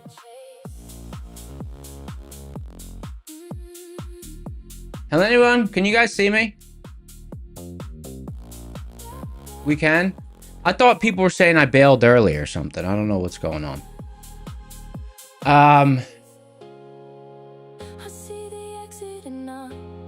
Oh, it took you to another video? Oh, that sucks. So it dropped people? That's a bummer. No, we're still live, people. We're still live. Oh, that sucks. That ruins the whatever. That's fine. That's a bummer though. That makes a big drop off. Now we only have 600 people. We had like 800. All right. Let's see if we got any zones down here. Wow. No seed zones, no Rocket Scooter zones. We're officially in no man's land. We're officially in no man's land. And this is crazy. Crazy. Let's do a giveaway. Let me see what we have for giveaways today.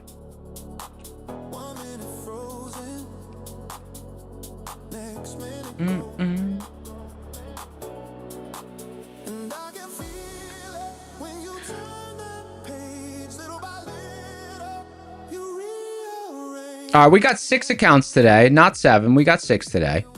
Let me see what we got. Next Gen, Lucid, and Tradeify. Next Gen, Lucid, and Tradeify. Okay.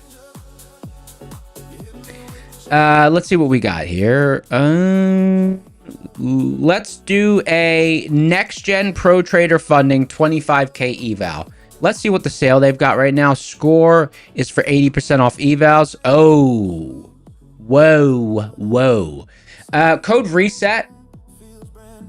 Code reset is the song contest apparently is put on hold. That's what I was told. So no song contest today. I got a message that the song contest is on hold, so I don't know. We'll see what happens.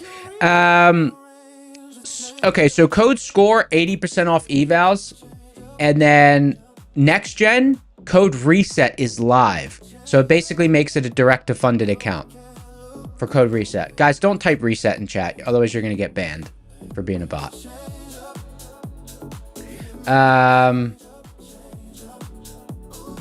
Okay, cool. So let's do a next gen pro trader funding 25K.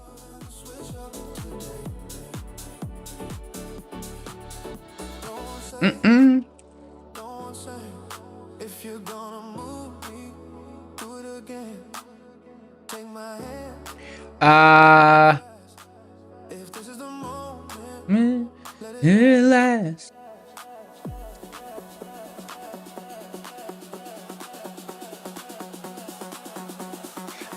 Okay. Next gen pro trader funding. Let's get some suggestions for the code word. Guys, stop typing reset.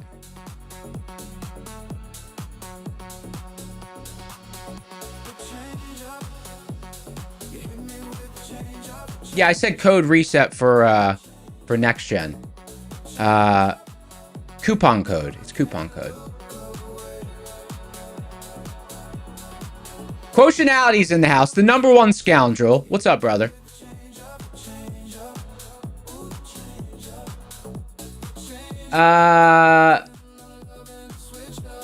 Fireworks. Let me see. That might be a good code word.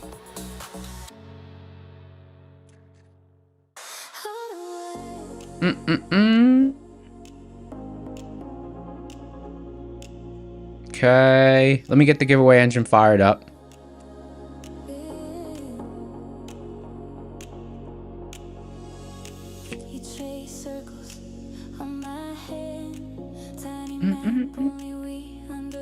Quotientality's sister. Okay, sister. Fair enough. Still a scoundrel. Let's see. Filter messages.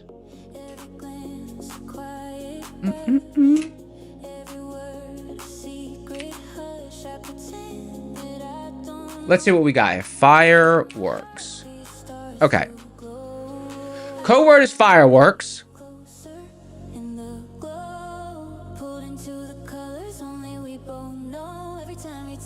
Code word is fireworks. Let's get it.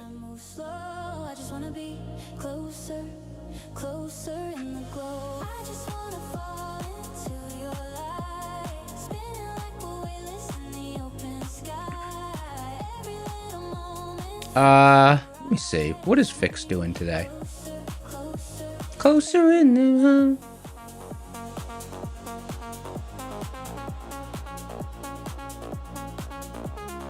Oh, honestly, this is not even... The chart is not even that scary. I'm looking at the... The chart's not even scary.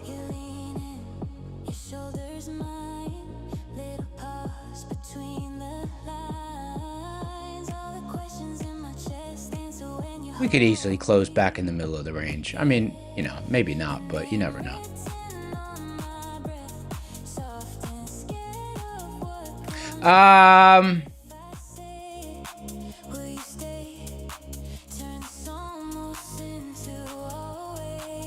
I just want to be closer.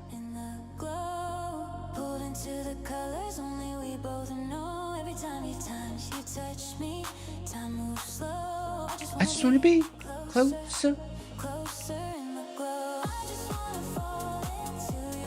Vic solidly above triple B. Yaskamin.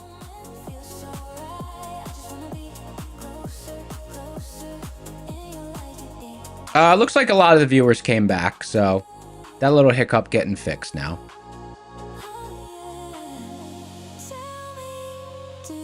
We had a little issue with the velocity meter at the open today. So anyone who's on the beta,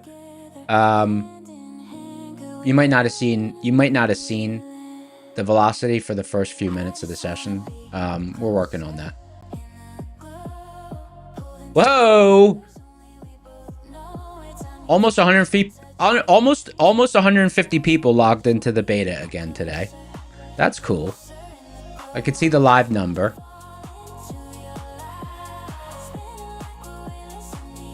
Uh, 136 people logged in right now. That's fun.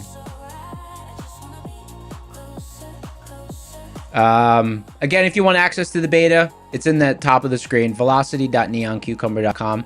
That is access to these meters that are at the bottom of my screen.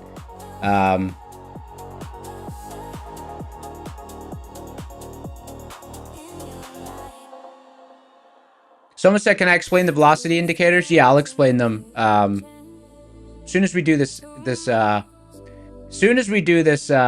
giveaway.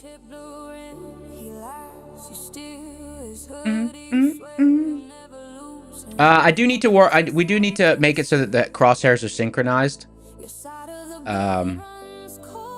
Because I realized that functionality is important. Look, I'll show you on the Ninja Trader version. See on the Ninja Trader version, see how the crosshairs are synchronized? We need that.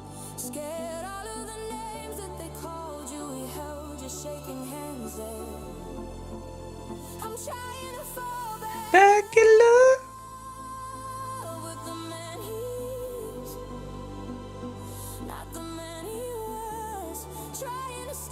Okay, here we go. Giveaway time.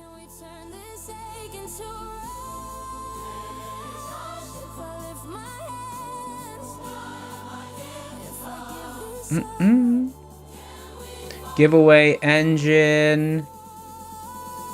Okay, here we go. Code word is fireworks. Someone says, where's the link? It's at the, well, it's velocity.neoncucumber.com. Go there if you want access to the beta. velocity.neoncucumber.com. It's also at the top of the screen. Here, I'll flash it. Right there. Okay, here we go. 7, 6, 5, 4, 3, 2, 1. Pick a winner. Brave Dave. Dave's a brave person. Brave Dave. Brave Dave.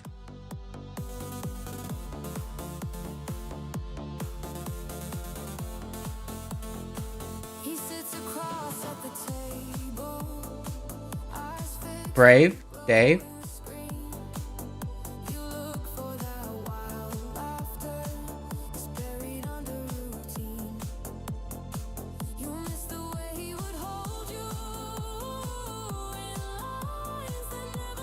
Hey, congratulations, Brave Dave. As the scoundrel in me would say, use a winner. Next Gen, Nexgen. There is no T in there if you're looking for it on Google.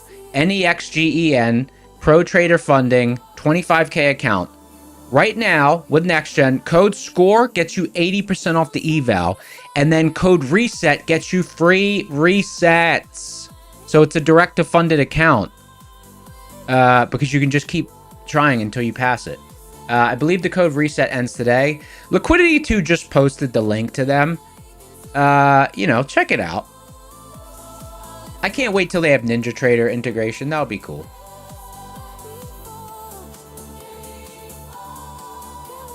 Someone said match trading on my fund. Probably not, because there's no pivots down here, so probably not.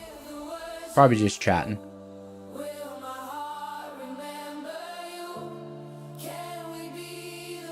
Cat is active, meow. Although it was a pretty healthy sell-off, so whatever.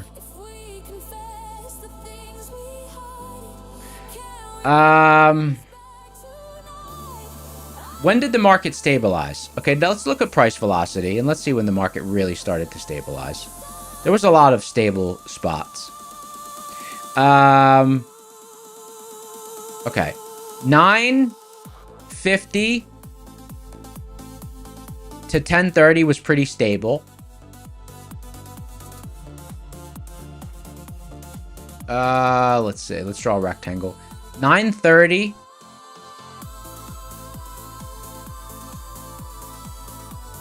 to 10:50.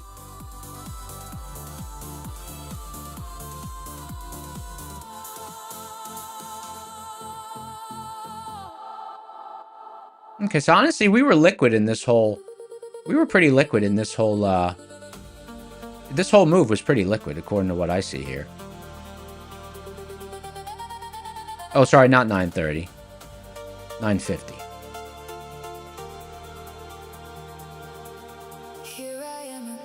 Okay, so it was a liquid sell-off. Okay, so nothing too scary that I see. What time did we get sketchy? We got sketchy at... We started to get sketchy at... I would say about 10:25. 10:25 is when I would have started being scared.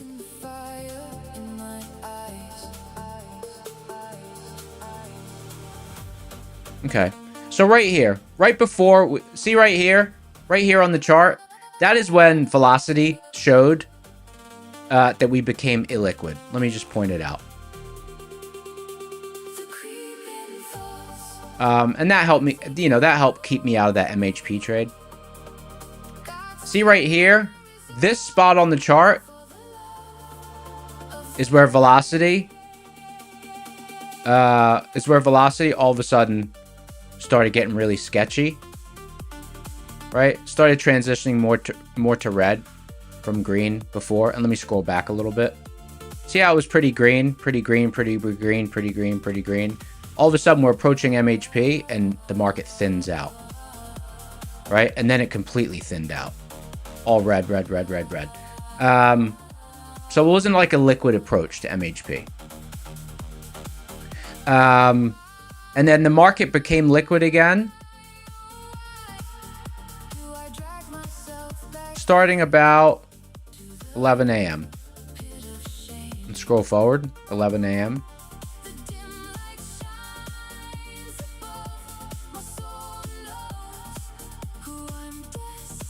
Okay. So we found buyers. We started finding buyers down here.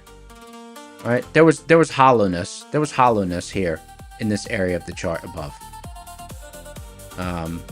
So we thinned out. Now we're pretty thick. We're pretty thick down here. There's buyers down there. There's people on both sides of the market down here.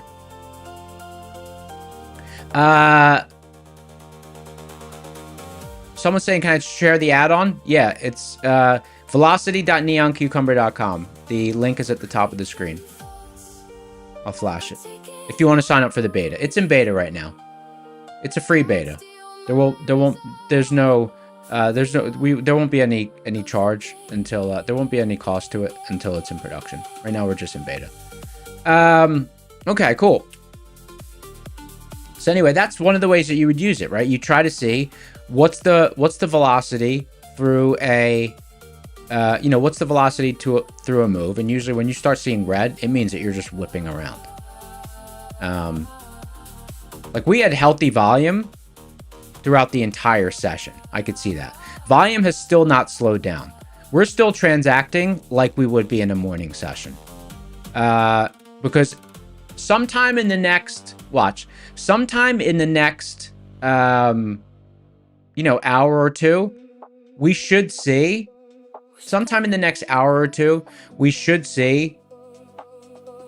volume velocity.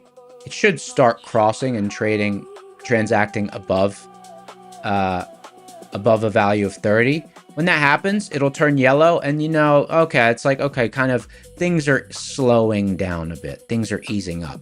But what we will want to see to be like, oh, it's slowing down, but it's healthy, is that price velocity also starts to slow down. Okay? If volume velocity slows down and starts trading up here, but price velocity stays down below 30, there's a disconnect, and that means that you're in an illiquid environment. That's how you use them.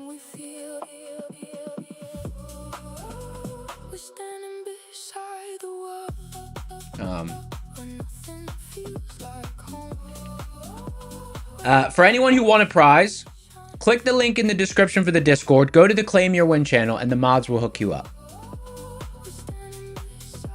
Mark said, where are we looking to go long? There's really no pivots. There's no pivots. I don't have a Seeds pivot or a Rocket Scooter pivot until about 400 points lower. But honestly, if we start getting to lower DD band on ES when we're approaching this bull zone bottom and this seed zone on NQ, maybe take a stab down there.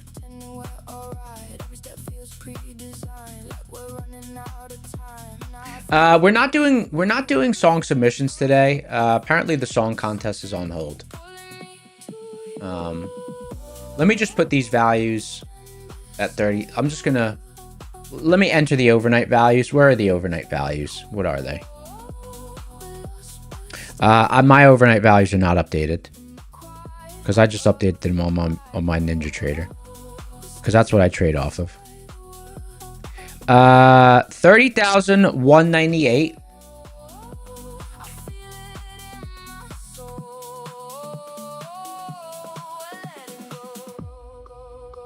And 29,949.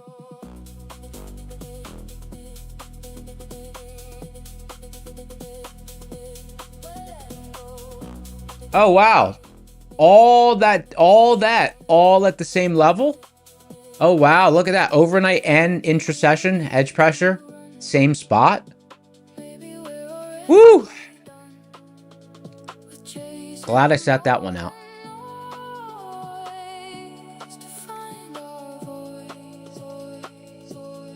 Jose, what's up, G? Gabe says Suno copyright concerns? I don't think so. I don't think so.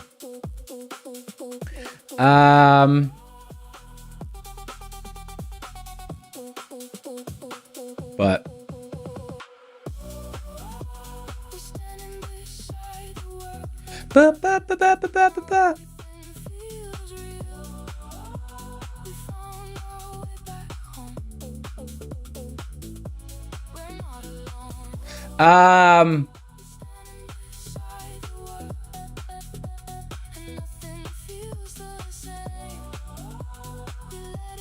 someone said I didn't notice. What didn't I notice? What didn't I notice? Tell me what I didn't notice. Did I miss something?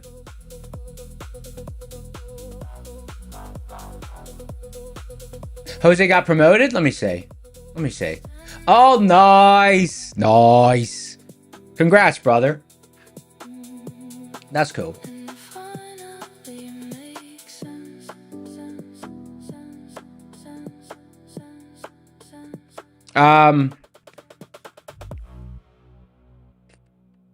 Okay.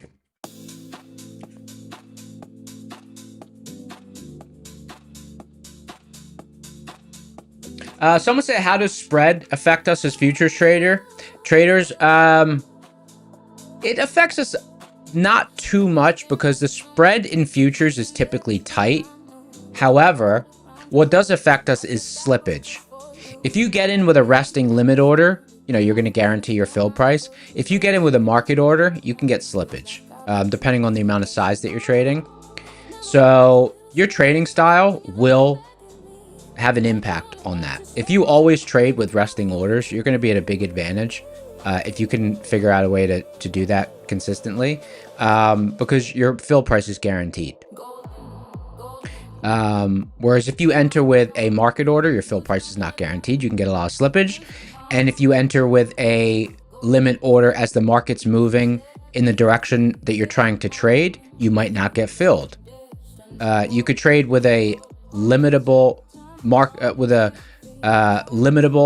limit order with an offset above current price if you're going to the long side. But even then, it'll allow a certain amount of slippage before it stops filling you to protect you to get you're basically telling the market, I want to buy now up to this price, not any price, but this current price plus, you know, 6 ticks.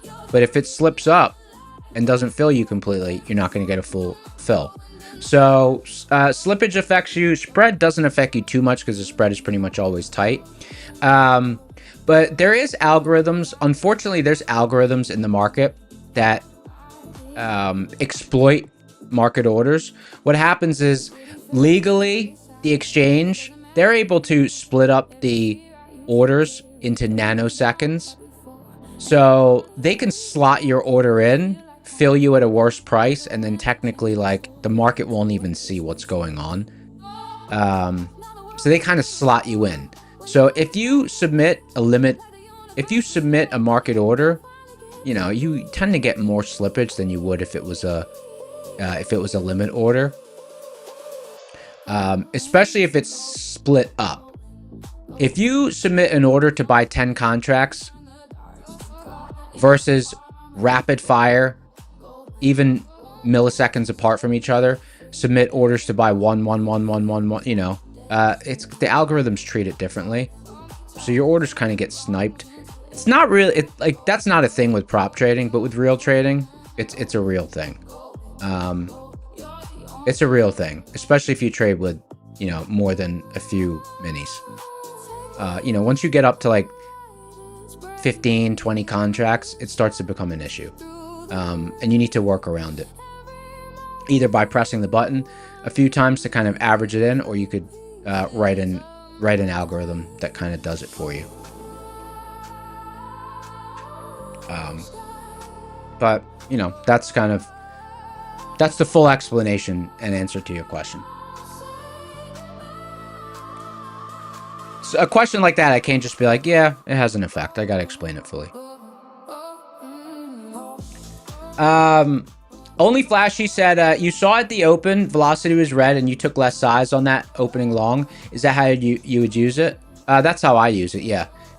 Because if price velocity has a very low score, meaning it's whipping around, it means that you know, it means that price might be a little hollow. Even if there's a lot of volume, if you're seeing red values on price velocity, it's whippy. So yeah, I size down because I know that the market can move very fast. And it's susceptible to slippage. Someone said, am I waiting for a long or short?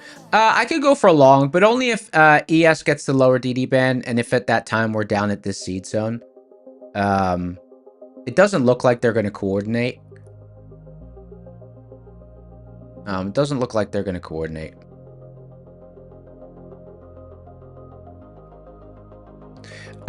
Keith Bailey said, any particular reason I use only green on my charts?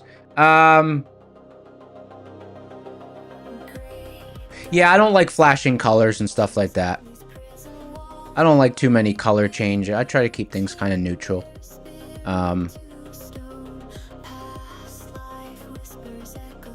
I got a little bit of spectrum wiring in my brain, and I don't need like red, green. I try not to have too many colors. But light green, you know, light green and dark green, that's it. That's enough. It's the same as green and red. It doesn't, you know, it's just a little differentiation.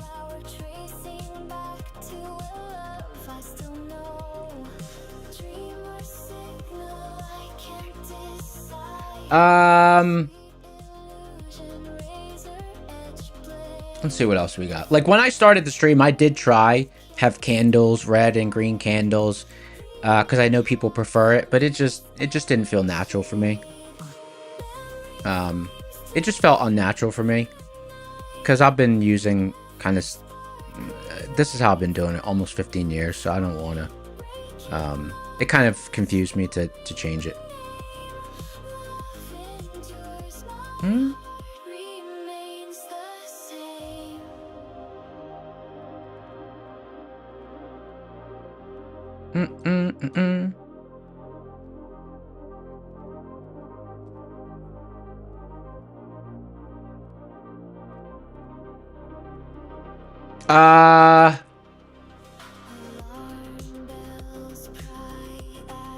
Keith Bailey said it's surprisingly still easy to read, even though you use different colors. Yeah, I mean, well, and then it's like with with Rocket Scooter, for example, these are bars. So with bars, you don't need any color, because bars show the open and closed tick. You know, I don't think bars are not very popular. Most people choose candles, but to me, bars have the same information. Bars have all the information you need. And I don't really care about the open, I don't know. I'm just looking for the general place where the market is. I think if you trade candle shapes, then of course the candles are probably easier to read. But it's just a personal preference. To each their own.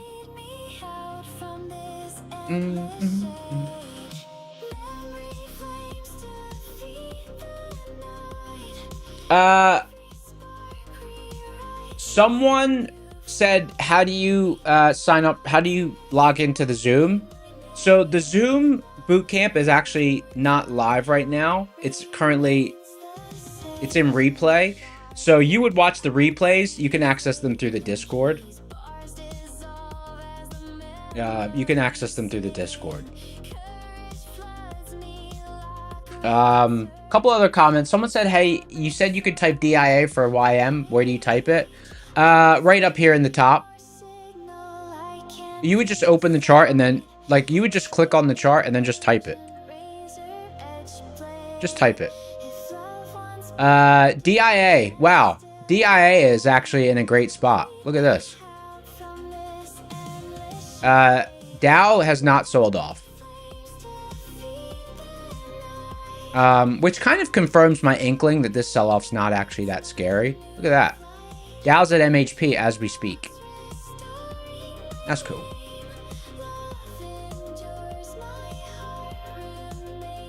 The same.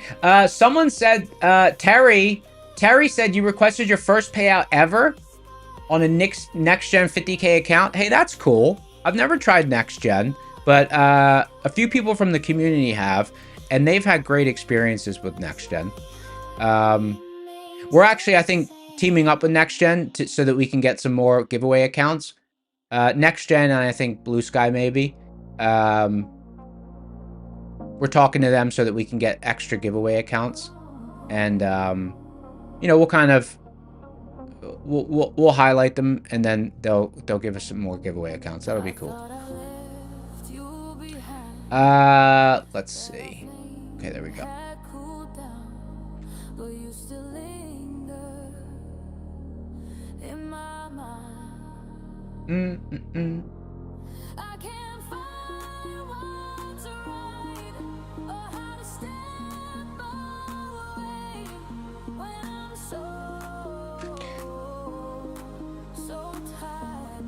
Someone said, is it better to trade? Do I have any strategy for trading the open?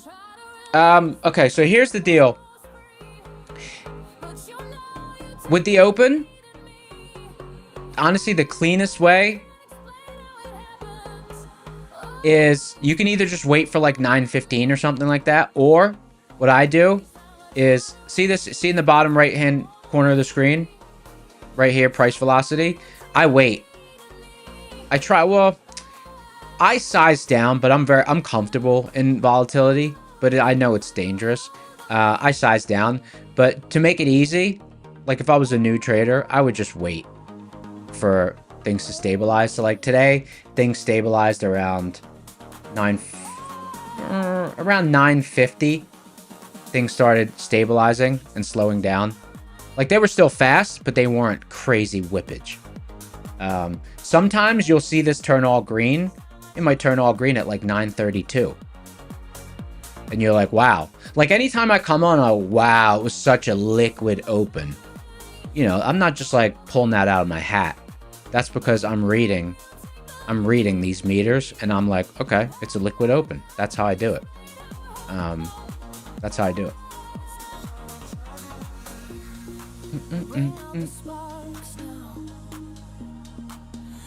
Only Flashy said when things stabilized, it dumped 600 points. Yeah, it's not stability in big picture. It's micro stability. Like when you're not going to get slippage. Stable doesn't mean stay in the same spot. Stable means more predictable.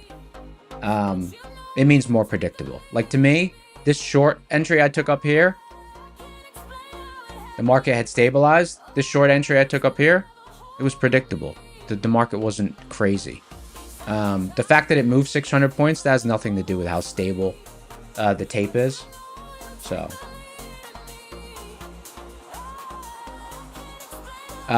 it's basically like saying, this, okay? It's like saying, if a runner is running and their ankle is rolling over, like, you know, they're unstable. They're whipping all around. But then when they put an ankle brace on and their ankle is nice and stable, you know, they're stable. But doesn't mean that they can't move a far distance. It just means that they'll do it with more stability and predictability. So think of it like, if this is red, it's like the market it's got an ankle, it keeps rolling over. It's just not stable. It's moving around and it's trying to move around, but it's not stable. It's like, you know, it keeps rolling its ankle over. And then all of a sudden it turns green. It's like, okay, it's stable. It's got its footing under it, but it could still run 600 points. That's what it means.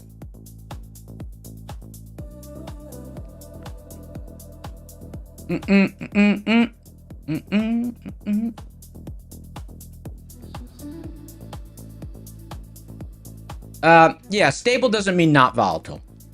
It just means, like it's micro stability, you know? It's got its footing. And how can you see it? Let's see how you could see it. Watch.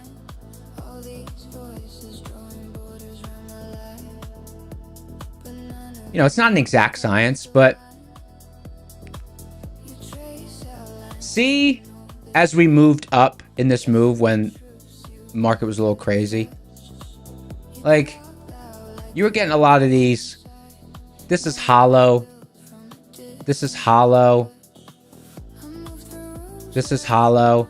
And then all of a sudden things start tightening up and you get these really nice clean moves. Like this move, the move down today, it was pretty clean. It wasn't really, it was pretty healthy. I was like, okay, like it's just a down move, but it's liquid.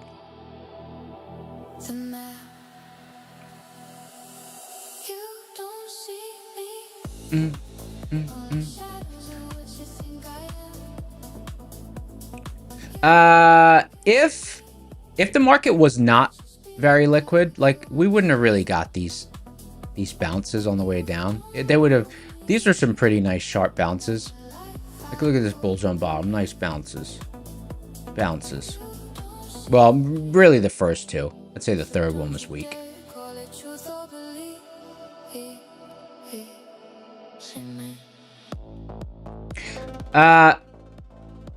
Someone say, how do you reconcile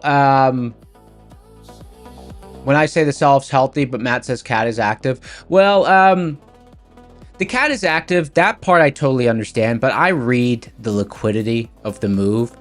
If the market is moving down and there's no liquidity as it moves down, meaning it's moving down through hollow space, then, because there's two kinds of down moves. There's a down move where it's moving down because no one's there. There's also a down move where it's just like there's a lot of people there, but it's just there's more people on the sell side. This sell-off was not a lack of participation. It was just a balance of more sellers than buyers. Like, of course, any sell-off is going to be a balance of more sellers than buyers. That is true. But what I'm looking for to say is it a healthy sell-off or is it a not healthy sell-off is if you move from point A to point B, it might look the same on the chart. But there's two scenarios. You can move from point A to point B and 10 people participated in the move. So, you know, it's like there was really no one there. And that's what was happening. That's why it moved. Because, okay, like there was more sellers than buyers, but there wasn't really much of anyone. But you can also make the same move from point A to point B, and it looks away on the chart, but you're like, okay, it moved from point A to point B, but there was lots of people placing bets throughout that move. So there was lots of people placing bets throughout this move. So one is hollow, one's not hollow. You know? One is thin and one is liquid. Did it make a move just because there was lots of participation and there was an imbalance? Or did it make the move because there was imbalance? Like when there's an imbalance, the market's going to make a move. But what if there was only, like hypothetically, on the chart, you could make the same move. The move could look the same if there was, a million contracts traded or 50 million contracts traded. If there's an imbalance, the move could look the same, but one will be a lot more hollow than the other. So that's what I look for. I'm reading the liquidity.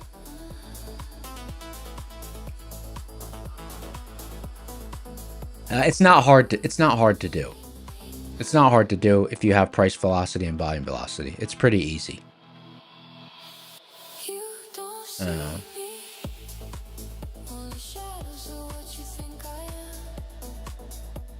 Oh, and just so you know, I will say this. The reason I created price velocity and volume velocity was because, okay, watch this. See this move on the chart?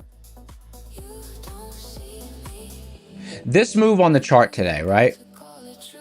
Let's just say hypothetically, because this used to be how I was. I wouldn't want to leave the desk. Because if a move happened while I was away from the desk, I would, looking at the move after the fact, I'd be like, I don't really know how healthy this move was. Like, was there people there? What was the move like? Was it whippy? Was it stable? Like, just looking at the chart, I can't really tell. So I created price velocity and volume velocity. So if I leave the desk and a move happens, I can come back and I can look at the move and then I can read what these were doing during the move. And I could be like, oh, okay. You know, I was making breakfast for 20 minutes. There was a big sudden down move of 300 points. I could be like, oh, it was really hollow. Or, oh, it was a really liquid, healthy sell-off. That's why I created them. Because otherwise I was anchored to my desk. Otherwise I miss information that I can't really get when I return to the desk if I didn't watch the move unfold in real time.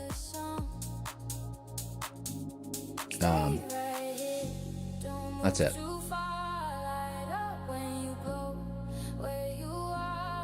James said, based on volume velocity, can you say bullish or bearish moves slowing down? I don't think of it like that. No.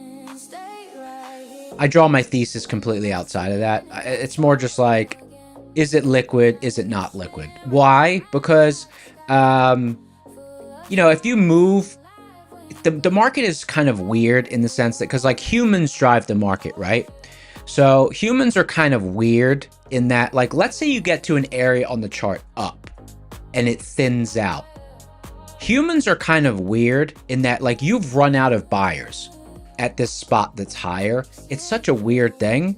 But if the market suddenly goes up higher, buyers can gain interest. It's just because humans participate in the market. So when the market hits a thin spot, it doesn't necessarily mean, oh, it ran out of liquidity, it's going to go down. Sometimes it will run out of liquidity and it could generate liquidity by moving up. So it's not,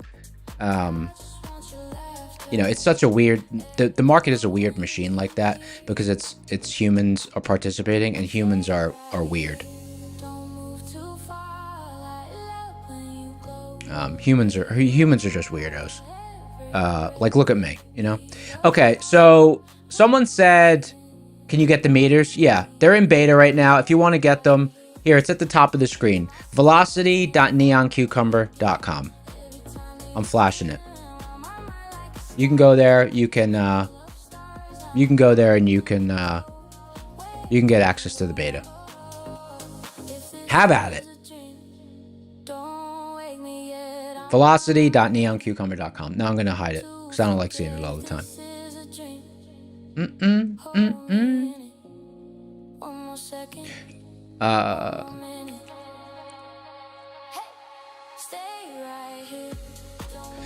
Like I've said to people, I could trade without price velocity, you know, probably, but I would find it hard to make my reads and explain my trades without having price velocity to kind of, you know, explain what I was thinking liquidity wise.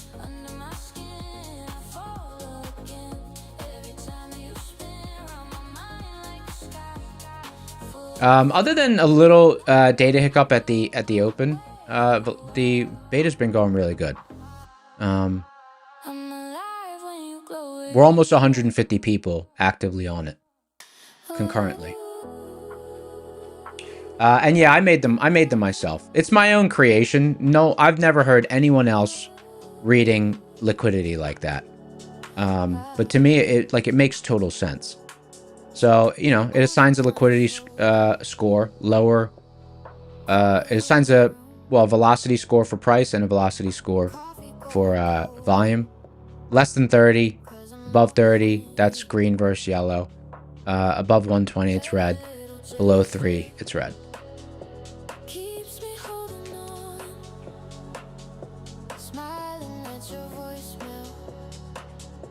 And they work. And they work really well.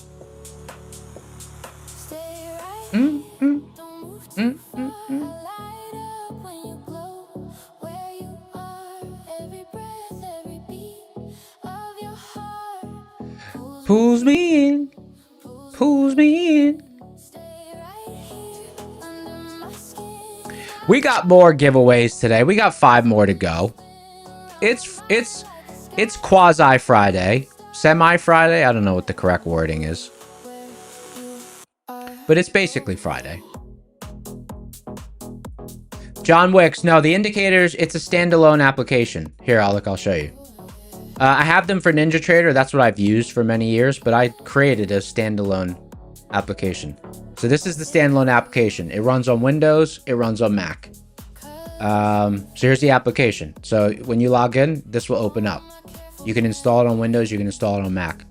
Side by side, you could stack it. You can get an audio alert for high velocity to determine how much cooldown period you want. You can change your colors. You know, you do whatever you want. You could save your theme, or you could do Neon's default.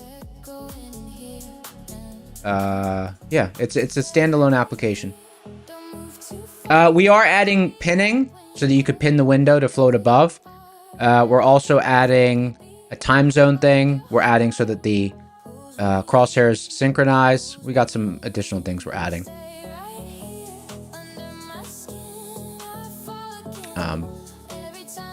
But I know the beta's good. You want to know why I know the beta's good? Because I haven't been using, like, this is above my NinjaTrader one. I just have it above my NinjaTrader one.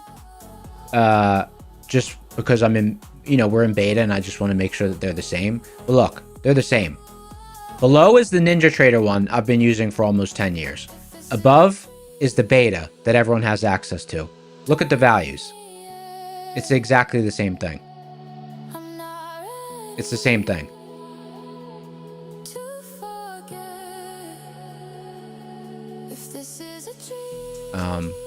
So like I'm on the beta.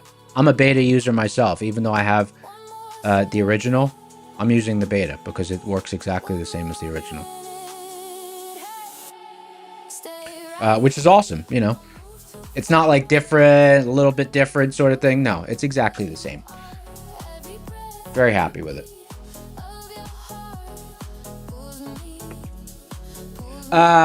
When it goes into production, there will be a little data add-on you need to install into NinjaTrader, or you need to use with your trading view to bridge your data into the package. I'm alive when you glow where you are.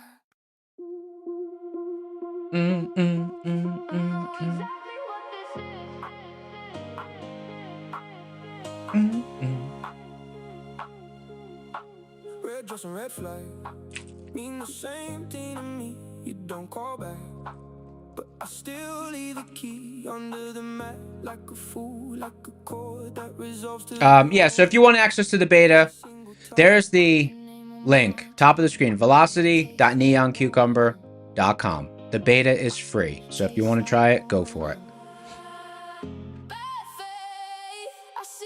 Someone said you didn't get an email? Oh, there's a couple in spam. There's a couple in spam. I'll respond.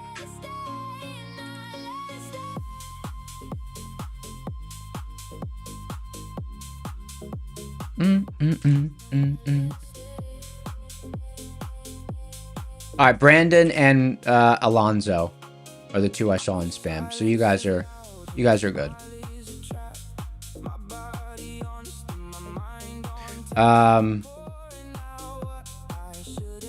Okay, cool.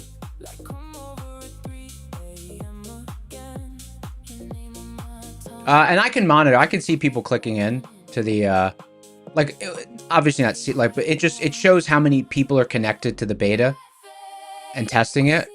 We just got over 150. Like we've been floating around 130, 140. But I guess maybe people are signing up more because we just got over 150 now. 150 people are actively watching velocity meters. That's cool. It used to just be me in my little corner, my little office. But look, sharing my art with the world. How fun.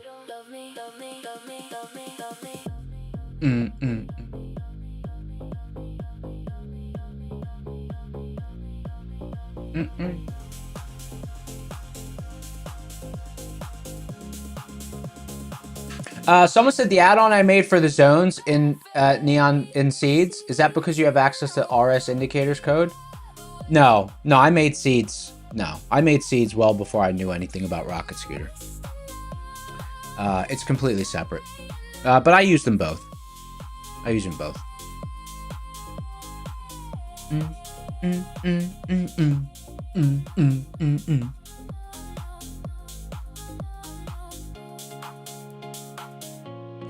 Okay. Oh, the black lines? Oh, okay. Yeah, the black lines. Yeah, okay. So, oh, I'm sorry. Good question. So, so just so you know, okay, so the Rocket Scooter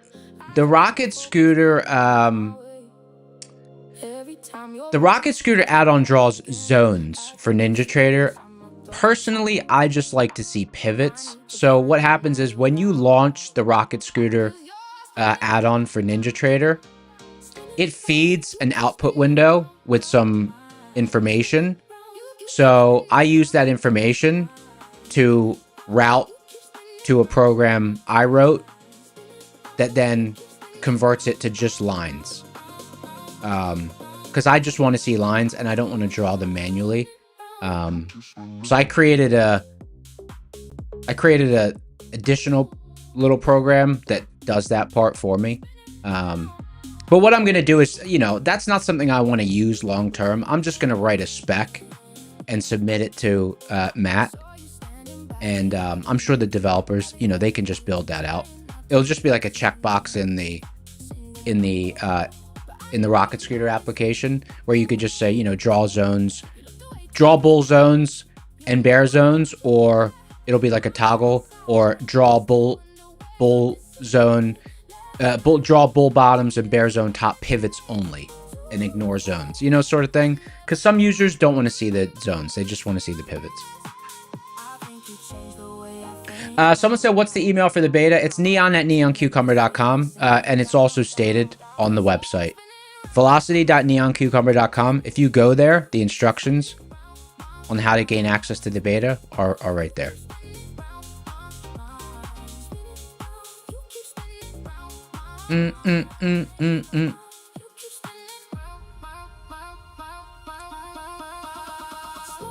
But yeah, it's cool. You know, I know, because basically what happened was, you know, people just keep asking, because I talk through my trades, and that include like the meters. There's something I need to talk through some of my trades. So people were starting to ask about getting access to them. So that's how this whole thing was born. Next will be Seeds. Seeds will be next. Only Flashy said, why didn't I take MHP with positive reg and bullish indicators? Because there was no liquidity. There was complete hollowness. I went over that at the beginning of the stream. I drew boxes and I said, liquidity stopped at like 10. I did the whole if you just scroll back to earlier in the stream, I drew a box. I said, this was healthy. This is where it became unhealthy. This is where it became healthy again. All using the price velocity.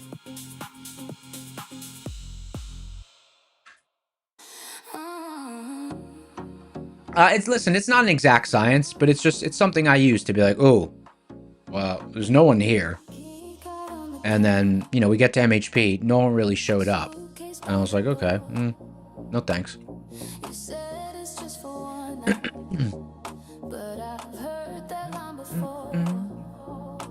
You know, I could have taken it with small size, but it was just a little crazy, so. Someone said also Cat was active before we hit MHP. Hey, I bet when Cat got active, that's when things thinned out. What do you guys have as the Cat line? Let me see. Let's see.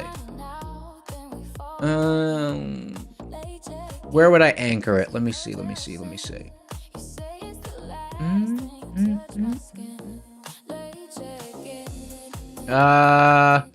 Where would I say to anchor the Cat line? Let me see.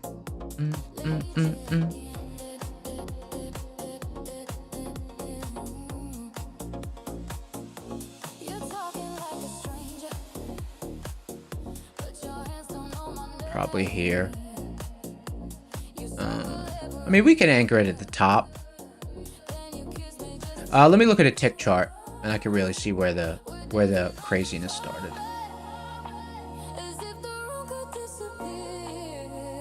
Like I tend not to draw the cat lines unless there's a sudden actual catalyst. If it's just a normal sell-off, I just look at the liquidity through velocity meters. I don't draw the cat line. I draw the cat, like, if there's a sudden tweet and the market just knifes down, then I draw the cat line because that's an actual catalyst. And people do not have time to mobilize liquidity. And I expect the cat line to be really sharp because it's the place where those margin calls are happening. But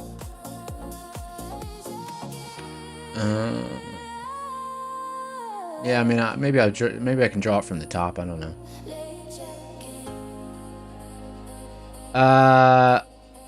Kyle has his around 29,956.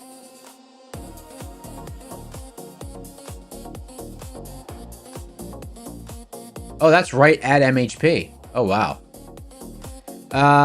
What distance is that from the top? Let's see.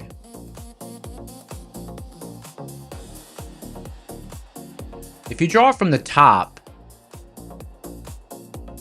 yeah, from the top makes more sense. Because look, watch this. If you go back in the stream and you watch where I drew the box to when it became illiquid, I drew the box right to here. And guess what? That's right where the cat line is if you draw it from the top. Like, scroll back in the stream, you'll see. So, like, I came up with that through these velocity meters, right? I was like, okay, where did it thin out? Where did it thin out? Where did it thin out? Okay, I said it thinned out around that time. And watch, look. See the velocity meters? Watch. Look, stable, stable, stable. Ooh, starting to get a lot of red. When did you start to get a lot of red? Right around like 1025. Where's 1025 on the chart? It's right. Let me draw a box right at 1025. 1025 is right here. Where's the cat line if you draw it from the top? It's right. Oh, let me just get the point exactly. The cat line right there. Cat line is right here.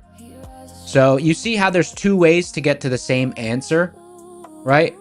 There's two ways to get to the same answer.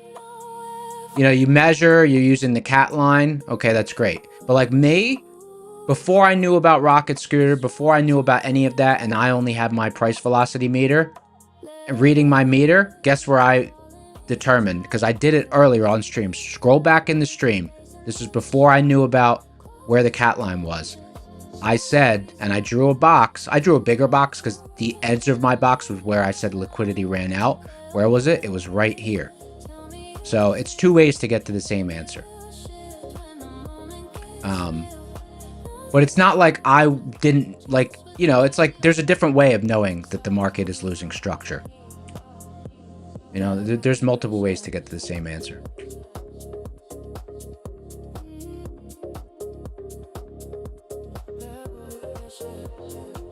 But that's actually a cool little, that's actually cool.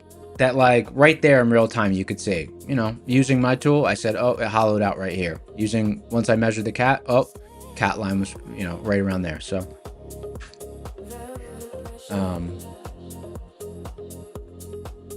there's multiple ways to get to the same place.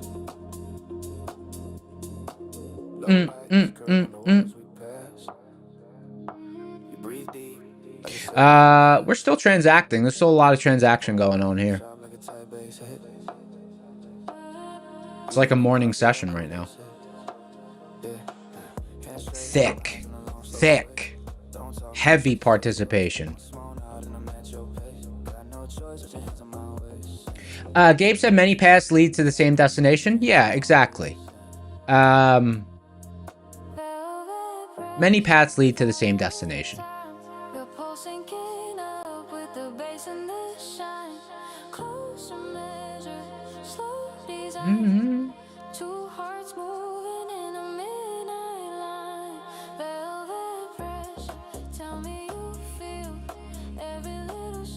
You know, and I get kind of a little decision fatigue, so choosing the start of where the catalyst is and all that. It's easy if it's a sudden tweet or a sudden news event and you can clearly see a huge kill candle.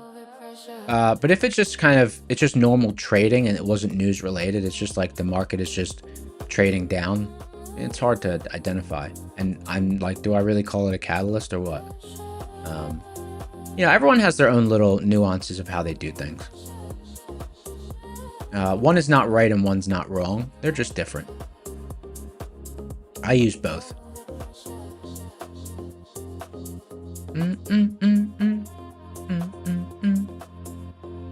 Velvet pressure.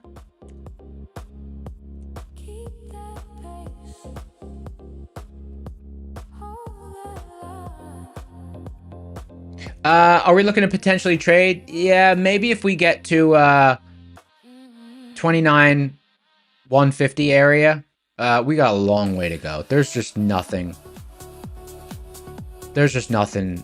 for us at this spot on the chart. There's nothing for us here.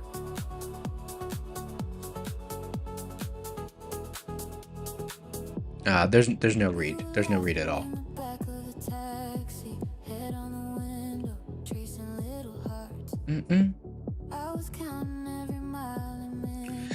Someone said heavy involvement means yellow velocity. No, heavy involvement means volume is moving fast and price is moving fast, right? They're both moving fast right now. If volume velocity was hovering at like 50, 40, 50, 40, and price velocity remained where it's at, I'd be like, ooh, like we're thinning out, you know? But that's not the case. Volume's staying pretty healthy. There's still plenty of volume in the market. Usually by this time of day, volume is already up at, well, up here at like 50, 60, and so is price velocity usually. Let's go ahead and do a boot camp giveaway. Boot camp, scoot camp.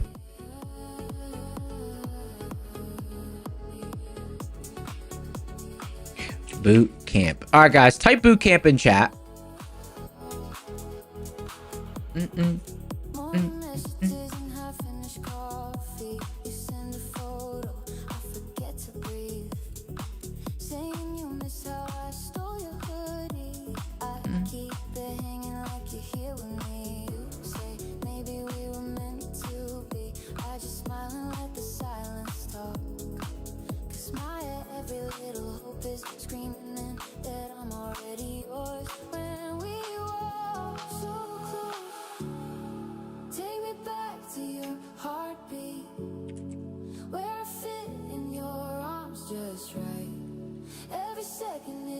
soft dream.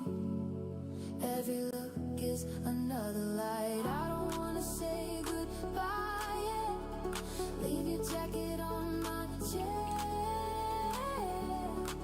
Take me back to your heartbeat, to the promise hanging in the air. Doom to doom to doom to doom to doom.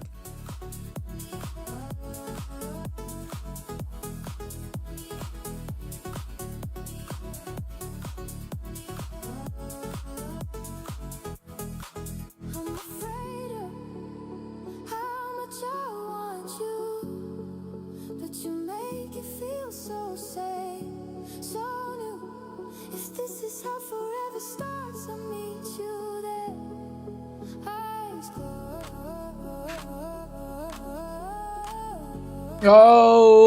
Okay.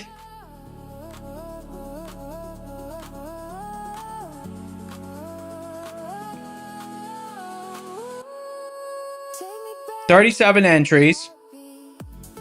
I'm gonna spin it a few times. Here we go. 7, 6, 5, 4, 3, 2, 1. Pick a winner. Aladdin. Aladdin. My dog. Aladdin. Type something in chat to claim your prize.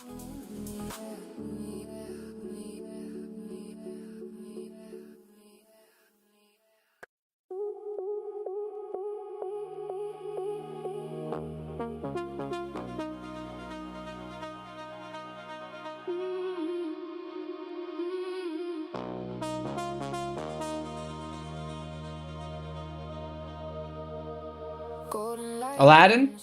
Aladdin? There's summer night, just you and me. Vix is above triple B, yeah. Down the air so warm. Alright. Trying to hold on to the moment. Here we go. 7, 6, 5, 4, 3, 2, 1. Pick a winner. In the skies, Richard. I don't know how to say that full name. I'll just say Richard. Richard. last sunset, Richard. Richard. faded into the night. One last heartbeat, ocean eyes. Hold me closer before. Oh, Richard's here. Hey, congratulations, Richard.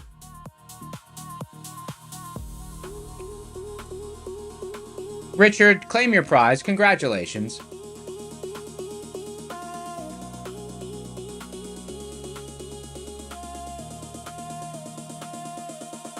Let's do one more. 7, 6, 5, 4, 3, 2, 1. Pick a winner. Click the link in the description for the Discord. Go to the Claim Your Win channel, and the mods will hook you up. That is how you claim your boot camp. Nico, you are our next winner. Nico, you are the next winner. Go to the Claim Your Win channel in the Discord, and then the mods will hook you up.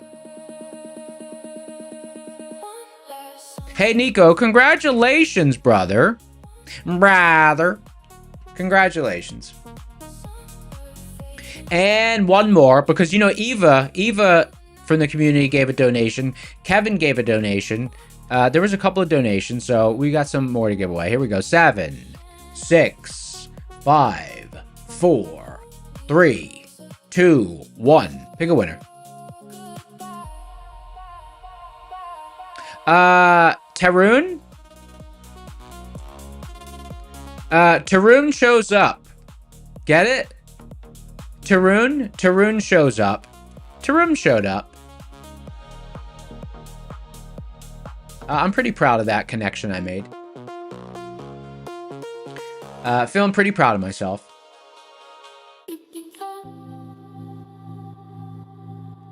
I think it would have landed better if I didn't announce that I was so happy that I thought of it, but whatever.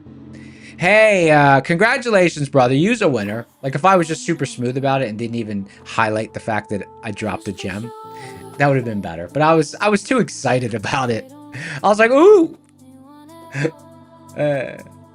Tarun shows up. Congratulations, brother. And then one more time. 7, 6, 5, 4, 3, 2, 1. Pick a winner. Ron DeSario? Ron DeSario? Ron DeSario? Someone asked a great question. I'm about to answer it.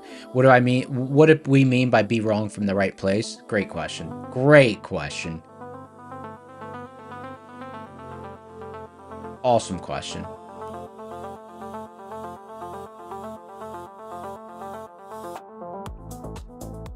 Here? Hey, Ron DeSario, congratulations.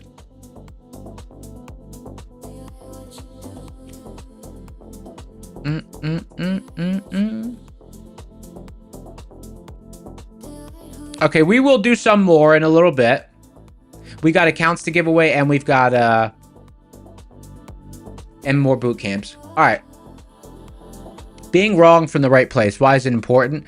It's important because otherwise your trade geometry is going to be wrong. So what's going to happen is you're going to lose more on your losers even when you're right on the overall trade because you kind of picked the wrong spot to get in.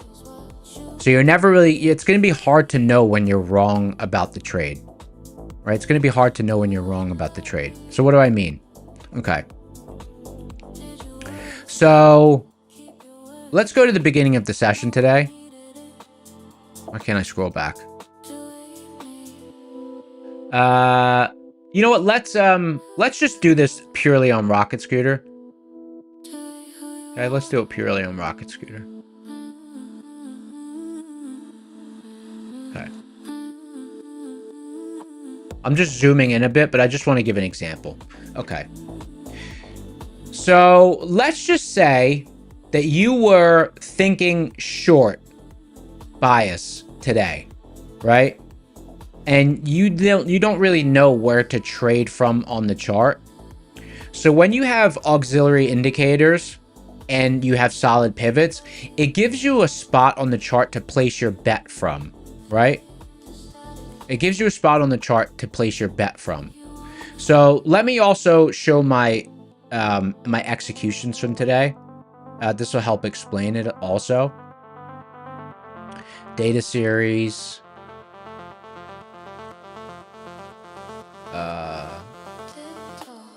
Show markers. Okay, cool. All right. So, okay. So let me just scroll back. Let me scroll back on the... First, let me scroll back on the right side chart and let me explain something, okay? So, when I was reading the market this morning and we started getting... Oh, can I draw? Yeah. When we start getting up here, I was like, ooh, like this is actually starting to look kind of heavy. I was like, I think this might roll over. But why didn't I trade from this spot to the short side? Why did I enter my short up here? Right? Because I got the idea here at that spot. But notice I waited till we were all the way up here to execute the trade idea. Why? Because this, see this? If I executed the trade there, I would have been right? Because this did happen. So I would have been right. But this right here would have been the wrong place to place a bet. Because if I placed my bet there, I mean, obviously you could place a bet there and then scale in, but you got to leave room to scale in. But if I place my bet there, it would mean I need to take drawdown all the way up until about here. Because I'm using DD band as the backstop for that trade idea. So if I had traded and exercised the trade idea starting here, right? My trade geometry would have been totally off. I would have had to take a lot of drawdown. I would have to take all this drawdown and have my stop all the way up here, pretty much, to exercise the trade idea. So I said, you know what? If I want to get short, I need to trade it at the extreme. So I started scaling in here. I would have scaled in a little bit more at DD band, and then my stop would have been beyond that. So it's a lot closer to the stop. So what does that mean? It means if you place your trade from the wrong spot on the chart, when you're wrong, right? When you're wrong and it goes against you, you're wrong really big. But when you place it at a good spot on the chart, when you're like, let's say I entered here and scaled in a little bit here and my stop was here. Okay, I was wrong. Let's say I was wrong hypothetically, but I was wrong from the right place. I didn't get totally smoked, right? So it's got to be from the right spot. Where did I short from? Right here. My executions are on the chart. So you got to choose the correct spot on the chart. Because if you're wrong from the right place, then when you are wrong, you don't get totally smoked. But when you're wrong from the wrong place, like if, let's say I traded from here instead of up here, and I had to place my stop all the way up here, ugh, like it's just too much distance. I would need the trade to move so much in my favor for that trade mathematically to really be a sound idea. And then kind of drawing the same thing. Sorry, it was easier to show with the executions because I actually took that trade. So it was a perfect example to show. But like, you know, you don't want to be shorting here. You want to be shorting close to the extreme because it's already a dangerous trade. So you want to short close to the extreme where, you know, maybe DD band you scale and then your stop is somewhere up here. Not financial advice, but that's what being wrong from the right place means. Where you place your bet on the chart. Where you place your bet on the chart.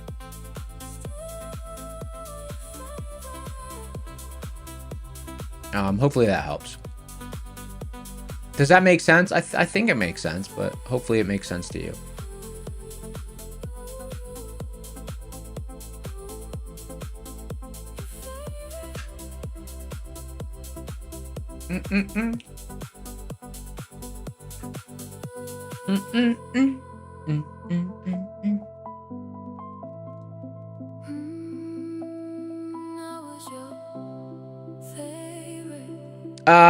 Only Flashy, so what was my target? Let me think. Let me look back.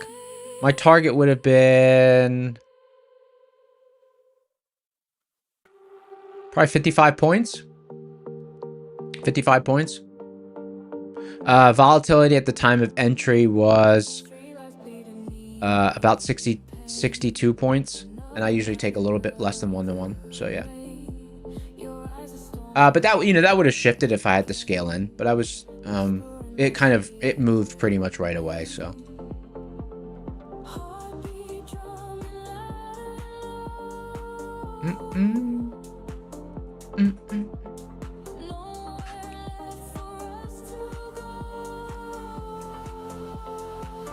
What's the title of this song? This song is called Last Embrace. Artist, I don't know. It doesn't show any artist. It's called Last Embrace. Someone said, how do I decide where to place TP? I use the overall volatility in the market to gauge where to place the where to place TP. Yeah, well, it's directly related to where the average cost is and where to place the stop. But I do it based on the overall volatility in the market. Like, you can use a deviation of the 1 minute candles size. You can use how much ARB is deviating from 0. But come up with a way that you like to say, you know, what's an average move in this kind of environment, and then I frame it off of that. It's like this morning I was reading, you know, like within reason, you know, like if this morning, if we overshot a pivot by 52 points, to me the pivot hadn't broken till we overshot it by like 64, 65 points sort of thing. So the same reading and same idea that I used to say, okay, the pivot's dead if we get X points beyond it, the same thing I kind of used to say, okay, the pivot responded if we get X points above it.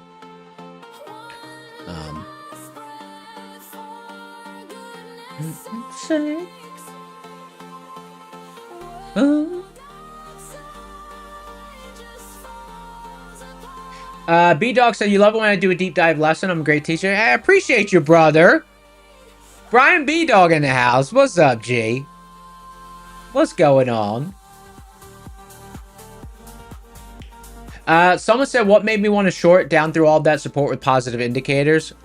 Just tape reading. Just reading the overall market. Just, you know, because I have kind of my own little nuanced way of the way I read things. So I thought we were at the top, and we were approaching DD band. I just didn't think we were gonna. I didn't think we were gonna blast through DD band and have some rock star session. So, that was just the bet. The bet I wanted to place was that we wouldn't have a crazy rally day. Leo said, did you miss the answer about where I decided to place the TP? Yeah. Yeah, but basically I said that it was only like 3 minutes back. I said that I read the overall volatility in the market. I said, as a person, you can use deviation from 0 of ARB. You can use the largest 1 minute candle from the last hour, or you could use 40 points, whatever you want to use. But you need to come up with a way, your own little way of saying, okay, this is how much volatility I think is in the market. And like this morning, when we were around levels, my number was about 63 points. That's how I read it. So that means that if we get 63 points beyond the level, to me, that's where I say, okay, the level broke. And in the same sense, if we get 63 points above a level, I say, okay, the level had a true response. So I use that number, and usually I use about 80 to 90% of that number of where I'd want to take profit. Because I trade with a little bit less than 1. Usually around 1 to 1, but my numbers usually end up a little bit less than 1 to 1.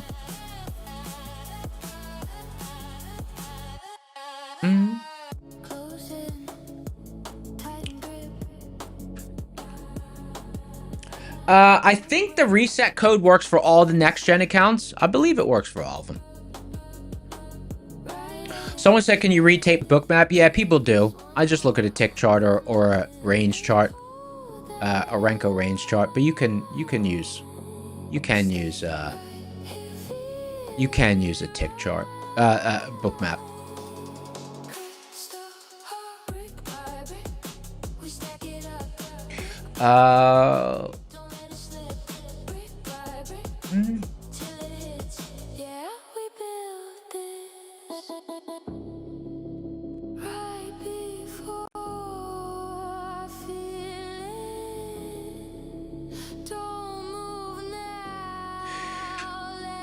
Slow meltdown.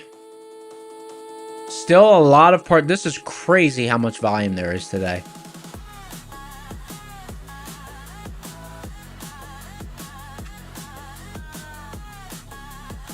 Crazy how much volume there is today.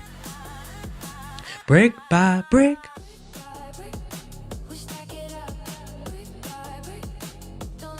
Gabe's out there slapping a micro on Russell. Let's take a look at Gabe's trade. Let's take a peek.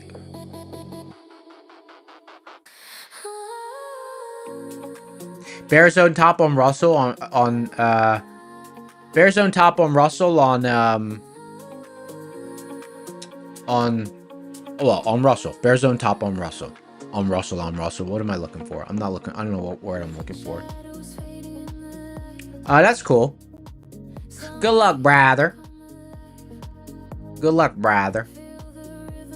Hopefully it gets all the way up to bull zone for you. That'll be sweet.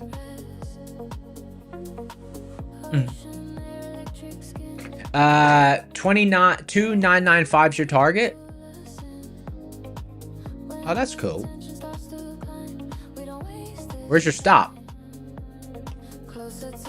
Where's your stop-a-roo?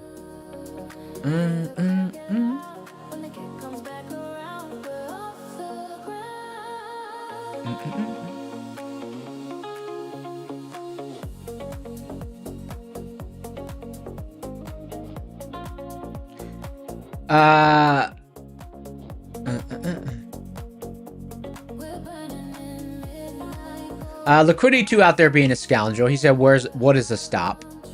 Scoundrelous. Scandalous.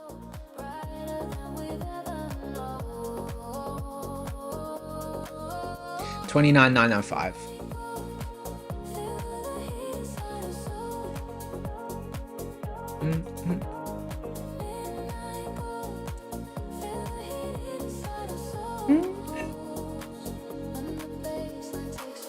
Dun, dun, dun, dun, dun, dun.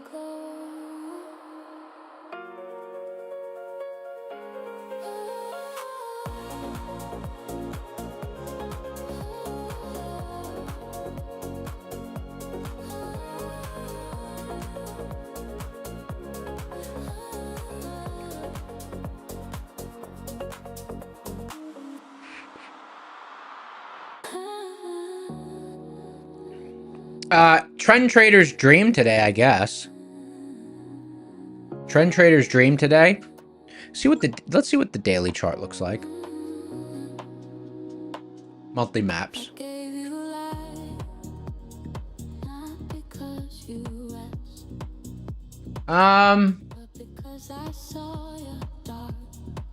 Yeah, this kind of makes sense that we were. See how close the zones are to each other? That makes sense that we're so liquid today. Buyers and sellers close together. Even though we're all the way down here, like, we're still pretty healthy. We're still pretty healthy.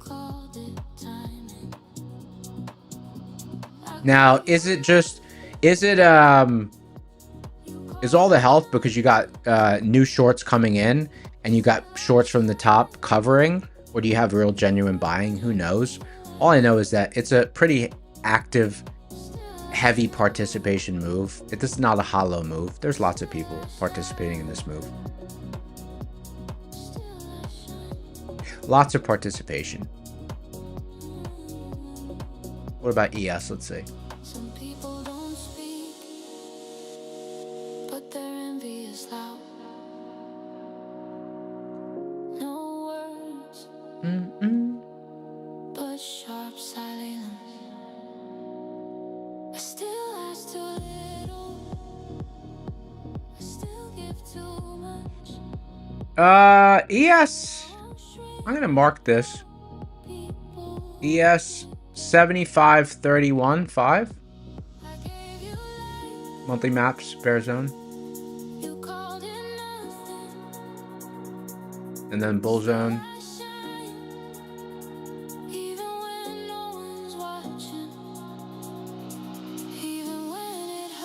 Do do do do do do do do.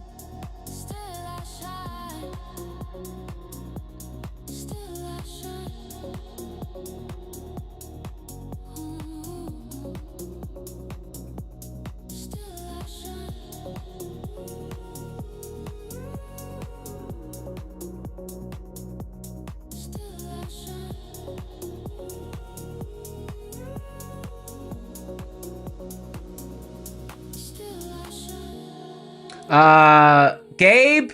Hey, Gabe got his TP. Nice. Nicely done. Nicely done.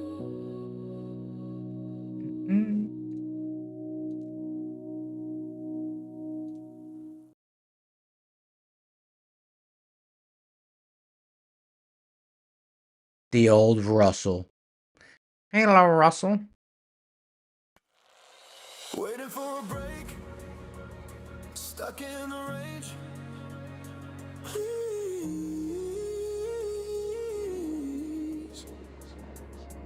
don't fake me out. Can we make some change? Not this time. It's just too hard.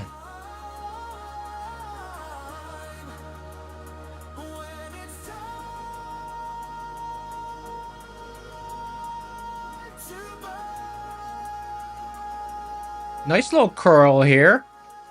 I like what I'm seeing.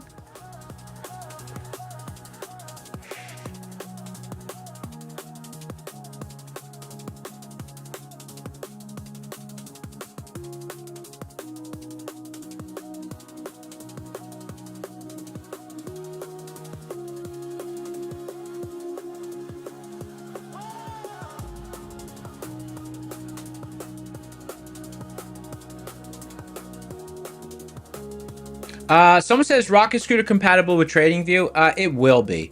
We're working on the TradingView integration. We're working on the TradingView integration.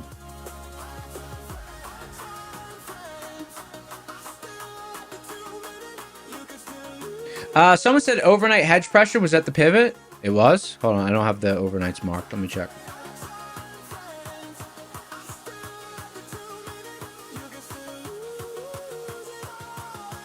ES 7506. No, it's ES is at 7506. We're about to come into overnight here. 7506. There's the overnight hedge pressure, monthly hedge pressure, and then 7557. 7557.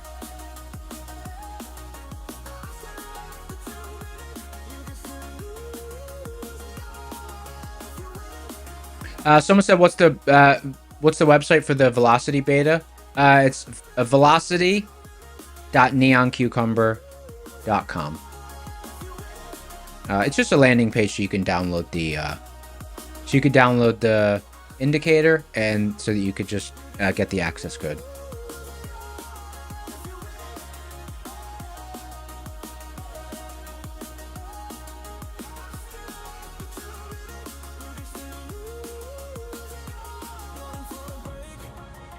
Here, I'll put it at the top of the screen real quick. There it is. Velocity.neoncucumber.com. It's on the screen at the top. Don't fake me out. Can we make some change? Not this time.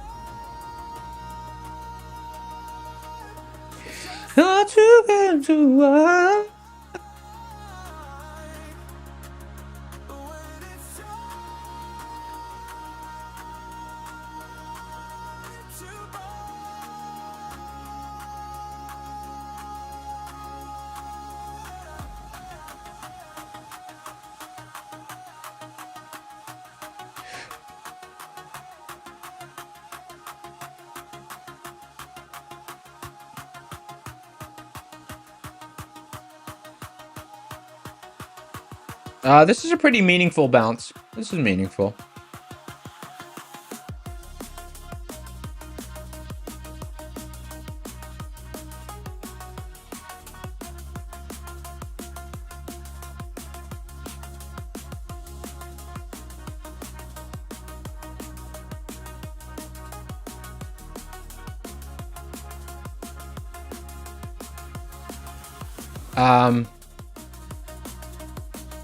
I'd love to see us get back in the range. Could be tough, but... someone said, what's the access code? Instructions are on the site. Instructions are on the site.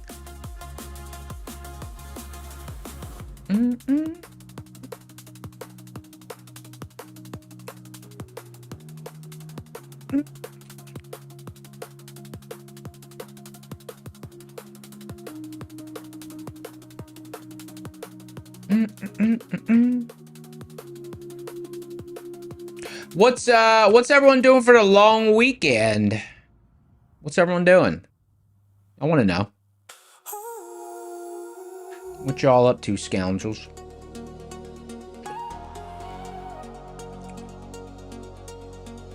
I'm gonna do some barbecuing with charcoal. We're going to my girl's brother's house to hang out with them, and we're gonna cook with some charcoal. I'll probably take some spices, and we'll cook up a storm out there. It's gonna be fun.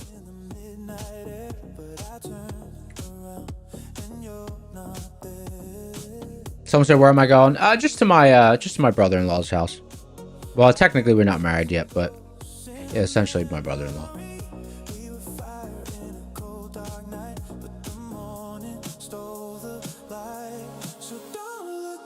Spending time with your nephew, nice.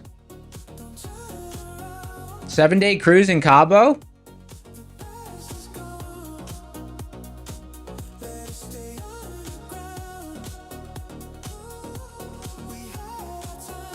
Mike H is gonna pan for gold and drink rum. Nice. Look at that curl off the bottom. Nice.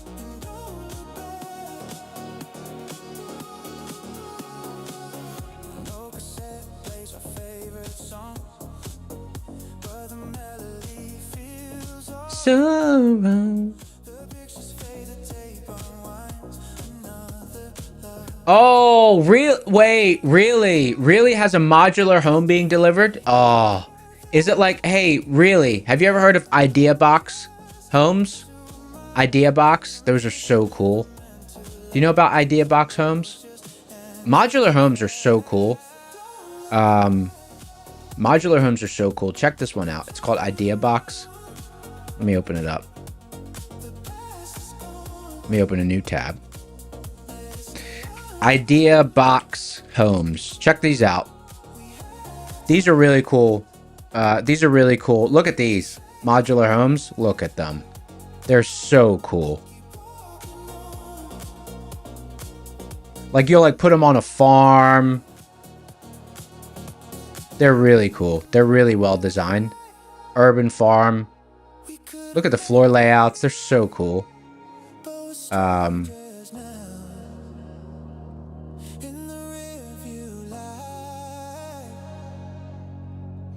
have some land. I bought some land. I haven't done anything with it, but having like something like this on it would be so cool. Yeah, Idea Box. Those are cool. I don't know what yeah, the modular homes, they're cool. Someone said, am I currently in a position? Nah, there's no pivots down here. It will be interesting to see if we clear MHP, overnight MHP on ES. Right now we're testing it. The market is still very liquid, so I'm kind of hoping, like the market is still there's still a lot of heavy participation. The market has not slowed down. The market has not slowed down, so.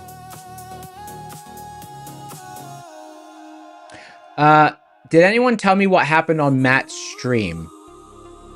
You mean yesterday when his internet went out, or something else? What happened on Matt's stream? I had a busy morning. I didn't. Once I was done executing, I was working on Ninja Trader stuff. No? Today? What happened? What happened?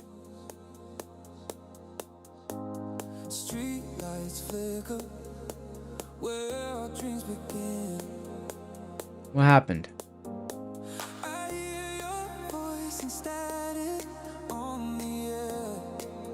We caught a fishy chicken live on stream. Oh, chicken in the fish. Hey, did you guys drop the chicken in the fish? Did you guys drop the chicken in the fish reference?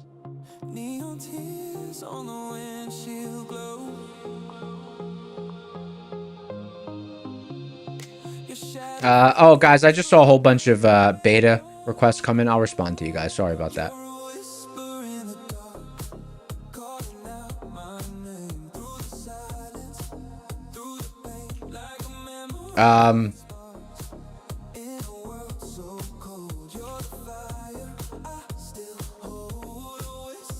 Buzzing, dun dun dun dun dun dun dun dun dun.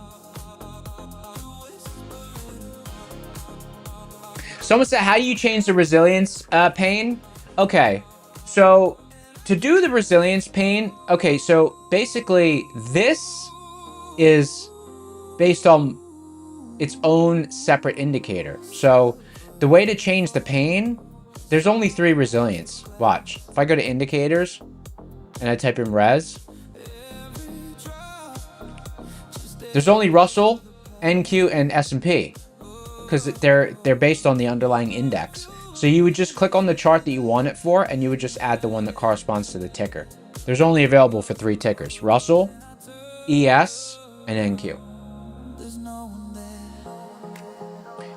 We do have more giveaways. We got 5 more giveaways. Rocket Scooter is available on Ninja Trader. It is in beta.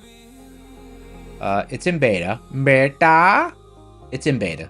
You're the one that never truly hears. You're a whisper in the dark. Dun, dun, dun.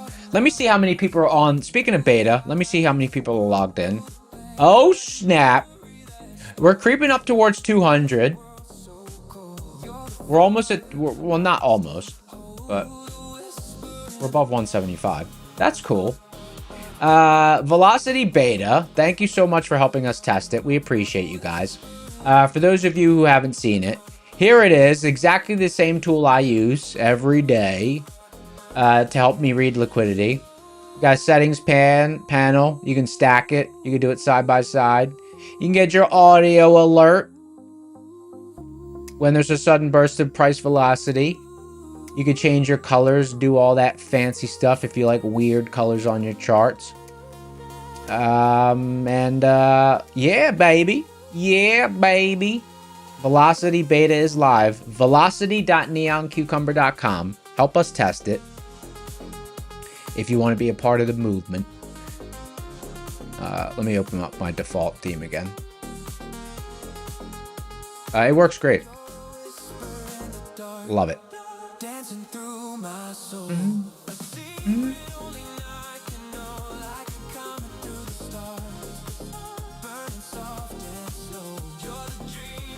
Nico said, can you suggest a feature? Hell yeah, brother.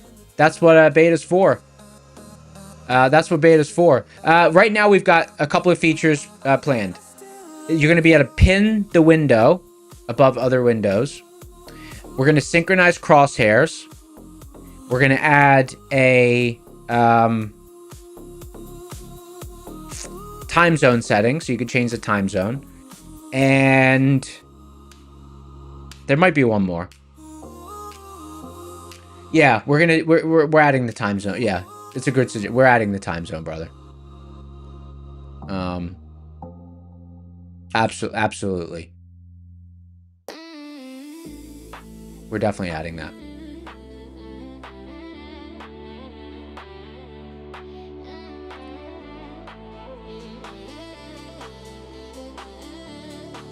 For Blue Sky, do you have to buy CME? No, Blue Sky comes with data. Blue Sky comes with data. Someone wants to be able to scroll with the scroll wheel. Right now the scroll wheel zooms in. But you know what? I think it may actually makes more sense that the scroll wheel would scroll the values. We could do that. Let me add it to the list for the devs. 1 in a million.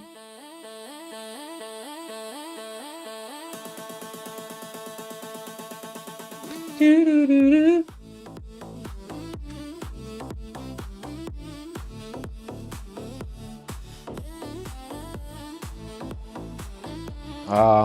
Man, what a crazy session. Let's do a prop account giveaway in 9 minutes. Let's get some suggestions for the code word. What do we got?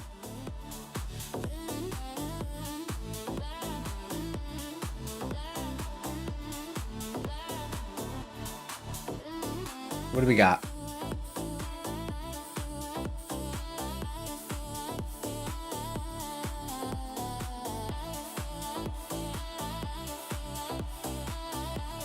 I see one jumping out.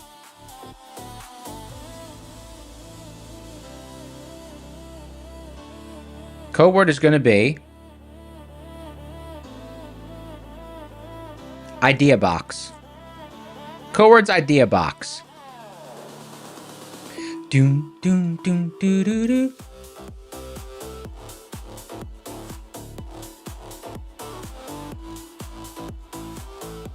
Idea box is your code word.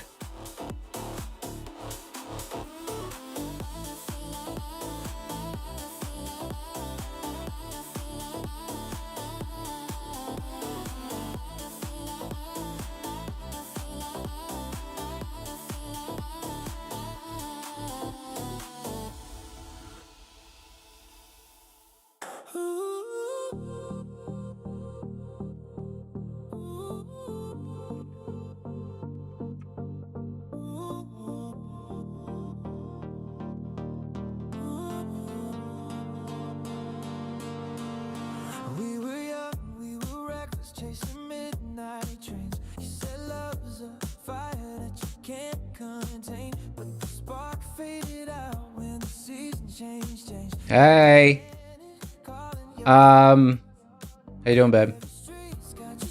Can you turn the right oven to 700 or max and turn the left oven to 450?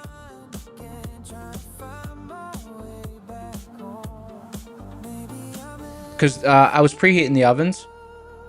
Can you put the right oven on max? Yeah, because I just put it on broiler just to preheat, just to get them primed, and then just put the left oven on 450. Thanks, babe. Love you, bye. All right, idea box, code word idea box.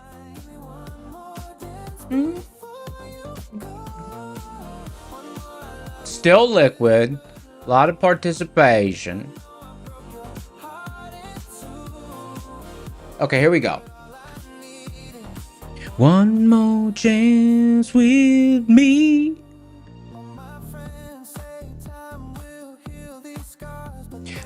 This account that we're giving away, we are going to do.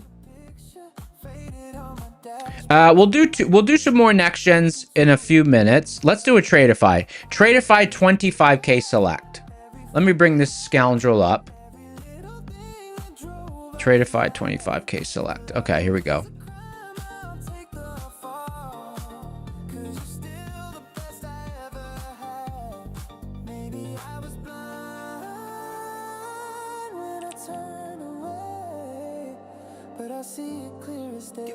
Tradeify 25k select. 1.5k target, 1000 drawdown. Prop scores an 8.2. Price per simplicity is a 9.2. Well, that's good. And these are on sale right now for $65 if you use code SCORE, SCORE. Very nice.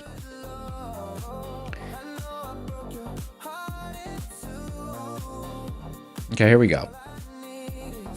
7, 6, 5, 4, 3, 2, 1. Pick a winner. ZZ Trader. ZZ Trader. Stop typing Eva Trades in the house. Hey Eva, we gave away some boot camps earlier on your behalf. Eva's in the house. What's up, Eva? ZZ Trader. Wake up.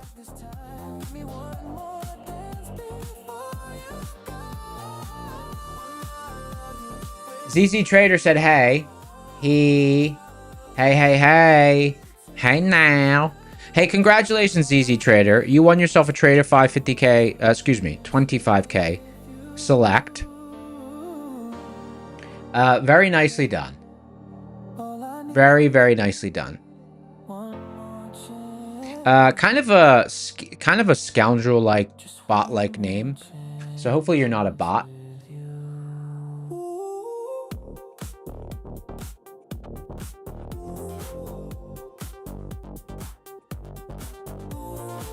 Nico, you can, it's up to you if you want to install it or not. It's not signed. It doesn't have a signed certificate by Microsoft. It's in beta. But we have almost 200 people using it right now, so it definitely works. But I do appreciate you letting me know. We know about that. That's just because it's in beta.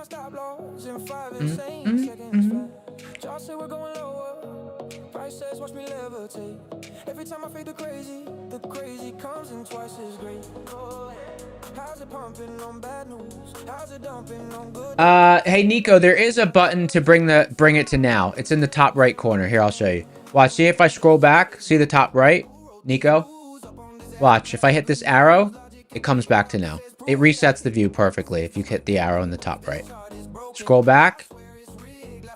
Scroll back, scroll back. Say, oh, all right, let's just reset. Click. There it is.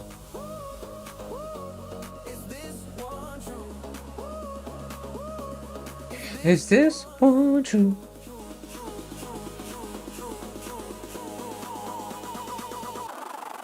Is this one true?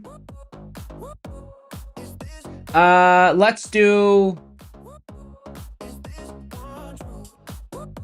What time is it? 2:30? I'm making some bread after the show. Chasing that fake breakout, it kisses hard and spits me out. Stops me by a fraction, then rockets in the cold out route.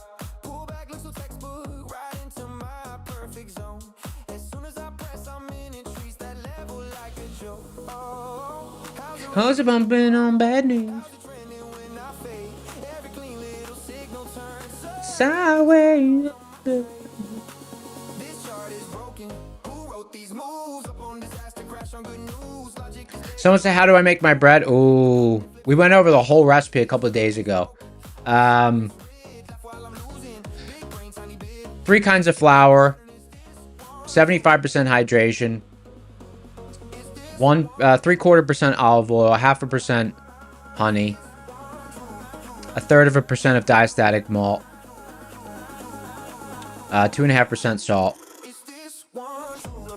100% biga, fermented at room temperature for 24 hours to a pH of 5.3 to 5.5. But if you scroll back, you know, YouTube has an AI feature where you could search for a specific discussion point. If you watch a stream from, maybe it was Tuesday, and you just ask AI, just type in bread, it'll go to that port. Really? So you even saw the bread Excel sheet? Yeah. Yeah. Yeah, I'm gonna make some bread after the stream.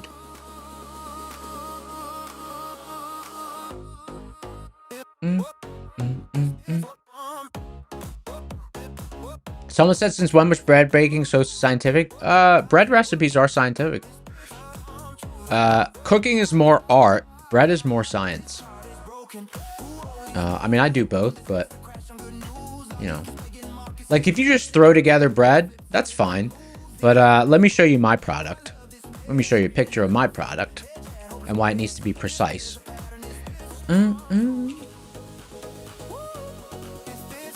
Someone said cooking is art, baking. Yeah, exactly. That's what. Yeah, I agree.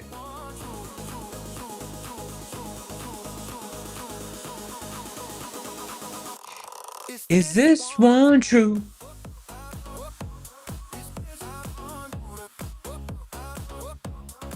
Is this one true?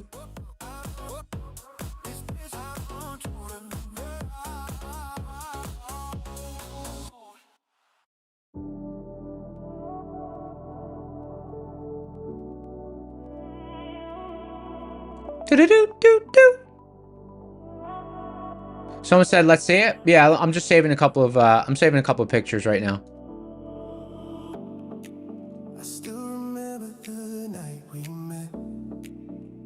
Oh, I have four loaves in at one time. Check this out. Oh, this is a cool video. 4 loaves all in, all baking at the same exact time. Here, I'm gonna show you guys the pictures.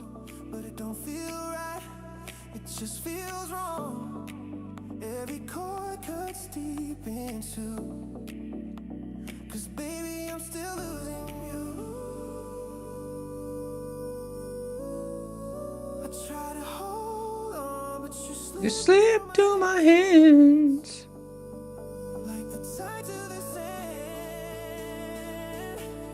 I'm losing you. Alright, let me load up all these pictures. I'm losing you.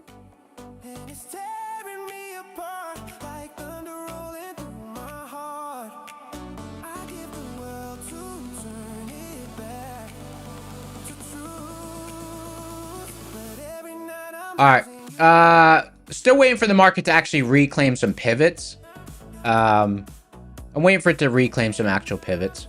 But while we're waiting for that, let's show these pictures. So I'll just do one at a time.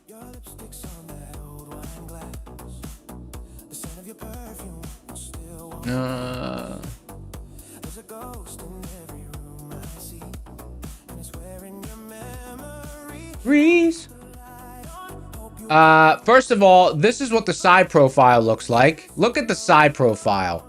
Look at that beautiful bread. Look at the side profile. You gotta be scientific to get that. Look at that. Mwah. It's actually called scicciata. It's not focaccia. It's called scicciata. But check this out. Look. 4 at a time. There's 4 loaves in there. 4 loaves. All going at the same time. Look at that. Let's get it, baby. Oh. We baking fast motion here. We baking fast motion at my house.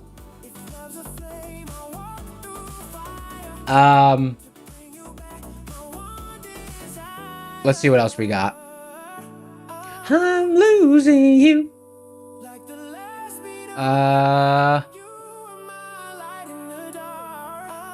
losing you.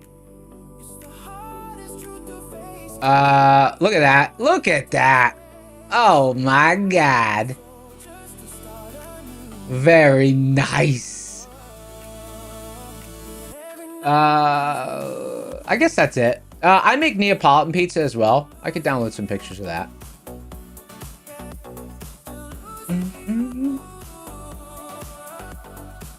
But anyways, that's those pictures. Only breads. Do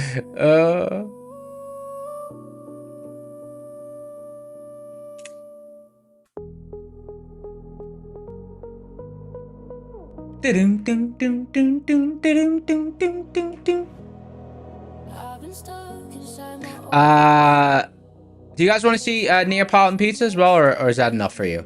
You let me know. Let me know if you want to see anything else. Otherwise, we'll leave it at that.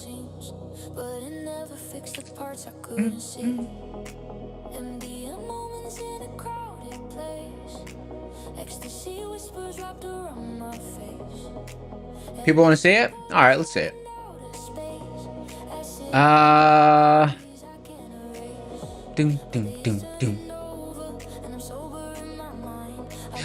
The only thing that's gonna be weird is I prefer marinara pizza, so you won't. There's no cheese on it.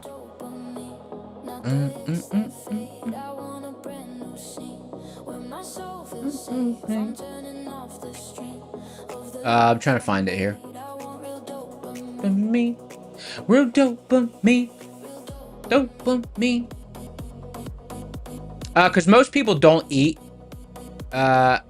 Most people don't eat marinara pizza. That's more of like an Italian. That's more of an Italian thing. It's not super common. It's not super. Marinara pizza is not super common in America. People don't. You know, people want cheese on their pizza. I get it, but.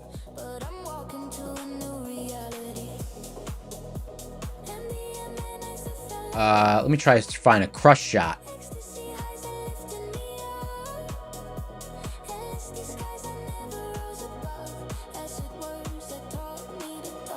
All right, here we go. Coming right at you.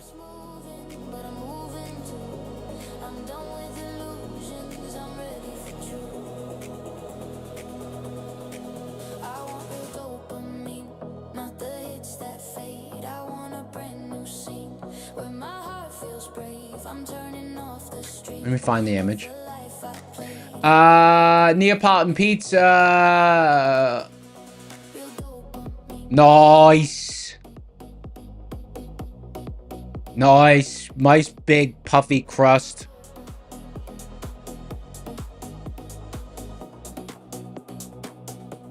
And then let's do a little crust shot. Not bad. Not bad. That's how we do it here. Someone said, what's the code for My Funded Futures? Code SCORE. SCORE. Let me see what their discount is right now. My Funded Futures. Current discount is 30% off Rapid, 40% off Flex, 50% off Pro for new users. All using code SCORE. SCORE. All using code SCORE. SCORE. Very nice. I think that's pretty much everything.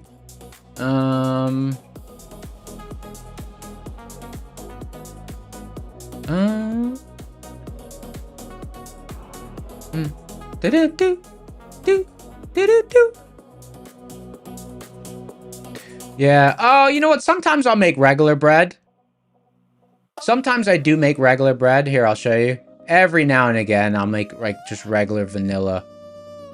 Good old-fashioned regular bread.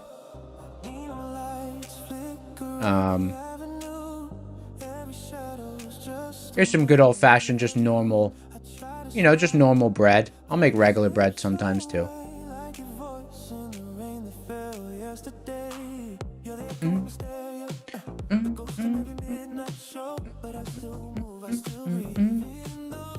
You and me. Yeah.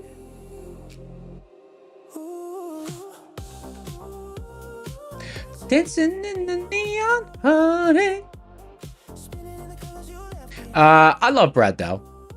Bread's good. I never used to eat bread until I traveled to Italy, and then after traveling to Italy, I realized the reason I didn't like bread wasn't because of it was bread. It was because I was eating the wrong kind of bread. It wasn't well-produced bread. Because I went to Italy. First time I went to Italy, I went for a month, and I came back and weighed myself, and I had lost, I think, 8 pounds, and I hadn't lost any muscle. I just leaned out. And I was like, how is this possible? I was eating bread every day. I was like, that can't be right. And then I did research, and I was like, hey, it's because it's a lot different than eating just, you know. Basically, I figured out that regular just store-bought bread, it's basically raw flour that just looks like bread. That's what it was.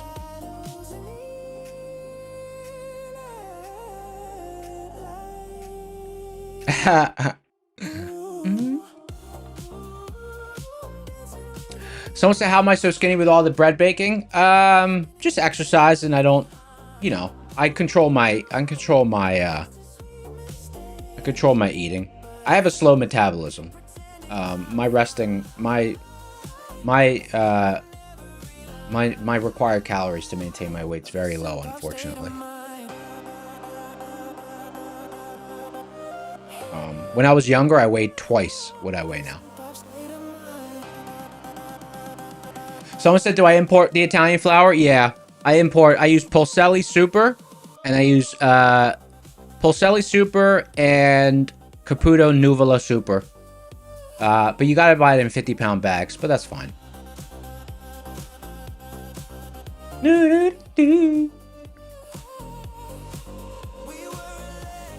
Someone said, show us pictures of Fat Neon. That was like 20 years. How old am I? 39? It was over 20 years ago. Do do do do do.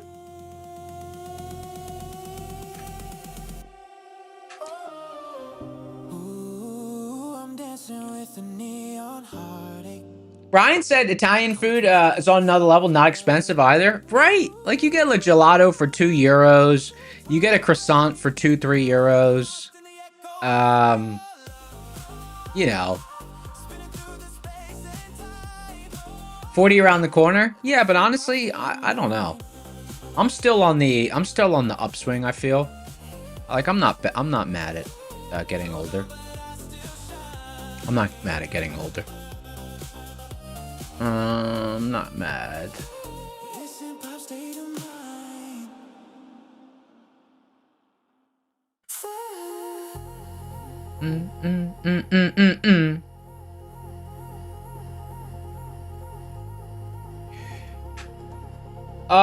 Jake said you're making Polish tomorrow. Nice. Hey, Jake, so the reason I use Biga instead of Polish, it's a very specific reason. The usable window of Polish is smaller time-wise, so it's like you gotta like plan when you're gonna make it, do your dough. Whereas like the usable window for Biga, it's a lot wider. So if like, you know, if I start a Biga today and like tomorrow at 10 a.m. I want to do the mix, okay. If I want to do the mix at 9 a.m., that's fine. If I want to do the mix at like 1:30 in the afternoon, should be fine. Like the pH won't change crazy amounts. But like with a Polish, the time window when you got to do the mix, it's tight. It's tight. That's why I use Biga. Just a wider time window when it's at the right pH.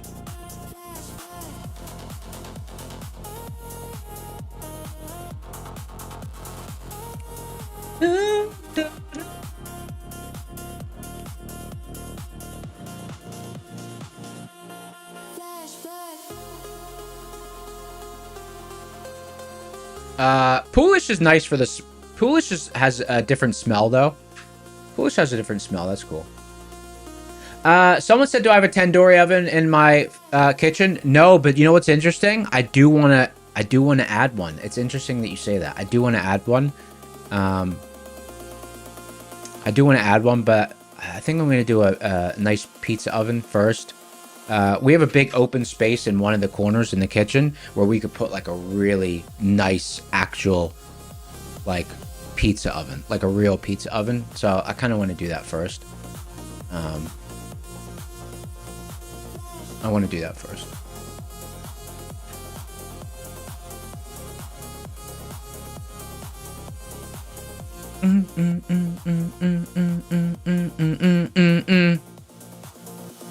Velocity. Damn, it's almost power hour. So, yeah, I'm sitting now, I'm wondering, is this going to be a session where we kind of have this little response off the lows and then we end up closing, you know, a little bit off the lows? Or are we going to get back to the middle of the range? I really, like, I would have loved for us to get back to the middle of the range, but I just don't. I don't know. It's kind of coin flippy. And I did see it from both sides, you know? Because shorting that Varus band coming into bear zone, a little bit tempting, but a little bit naked because we didn't get up to bear zone.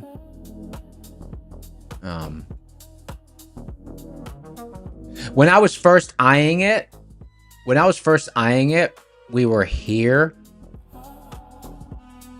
right? And we had seed zone, bear zone, and Varus band all at the same spot. So to me, that was pretty attractive.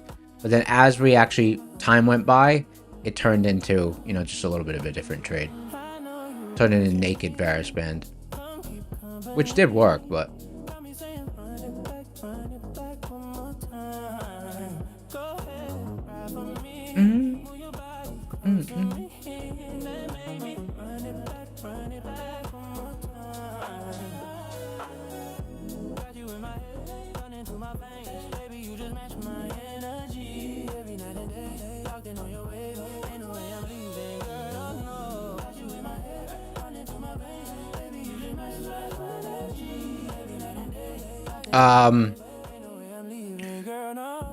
Yeah, I wish we had more pivots down here than just ES overnight. It'd be nice if there was more than that. But that's really all we have. 67. 57.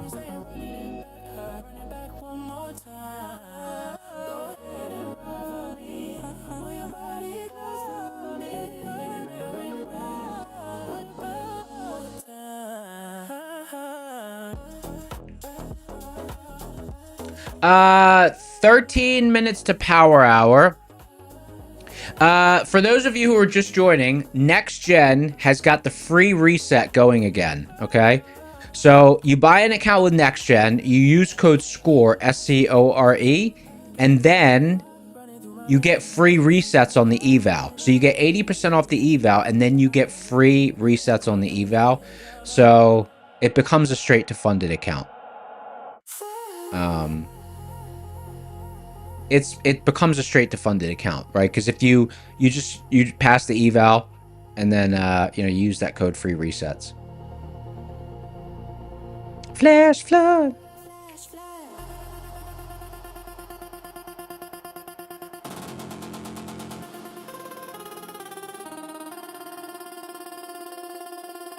Flash flood.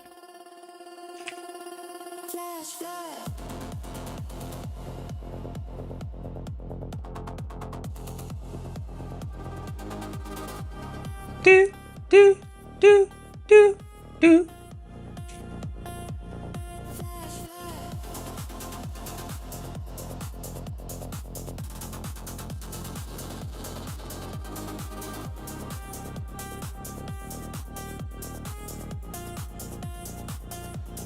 Someone said, how does Nextra not go bankrupt?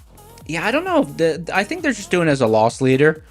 So they're probably losing money overall on it, but it's bringing a lot of people to it's bringing a lot of people to see that they exist and, you know, that they're good. I think that's why.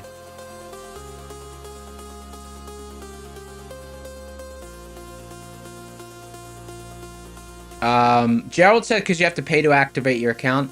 Yeah, but they do activation discounts as well. So what people usually do is people usually buy the eval, use the free reset, pass it, and then stage it and wait for a discount on activation. That's what a lot of people have been doing.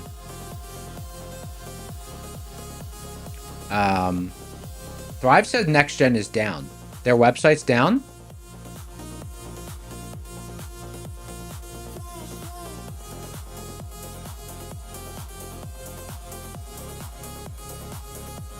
USMC said it's working for them. Yeah, I don't know. Flash flood.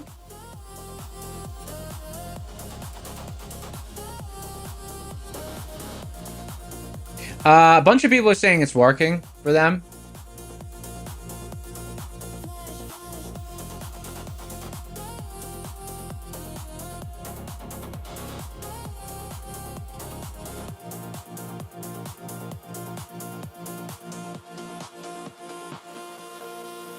Flash flood.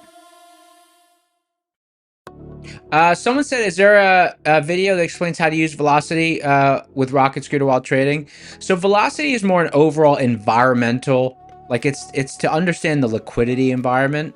But a lot of people have been asking, so what I'm going to do is I'm going to create, I'll create a video on, like a succinct video on how to read it. And I'll distribute it to everyone who signed up for the beta.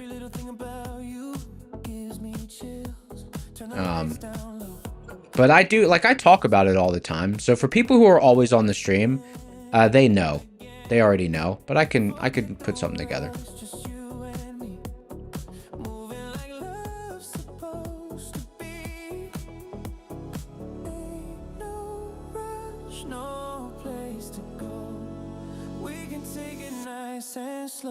Slow dance.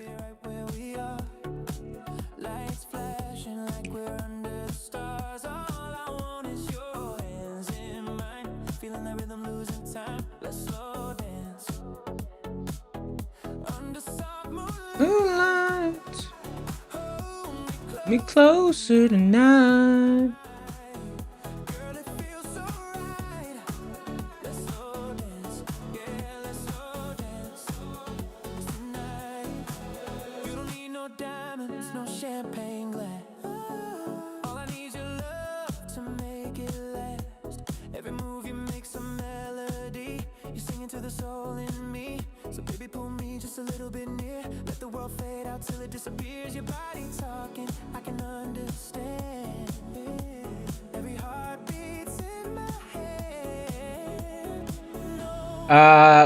Which pivot did Matt say we have a 94% chance of closing over? Lower DD band. Lower DD band. But we're above lower DD band on ES. That's the one that matters the most usually.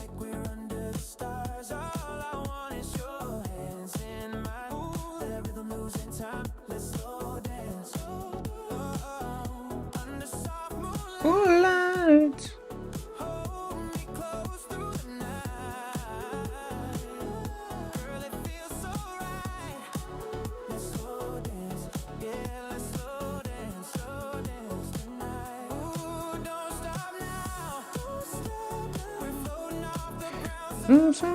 What time was this move? Let's see. 12:05 to 12:20.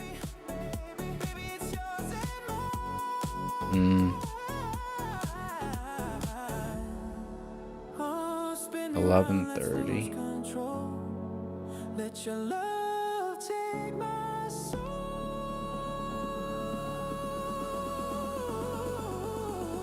Yeah, market's pretty happy down here.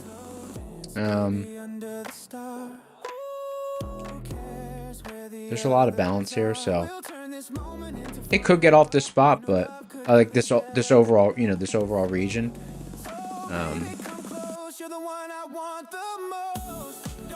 But It's a big range that it's been healthy in today, so there's really, without pivots, it's hard for a read. Slow dance.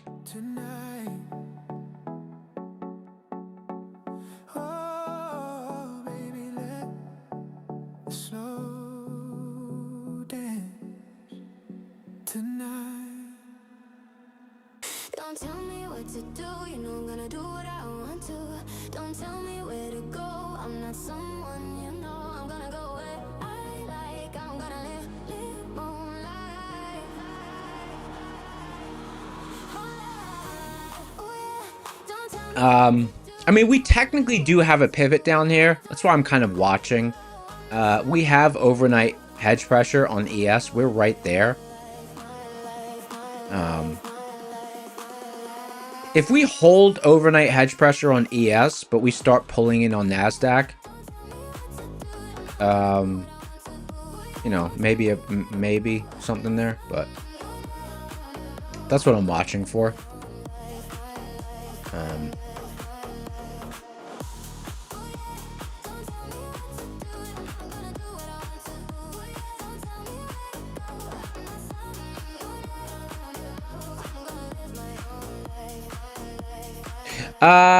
Okay, 5 minutes till the power hour.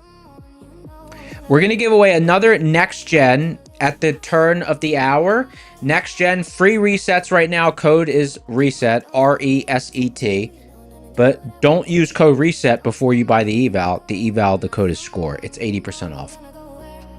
People go crazy for this deal. People go crazy with this deal. Because you get the free reset, so it becomes a straight to funded. You try to pass it. If you don't, you just, you know, you keep going. I believe it ends today. I think it's just today. They usually do it for 1 day.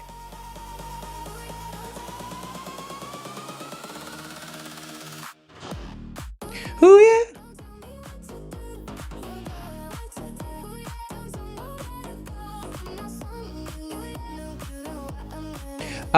Yeah. Hey, not George. You type score in the promo code and it still shows us free of reset, $79. That's correct. But then what happens is if you blow the account, when you try to do the reset, it'll show $79 and then you enter the code reset and it will make it free.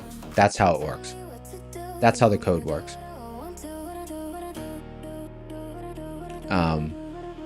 It's basically straight to funded.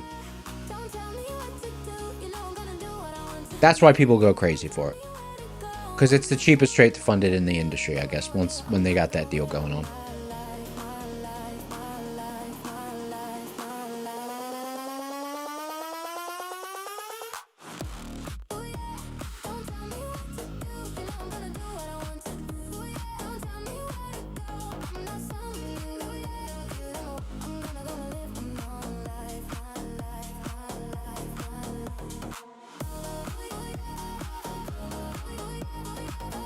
Someone said, what do I think about Monday low?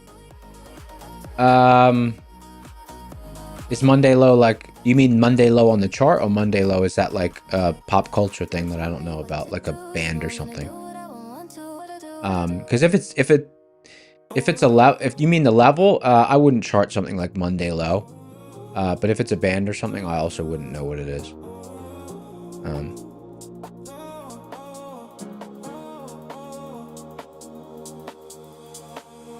Let me know.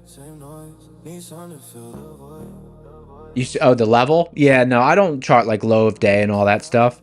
I just trade the seeds pivots and the rocket scooter pivots.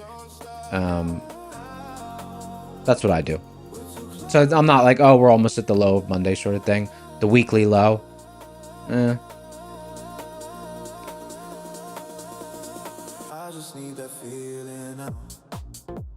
Like, to me, the lower level is, you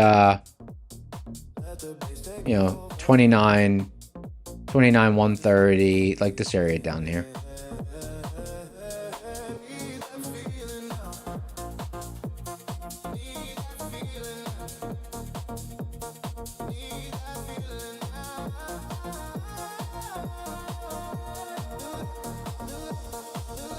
Because it's so healthy down here, I'm not gonna lie, it is tempting to see if we get continuation in this move, but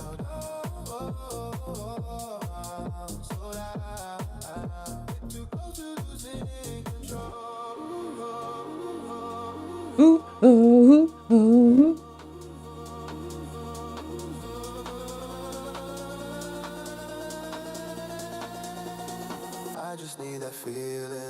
Next gen is working to get access to Ninja Trader. They don't have it yet.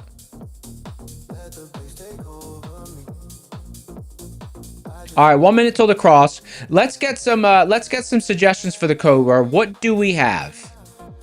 Suggestions for the code word. Tell me what you got.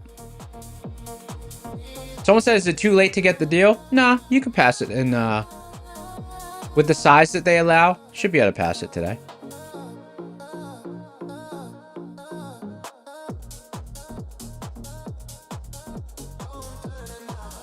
Maggie in the house. Maggie coming up with the code word. Hey, Maggie. The legend. Maggie the legend. What was it? Only breads? I think it was. Let me just double check. Where's Maggie?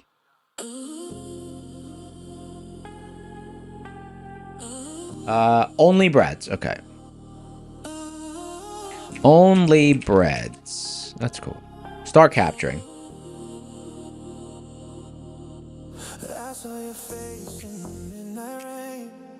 Low whippage right as we move into power hour.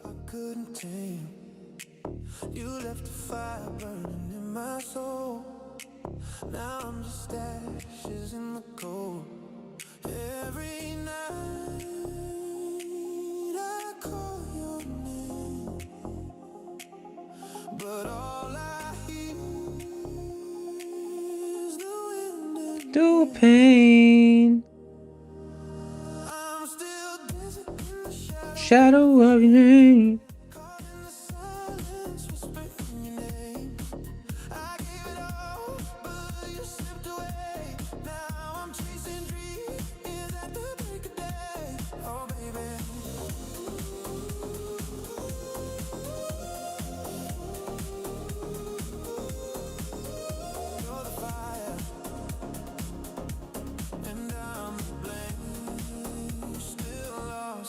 Shadow of your flame.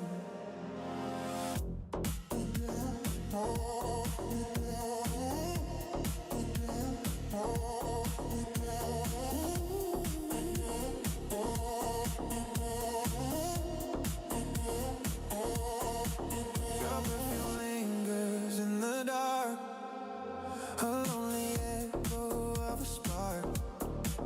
You wrote goodbye in lipstick red. But it's your ghost that haunts my bed. I swore I'd move. I tried to change, but I keep crashing through the same old pain. Dang. I'm still dancing in the Shadow of your name. caught in the silence, whispering your name. I gave it all, but you slipped away. Now I'm chasing dreams, live at the break of day. Oh, darling,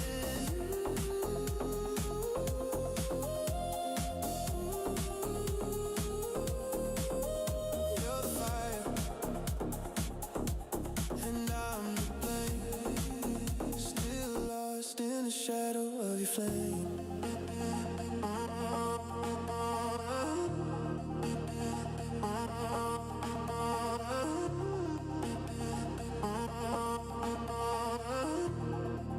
Can't put out what we became.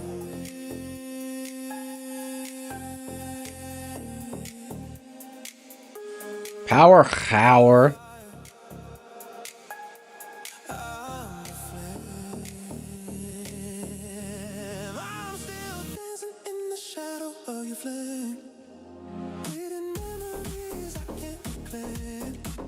I want the wild, yeah, just to hold your name. But now I'm falling and nothing's the same. Oh, babe.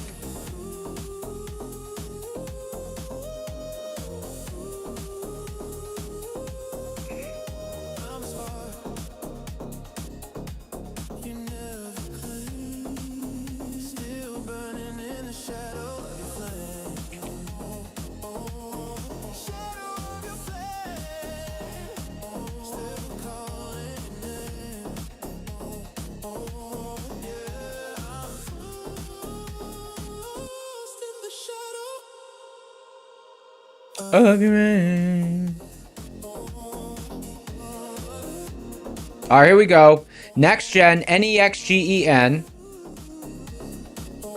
80% off evals and free resets with code RESET. So use code SCORE to buy the eval. Velocity. And then reset to reset it if you blow it.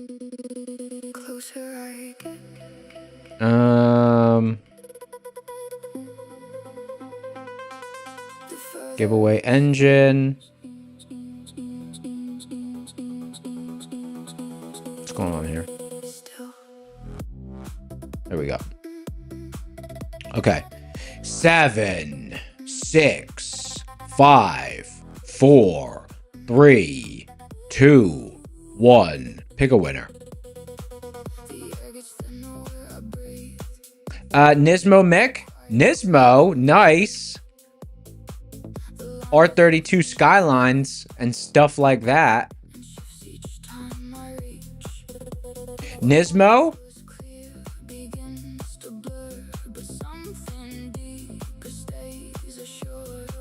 Nismo. Cayman in the house. What's up, G? Hey, Nismo, congratulations, brother. You won yourself a next gen 25k eval. Very nicely done. We will do another one of those in about 15 minutes. We've got... Let's see. It says 2 left. Hold on, that can't be right. 2 left? No. 1 left. There we go. We got 3 accounts left to give away.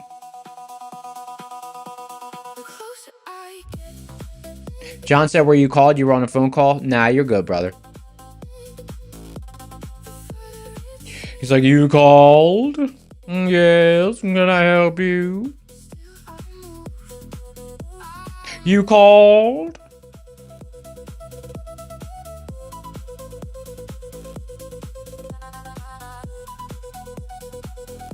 Man, I wish you just had pulled up a little bit more.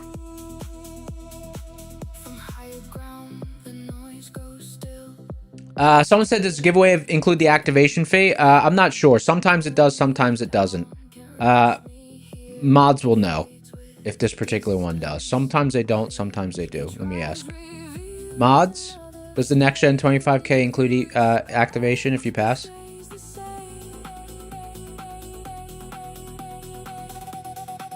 For next gen, it's included. Hold on. For next gen, yes. Normally it doesn't, but for us specifically, they include it. Nice. Oh, okay. Once you pass, open a ticket in Discord, and Liquidity 2 will take care of you. So it looks like it's not automatic. You got to open a ticket. So once you pass it, send him a message.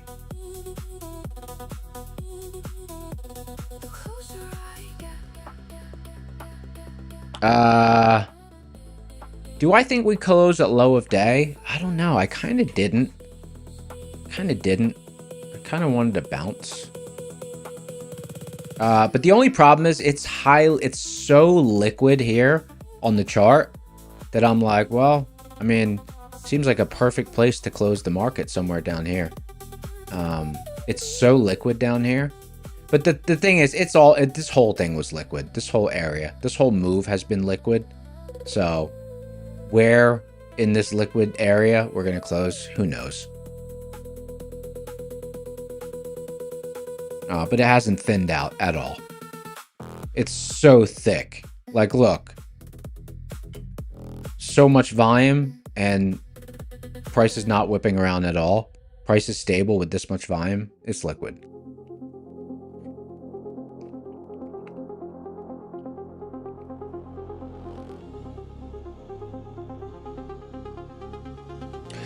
Someone said if you score to buy the next gen eval when you pass, the activation fee is waived. It is not. No. If you win the account, the activation fee is waived.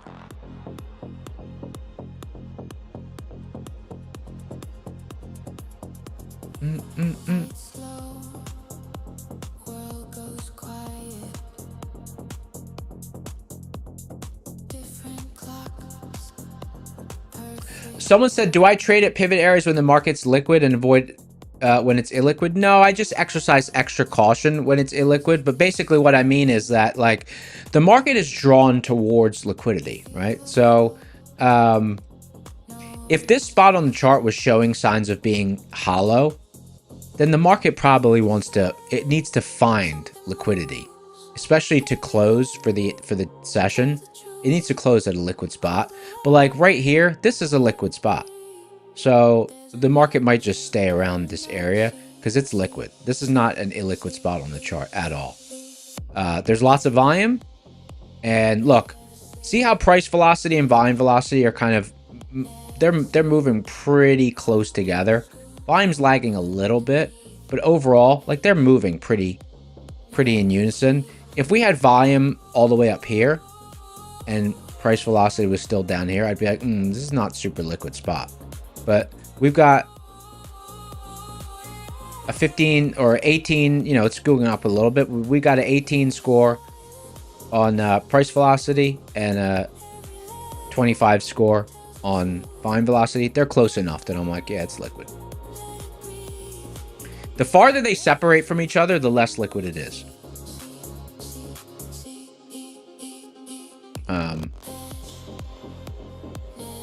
So. Never sleeps. Maybe I'll come up with an algorithm. That just assigns a liquidity score. That could be easier for some people rather than reading 2 meters. But to make certain reads, you need to see the meters as well. But I could write an algo that I use to just assign a liquidity score. I could do that. No fear.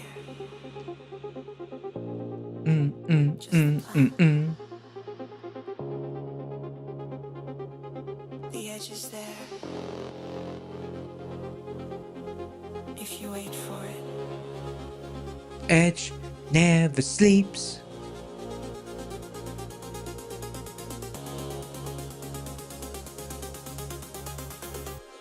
Edge never sleeps. Called it. Someone said the music's too loud. Let me see. No, it's at the normal volume. This is the level we always play it at.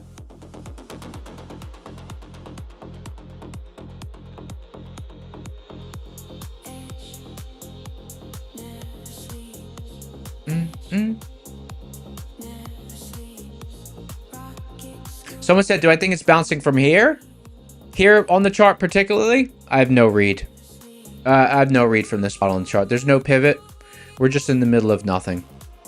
There's no pivot here. The closest pivot is 29,150. We're below ES overnight hedge pressure. You know, like we're kind of rotating around that. But this is a super liquid spot on the chart, so.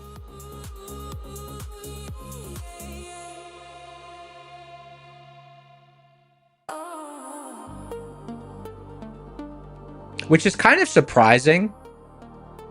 Because we have a bear zone overhead and a bull zone below. We got a bear zone overhead and a bull zone below.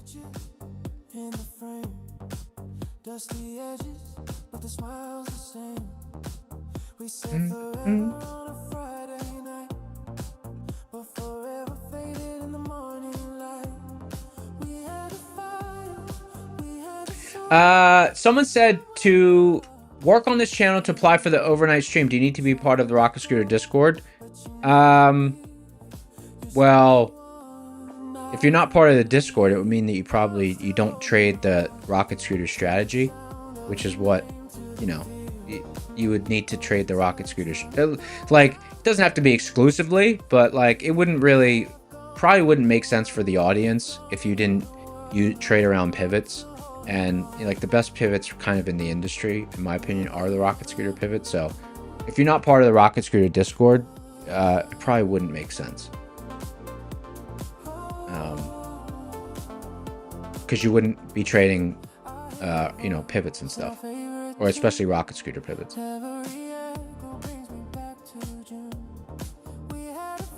Cam Trade says, what do I mean by liquid? Yeah. So I'm looking at price velocity and volume velocity, which are available. They're in beta. And I see that price velocity is floating below 30, and for the most part, so is volume velocity. The closer those trade move together, the more liquid the market is. When they disconnect from each other greatly, the market's less liquid. I'll give you a visual example.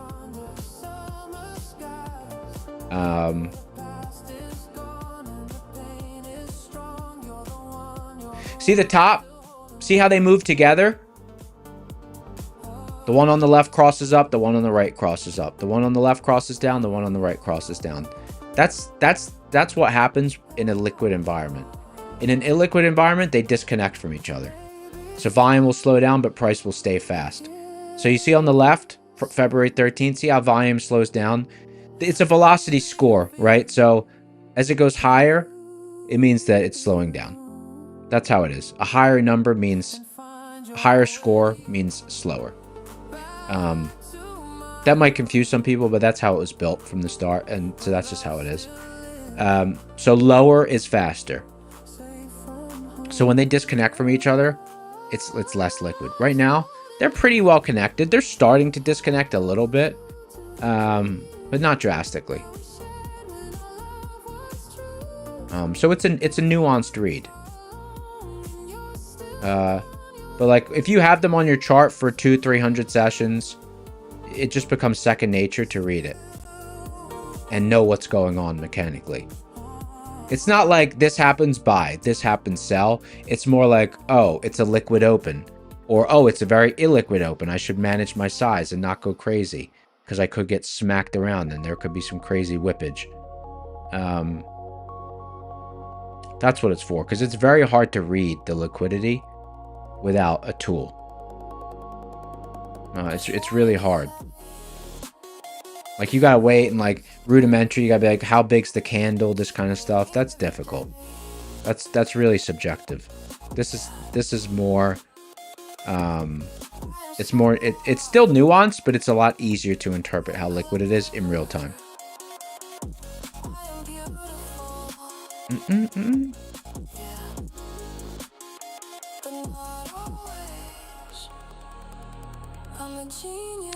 Someone said, do I have an idea of how disconnected before I call it illiquid? Or do I have a feel? You just develop a feel, but I was talking about possibly writing an algorithm that assigns the liquidity score based on the differential between the two and the rate of connection versus disconnection. I could write an algorithm that would do that and just assign a liquidity score, 1 to 20. What's the, 1 being illiquid, 20 being highly liquid. I might do something like that because that would help some people. But the problem is if people then lean on the liquidity score and don't learn how to read the nuances of it, they'll be missing out on some of the ways that it could be used. But, maybe I'll do that for some. Maybe some people would like to see that. I could write an algorithm to do that. Maybe I'll do it.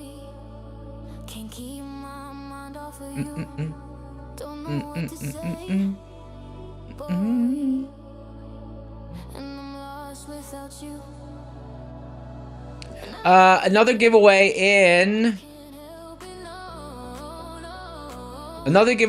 at 15 minutes till the close, and then one right after market on close.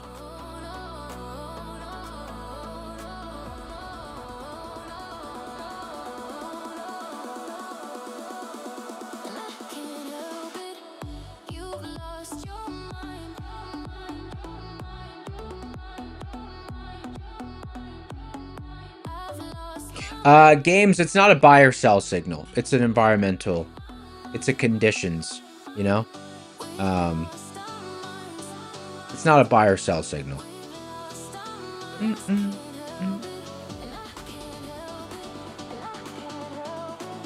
I can help it all.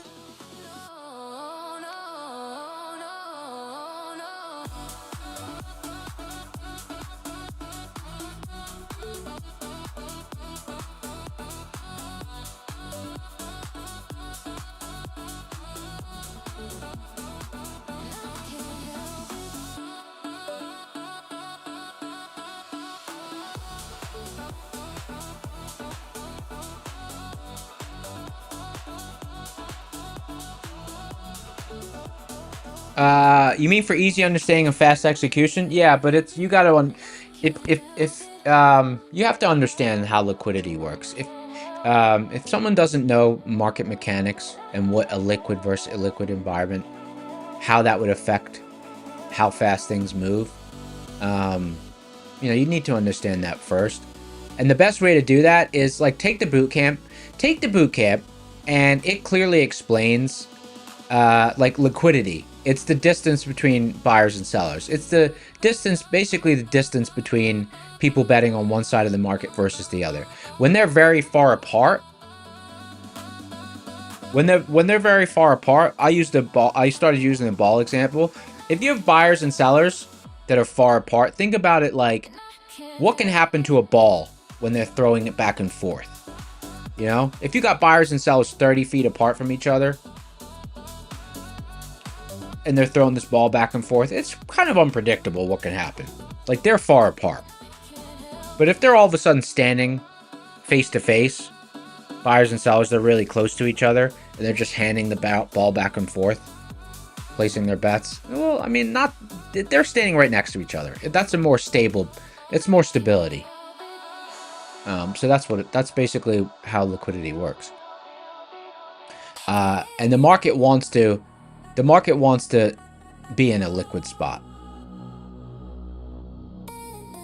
Why does the market want to be in a liquid spot? Because market makers don't want to participate in the bet. So they want to collect as many bets, like they want to host as many bets as they can. In the market, you could be a participant and you can play the game, or you could be a market maker and you can host the game. Market makers host the game. They're paid for hosting the game. So if they take the market to a spot where there's people on both sides of the bet that want to bet on up or down, market makers get to collect a fee. If they take it to a spot where there's a lack of participation on one side of the trade, the market makers need to facilitate a stable market, so they need to participate in the bet now. They don't want to participate in the bet because that means that they need to hedge their positions so that they're neutral. So the market gravitates towards liquid spots on the chart because market makers, they want to collect their fee. They want to host the game. They have no interest in placing bets. They don't want to place bets. They want to host bets. Like, what's more of a sure thing? Hosting a poker game and getting rake on every single pot, or trying to play poker and then, you got to deal with predicting what the other players are going to do and deal with the odds of the game, right? If you host a poker night tonight and you collect a rake on every pot, like there's money coming in. You don't have to make any predictions. So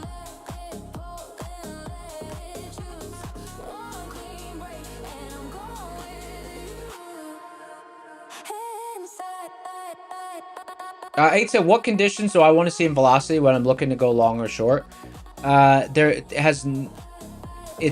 It's just, I need to understand what sort of environment we're in so that I size my trades correctly. That's all it is.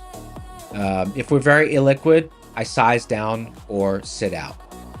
Like, I sat out of MHP long because there was no, like, liquidity dropped off like a rock before we got to MHP. And I was like, well, if we approach it and all of a sudden it starts getting liquid, of course, I'll be interested. But it was completely hollow at MHP. There was no one there. So I'm looking for a liquid environment overall to trade in. Or if it's illiquid and I still want to place a bet, I'm sizing down. It's not like look for this, do this. It's learn how to read liquidity in the market and then learn how to exercise caution when it's illiquid. Learn how to identify hollow spots on the chart where the market will probably not want to sit at. Like for instance, this afternoon, when we're trading down here, what did I say? I'm like, well, it's super liquid down here. Market's super happy. So it's going to be hard to get, like, I don't think we're going to go all the way like to the highs because I'm like, the market's so happy down here it's really in balance. There's lots of participation. If you're a market maker, you're like, there's lots of people here. Let's just let them hang. Let's let them bet against each other right here. There's buyers, there's sellers. Let's keep collecting our rake. If it was hollow down here, the market wouldn't want to just sit here.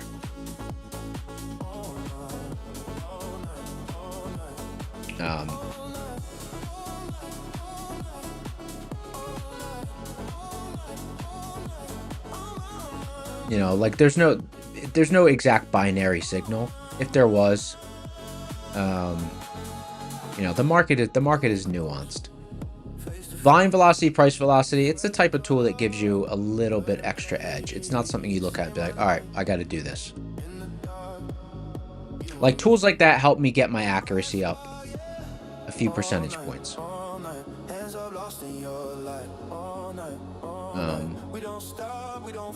Someone said, thank you, Neon. You're very supportive for each and every one. You never expected that. That's the whole reason I do the stream. That's the whole reason I do the stream. To be able to answer questions and stuff like that. Because trading is a selfish job. You know, you're not helping anyone. You're not like, you know, like even if you're like a, even if you're a, whatever. If you're a, if you make pizza, you know, you make food that people eat. If you're a nurse, you know, you help people in the hospital or whatever. If you're a DoorDash driver, you know, you deliver food to people. If you do Uber, you know, you drive people around. Of course, people get paid to do those jobs, but they're actually doing something for other people. Trading, if you're just a solo trader, which I was for, you know, 14 years before I started this, joined this channel to do the stream, it's a selfish job. I'm not helping anyone. I'm helping myself. That's it. So that's why I do it, because it's cool. Like I'm actually doing something for other people. I mean, it's obviously it's not completely selfless. Like, you know, I enjoy it. It's fun. So like it's not charity, but it's less selfish than just being a solo trader.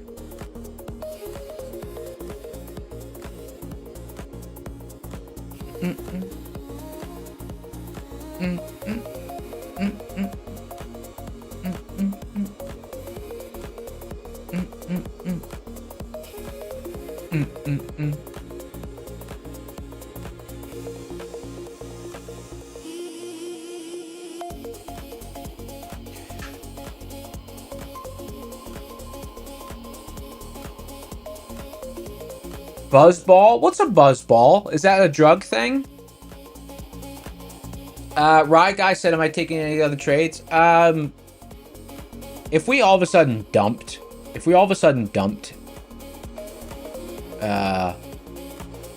like 200 points, which, I mean, based on the session we've had, who knows? If we all of a sudden dumped, and we started overshooting lower DD band on ES, and I thought we were going to recover, yeah. But right now, there's nothing. We're just in no man's land. Reason why, just one reason.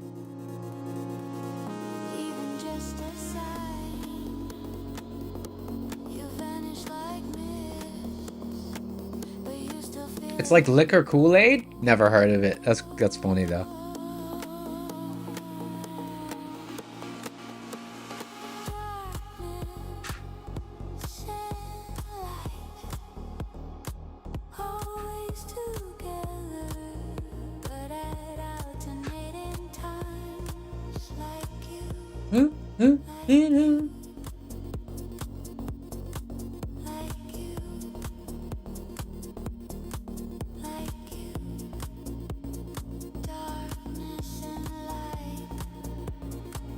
Just one reason. 16 minutes. 16 minutes until the giveaway.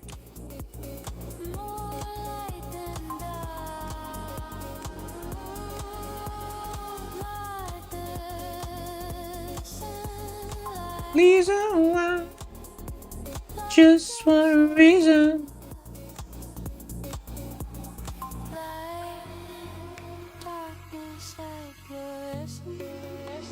NQ overnight is 29.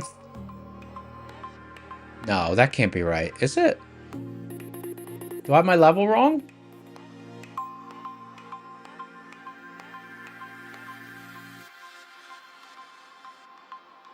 No, that's incorrect. Overnight hedge pressure 29,338? No. No, overnight hedge pressure on ES is on NQ is not 29,338. That's not what I have on. That's not what it has on that's not what it has on Discord. Discord has 30,198.3.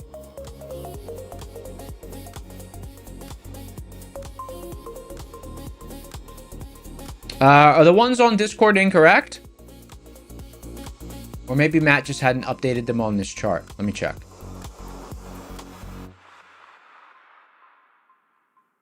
These are different than what Matt posted on Discord. Anyone know the difference? Anyone know why there's a difference?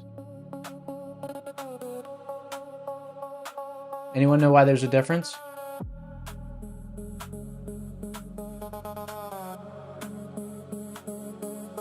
Midnight on the dashboard glow, silver lines and aftertones, something moving underneath.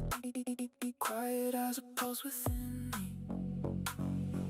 Maps were hiding in the blue. Hey, did anyone watch the stream this? Well, the trade's already passed, if that was the level. Did anyone watch Matt's stream this morning and know if there was a know if he announced that the ones in Discord were wrong? Read this way. Don't let the illusions pull you away. And even when the edge feels late, you pull me back before I break. What did he say? He said that the ones in Discord were wrong? It's always from the right place. Did he say that? Because he would have updated them in Discord, I would have thought. Every single time you see the turn. Duarto saying Discord is correct. Okay. Call it from the right place. Every single time you find the line beneath. 2933, it was a previous. Glass Restoration, what's up, G? Exposing chaotic signs of resilience in the flailing air. I don't have any pivots down here. Rocket Scooter or Seeds. So. To me, this is just random price action down here. Nothing loud but also clear. Like the signal's always near. Brad said, liquidity indicator goes red and green. Don't trade until pivots turn green. Well, I just exercise extra caution if price velocity is red. And if price velocity is green, but volume velocity is yellow, I also exercise extra caution because it means that they're disconnected. You want the values to be not too far apart from each other.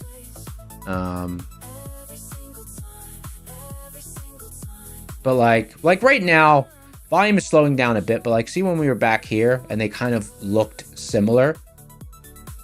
The more similar they are in position, the more they're moving in unison, the more liquid it is. Like now, it's starting to get a little bit less liquid, but not much. It's still fine.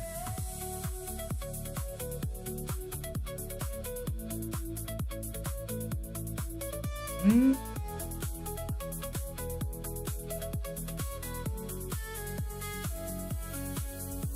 were staring through the glass at all the moves that never last, trying to catch What conditions I like to see for when I'm trading? I prefer a liquid environment. It's basically if they're disconnected, I size down. If they're connected, I know it's healthy.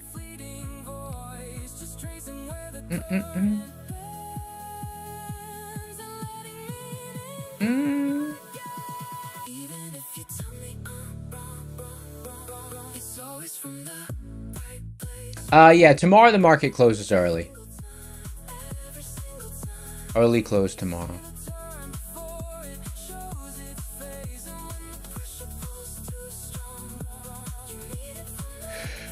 Right, please.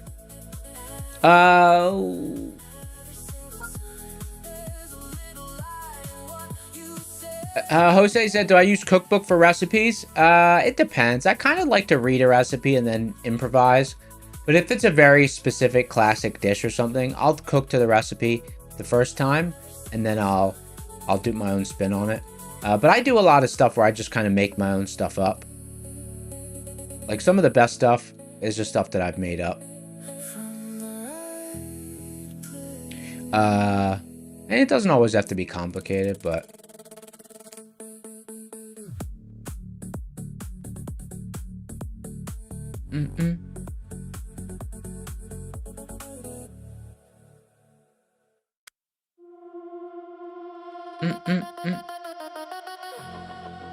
One of my favorite things to cook for breakfast is you saute tomatoes and onions and peppers, which is very standard, of course.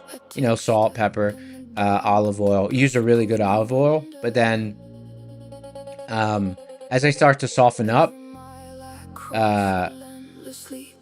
use grape molasses. It's gotta be a good grape molasses. You gotta get one that's punchy.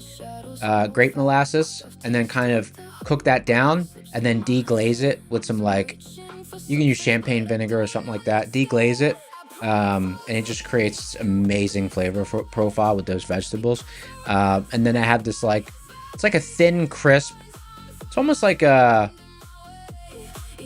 overcooked, not overcooked, but a crisp. If you take like pancake batter sort of stuff, and if you make it really watery and then you kind of cook it to a crisp, it almost makes like a fragile, crispy plate. And I serve that with like I'll serve. It's almost like a plate, and then you serve the eggs on it, and then those vegetables on top, and it's almost like eating the eggs on like this edible crisp batter thing with the vegetables. It's really good. You could use different molasses, whatever molasses you can use, but grape molasses has a lot of cool punch to it. Okay, 7 minutes till the giveaway. We've got 3 giveaways left. You know what? Let's do the next gen one right now. NEXGEN. They have 80% off evals with code SCORE, SCORE, and then they have free resets with code reset. So we're getting the word out.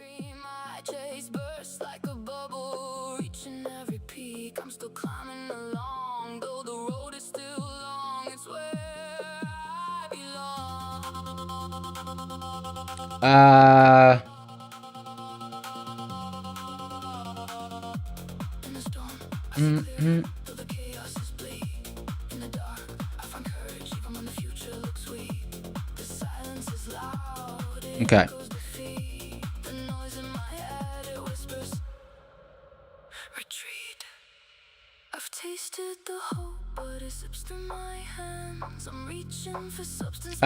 Code word is going to be short week. Code word is short week. Code word is short week.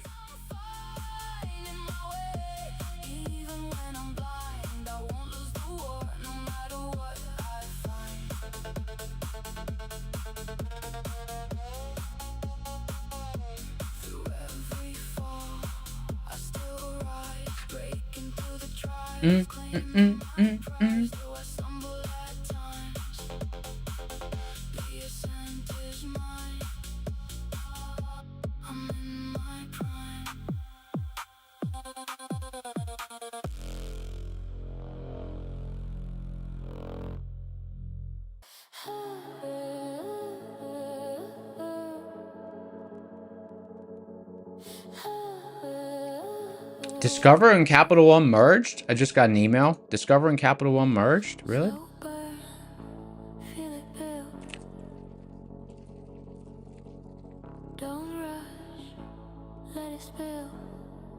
Oh wow, it was in December. $35 billion. That's cool.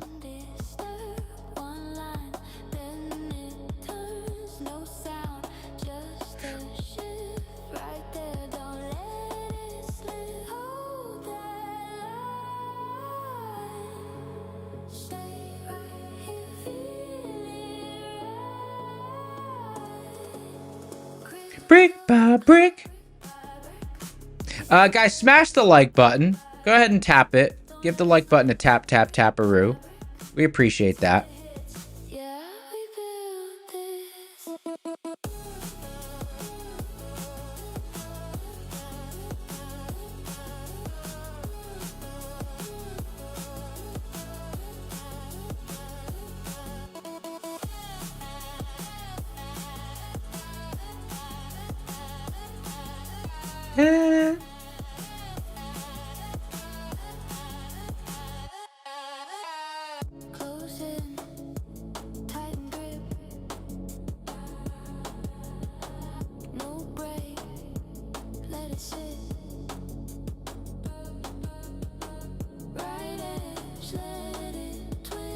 All right, here we go. 7, 6, 5, 4, 3, 2, 1. Pick a winner. Kilohertz 007. Kilohertz 007.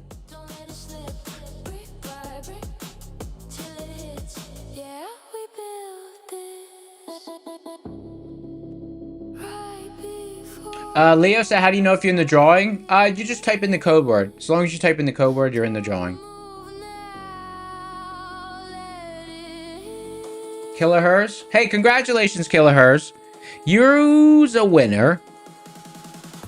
Next Gen 25K. Velocity. Very cool stuff. Click the link in the description for the Discord. Go to the Claim Your Win channel. The mods will hook you up. Lucid Trading 50k eval and a Tradeify 25k select coming up. Lucid Trading's 50% off with code SCORE. That's cool. SCORE.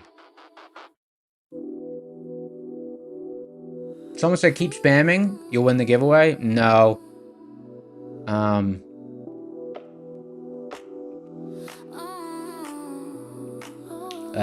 It doesn't work that way.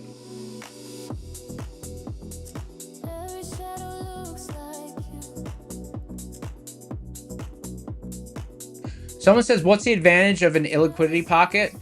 So illiquidity pockets, the market doesn't want to stay there. Usually. The market usually doesn't want to stay in an illiquidity pocket. Like we're in a bear zone with we're in a bull zone with a bear zone above in NQ, but the zones are very far apart. So it's not surprising that it's not a super reactive area. But generally speaking, if you're in an illiquidity pocket, the market doesn't really want to hang out there. So something must have changed positioning wise overnight because, just the overall positions have shifted a lot. Because technically we're in an IP and we're stable. But it's a huge IP. IP meaning bears are in the money, bulls are in the money against the market makers. And market makers don't want you to win. Someone said, do I have any idea about unfair size scaling tracking rule in NextGen? I've never heard of it. Anyone out there who trade with NextGen know about the unfair size scaling tracking? Anyone know about that?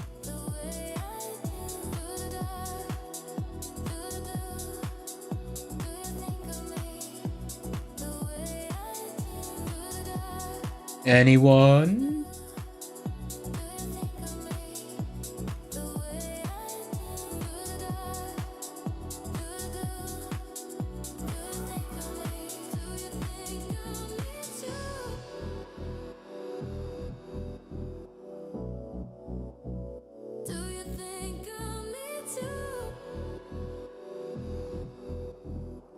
Hey, 80. Hey, 80. The meters are not necessarily used to read like liquidity. Oh, it's liquid. Now it's illiquid. Now it's illiquid. Now it's liquid. It's more like I'll say, oh, like it's liquid here. It's a broad thing. It's not like, oh, it's liquid at this particular spot. It's a very broad thing. It really answers two questions. Is it a liquid session? Is the session thinning out? And are we at a liquid area on the chart? But the area could be huge. Like the liquid area that we're in on the chart right now is, based on my analysis, it's a huge area. Like we're in like a 450 point spot where like there's been plenty of liquidity in the whole range. It's not like, oh, this is the spot. It's not to use like that. It's more like an environmental tool. It's more like, think of it as like, okay, think of it like this. You know, like a weather radar? You know, you could be like, oh, like it's raining. You could be like, oh, like it's pretty raining. It's raining a lot in this area. But like the area that it's raining in could be, you know, it could be 5 miles wide. And then, you know, there's going to be little spots in there where all of a sudden like the rain thins out. And then, you know, the rain's thicker and it thins out. But like generally speaking, you'd be like, oh, like it's raining in that area. And then in another area, you'd be like, oh, like it's completely dry in that area. But like, it's not like, oh, it's completely dry on that block. It's raining on that block. Or, you know, it's raining from 31st Street to 34th Street. That's, you know, it's more like it's raining in that area. It's dry in that area. It's more like that.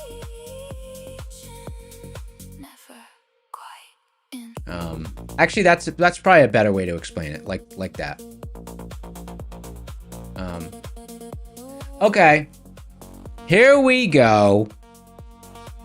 Lucid trading and then Tradeify. Let's do Tradeify 25k select. Tradeify 25k select. Code word is not short week. That code word is dead.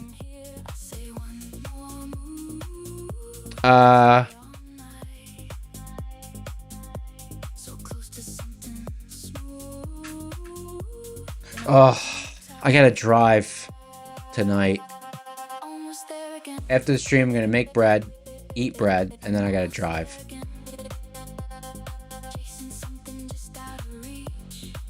Oh, I really wish we were leaving in the morning.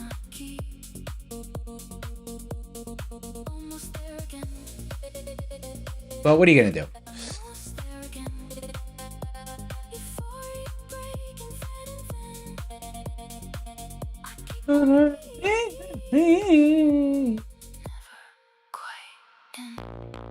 It's only like a 5-hour drive. It's not bad. I've driven across country from the East Coast to the West Coast and the West Coast to the East Coast. I've done the cross country drive 8 times. And 7 of those 8 times, I did it in less than 72 hours. And one of the 8 times, it took me a little bit more than 72 because I did it with my girl. But I just drive. I just drive. I just drive. I stop for gas. I get right back in the car. I keep going. And then I do two sleep stops, but I make them quick.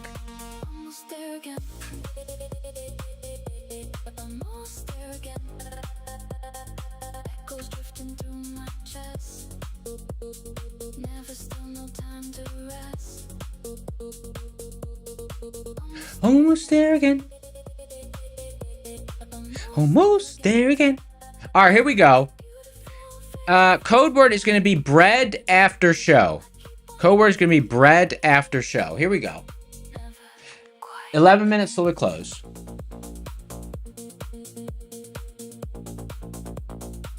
Oh, you know what? I haven't looked at any podcasts. I should pick out a podcast. I like true crime podcasts. Any true crime podcasts? Maybe like I've like Serial. Remember Serial? That was really good.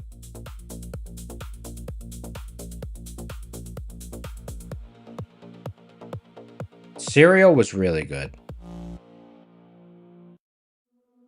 With Berg Dog. check the prop score. Real ratings, no fluff. Best prop firms Velocity. lighting up the board. There's Mock. Rocket scooter trading, positions holding tight. Gamma levels whispering through the night. Liquidity sweep. Feel it pull, feel it push.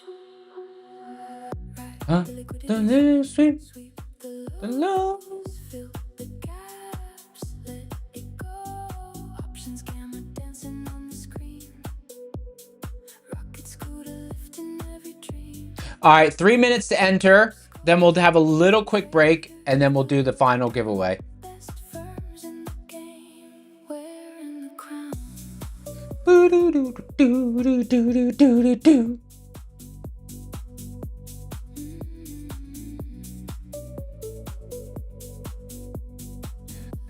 Coworker could have been no pivots. No pivots here. On the charts, two main traders in the zone. Gamma flipping fast when the delta moves. Swing through the levels.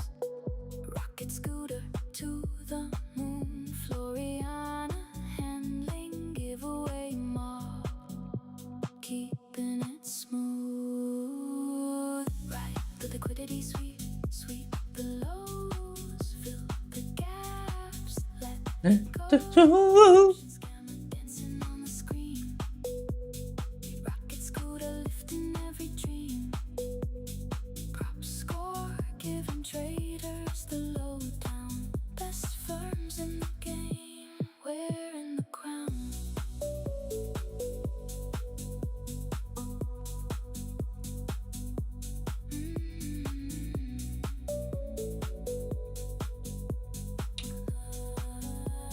Okay. Neon jump. 7, 6, 5, 4, 3, 2, 1. It's time to pick a winner.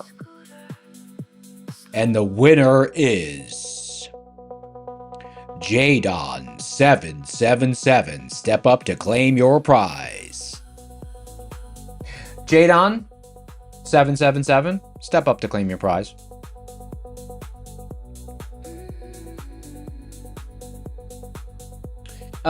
Brett after show, the code word is over. Jadon 777. Hey, 777, baby. Congratulations. Tradeify 25k select. Tradeify discount right now is, let me just double check. 40% off all accounts. Tradeify. Tradeify. They're really good. Tradeify's really solid. I had a good experience with Tradeify. And then the last account we're doing, Lucid Pro 50k eval. But before I do, who out there? So I like true crime podcasts. So I got this 5-hour drive ahead. Any recommendations? Any recommendations? I've seen Serial. I've heard Serial. Excuse me. I've heard Serial.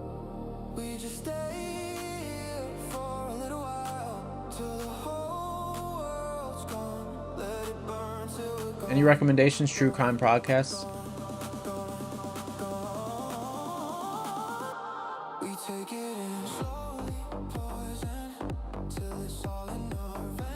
Have I seen Dex? I've seen Dexter, yeah, but this is for a drive. This is for a drive. Mr. Balin? Never heard of it. Mr. Balin, I'll check out.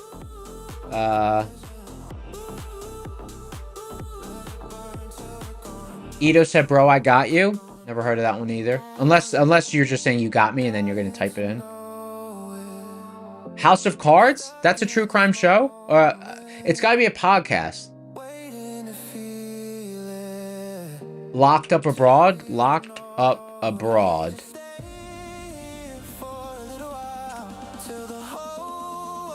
Meticulous?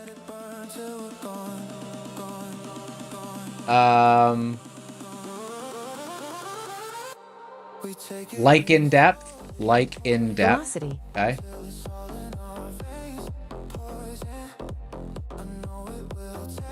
Last podcast on the left. Is that a political or is that just the name of it?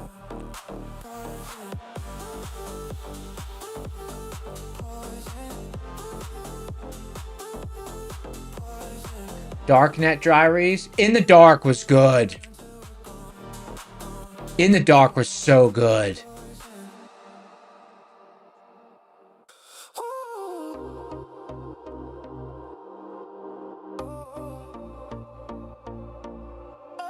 In the Dark was so good.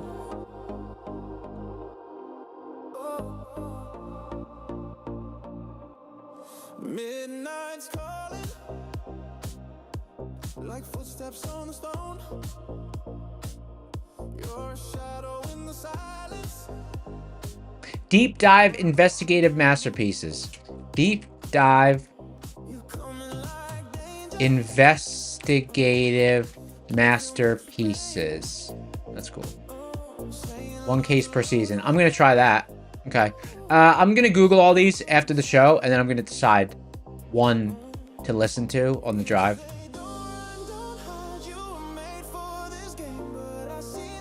Mr. Nightmare. Mr. Nightmare.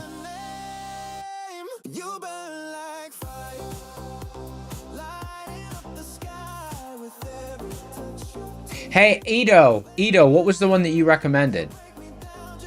Because I can't tell if like these are names of shows or if you're saying I'm missing out.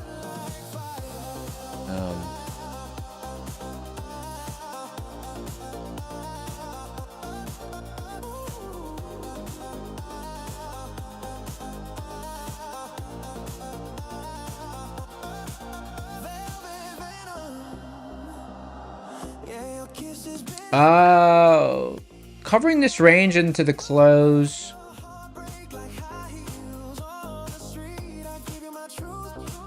Bear zone and the seed zone at exactly the same spot. But we're about to close, so I'd expect us to close in the LP, not in the IP.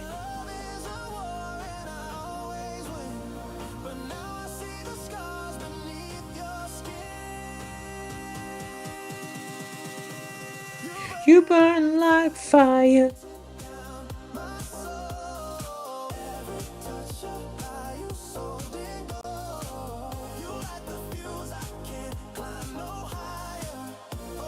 All right, let's do our final giveaway.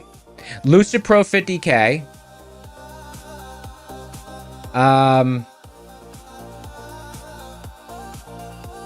Code word is on the road.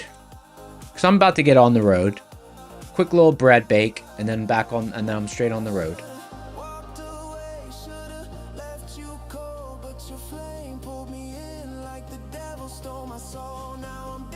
Where am I going? I'm going to my brother-in-law's. We're gonna hang out for the weekend, barbecue. I mean, my girl's going too. We're all going.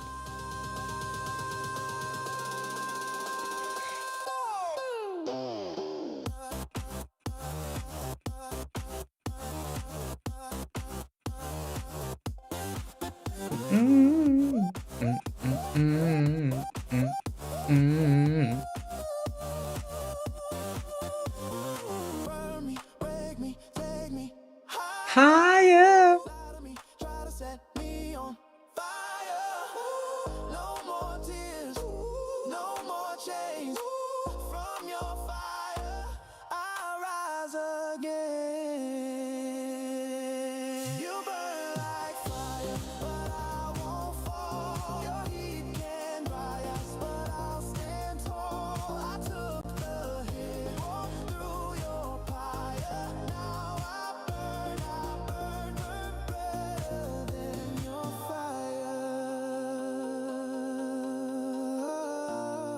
No boot camp class today. I think boot camp's over, so it's all replays now. I think boot camp's over, so it's all replays now. I expect the zones to shift around a lot next week. There was a crazy amount of volume and transaction going on today. This was a crazy, highly active session. There was a lot of exchange of Velocity. there was a lot of exchange today.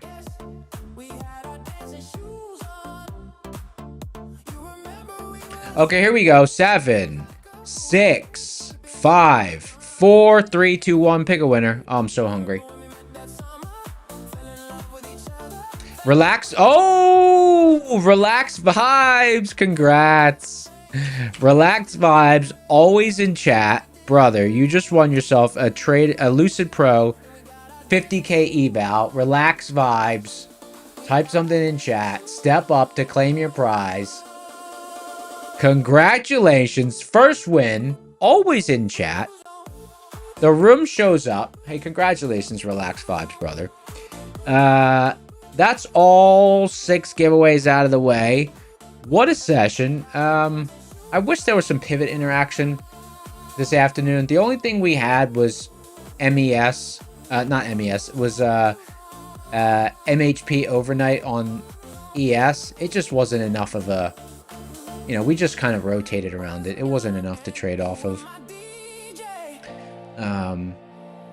But, you know, that's how it goes. It was a great rangy session. I'm happy with it. And I'm excited for, no trading for me tomorrow. I don't like to trade on, I usually don't trade on the market holidays because they're just quiet. And, you know, not usually my vibe. Market closes early tomorrow anyway, so no show for me tomorrow. I'll be sleeping in and then barbecuing. Thank you for the suggestions on the podcast. I'm gonna look them up now. If you sent an email about getting access to the beta, we'll get responded to it. If you didn't get access to the beta, there it is. It's velocity.neoncucumber.com. You can gain access to it. It's free. It's a free beta.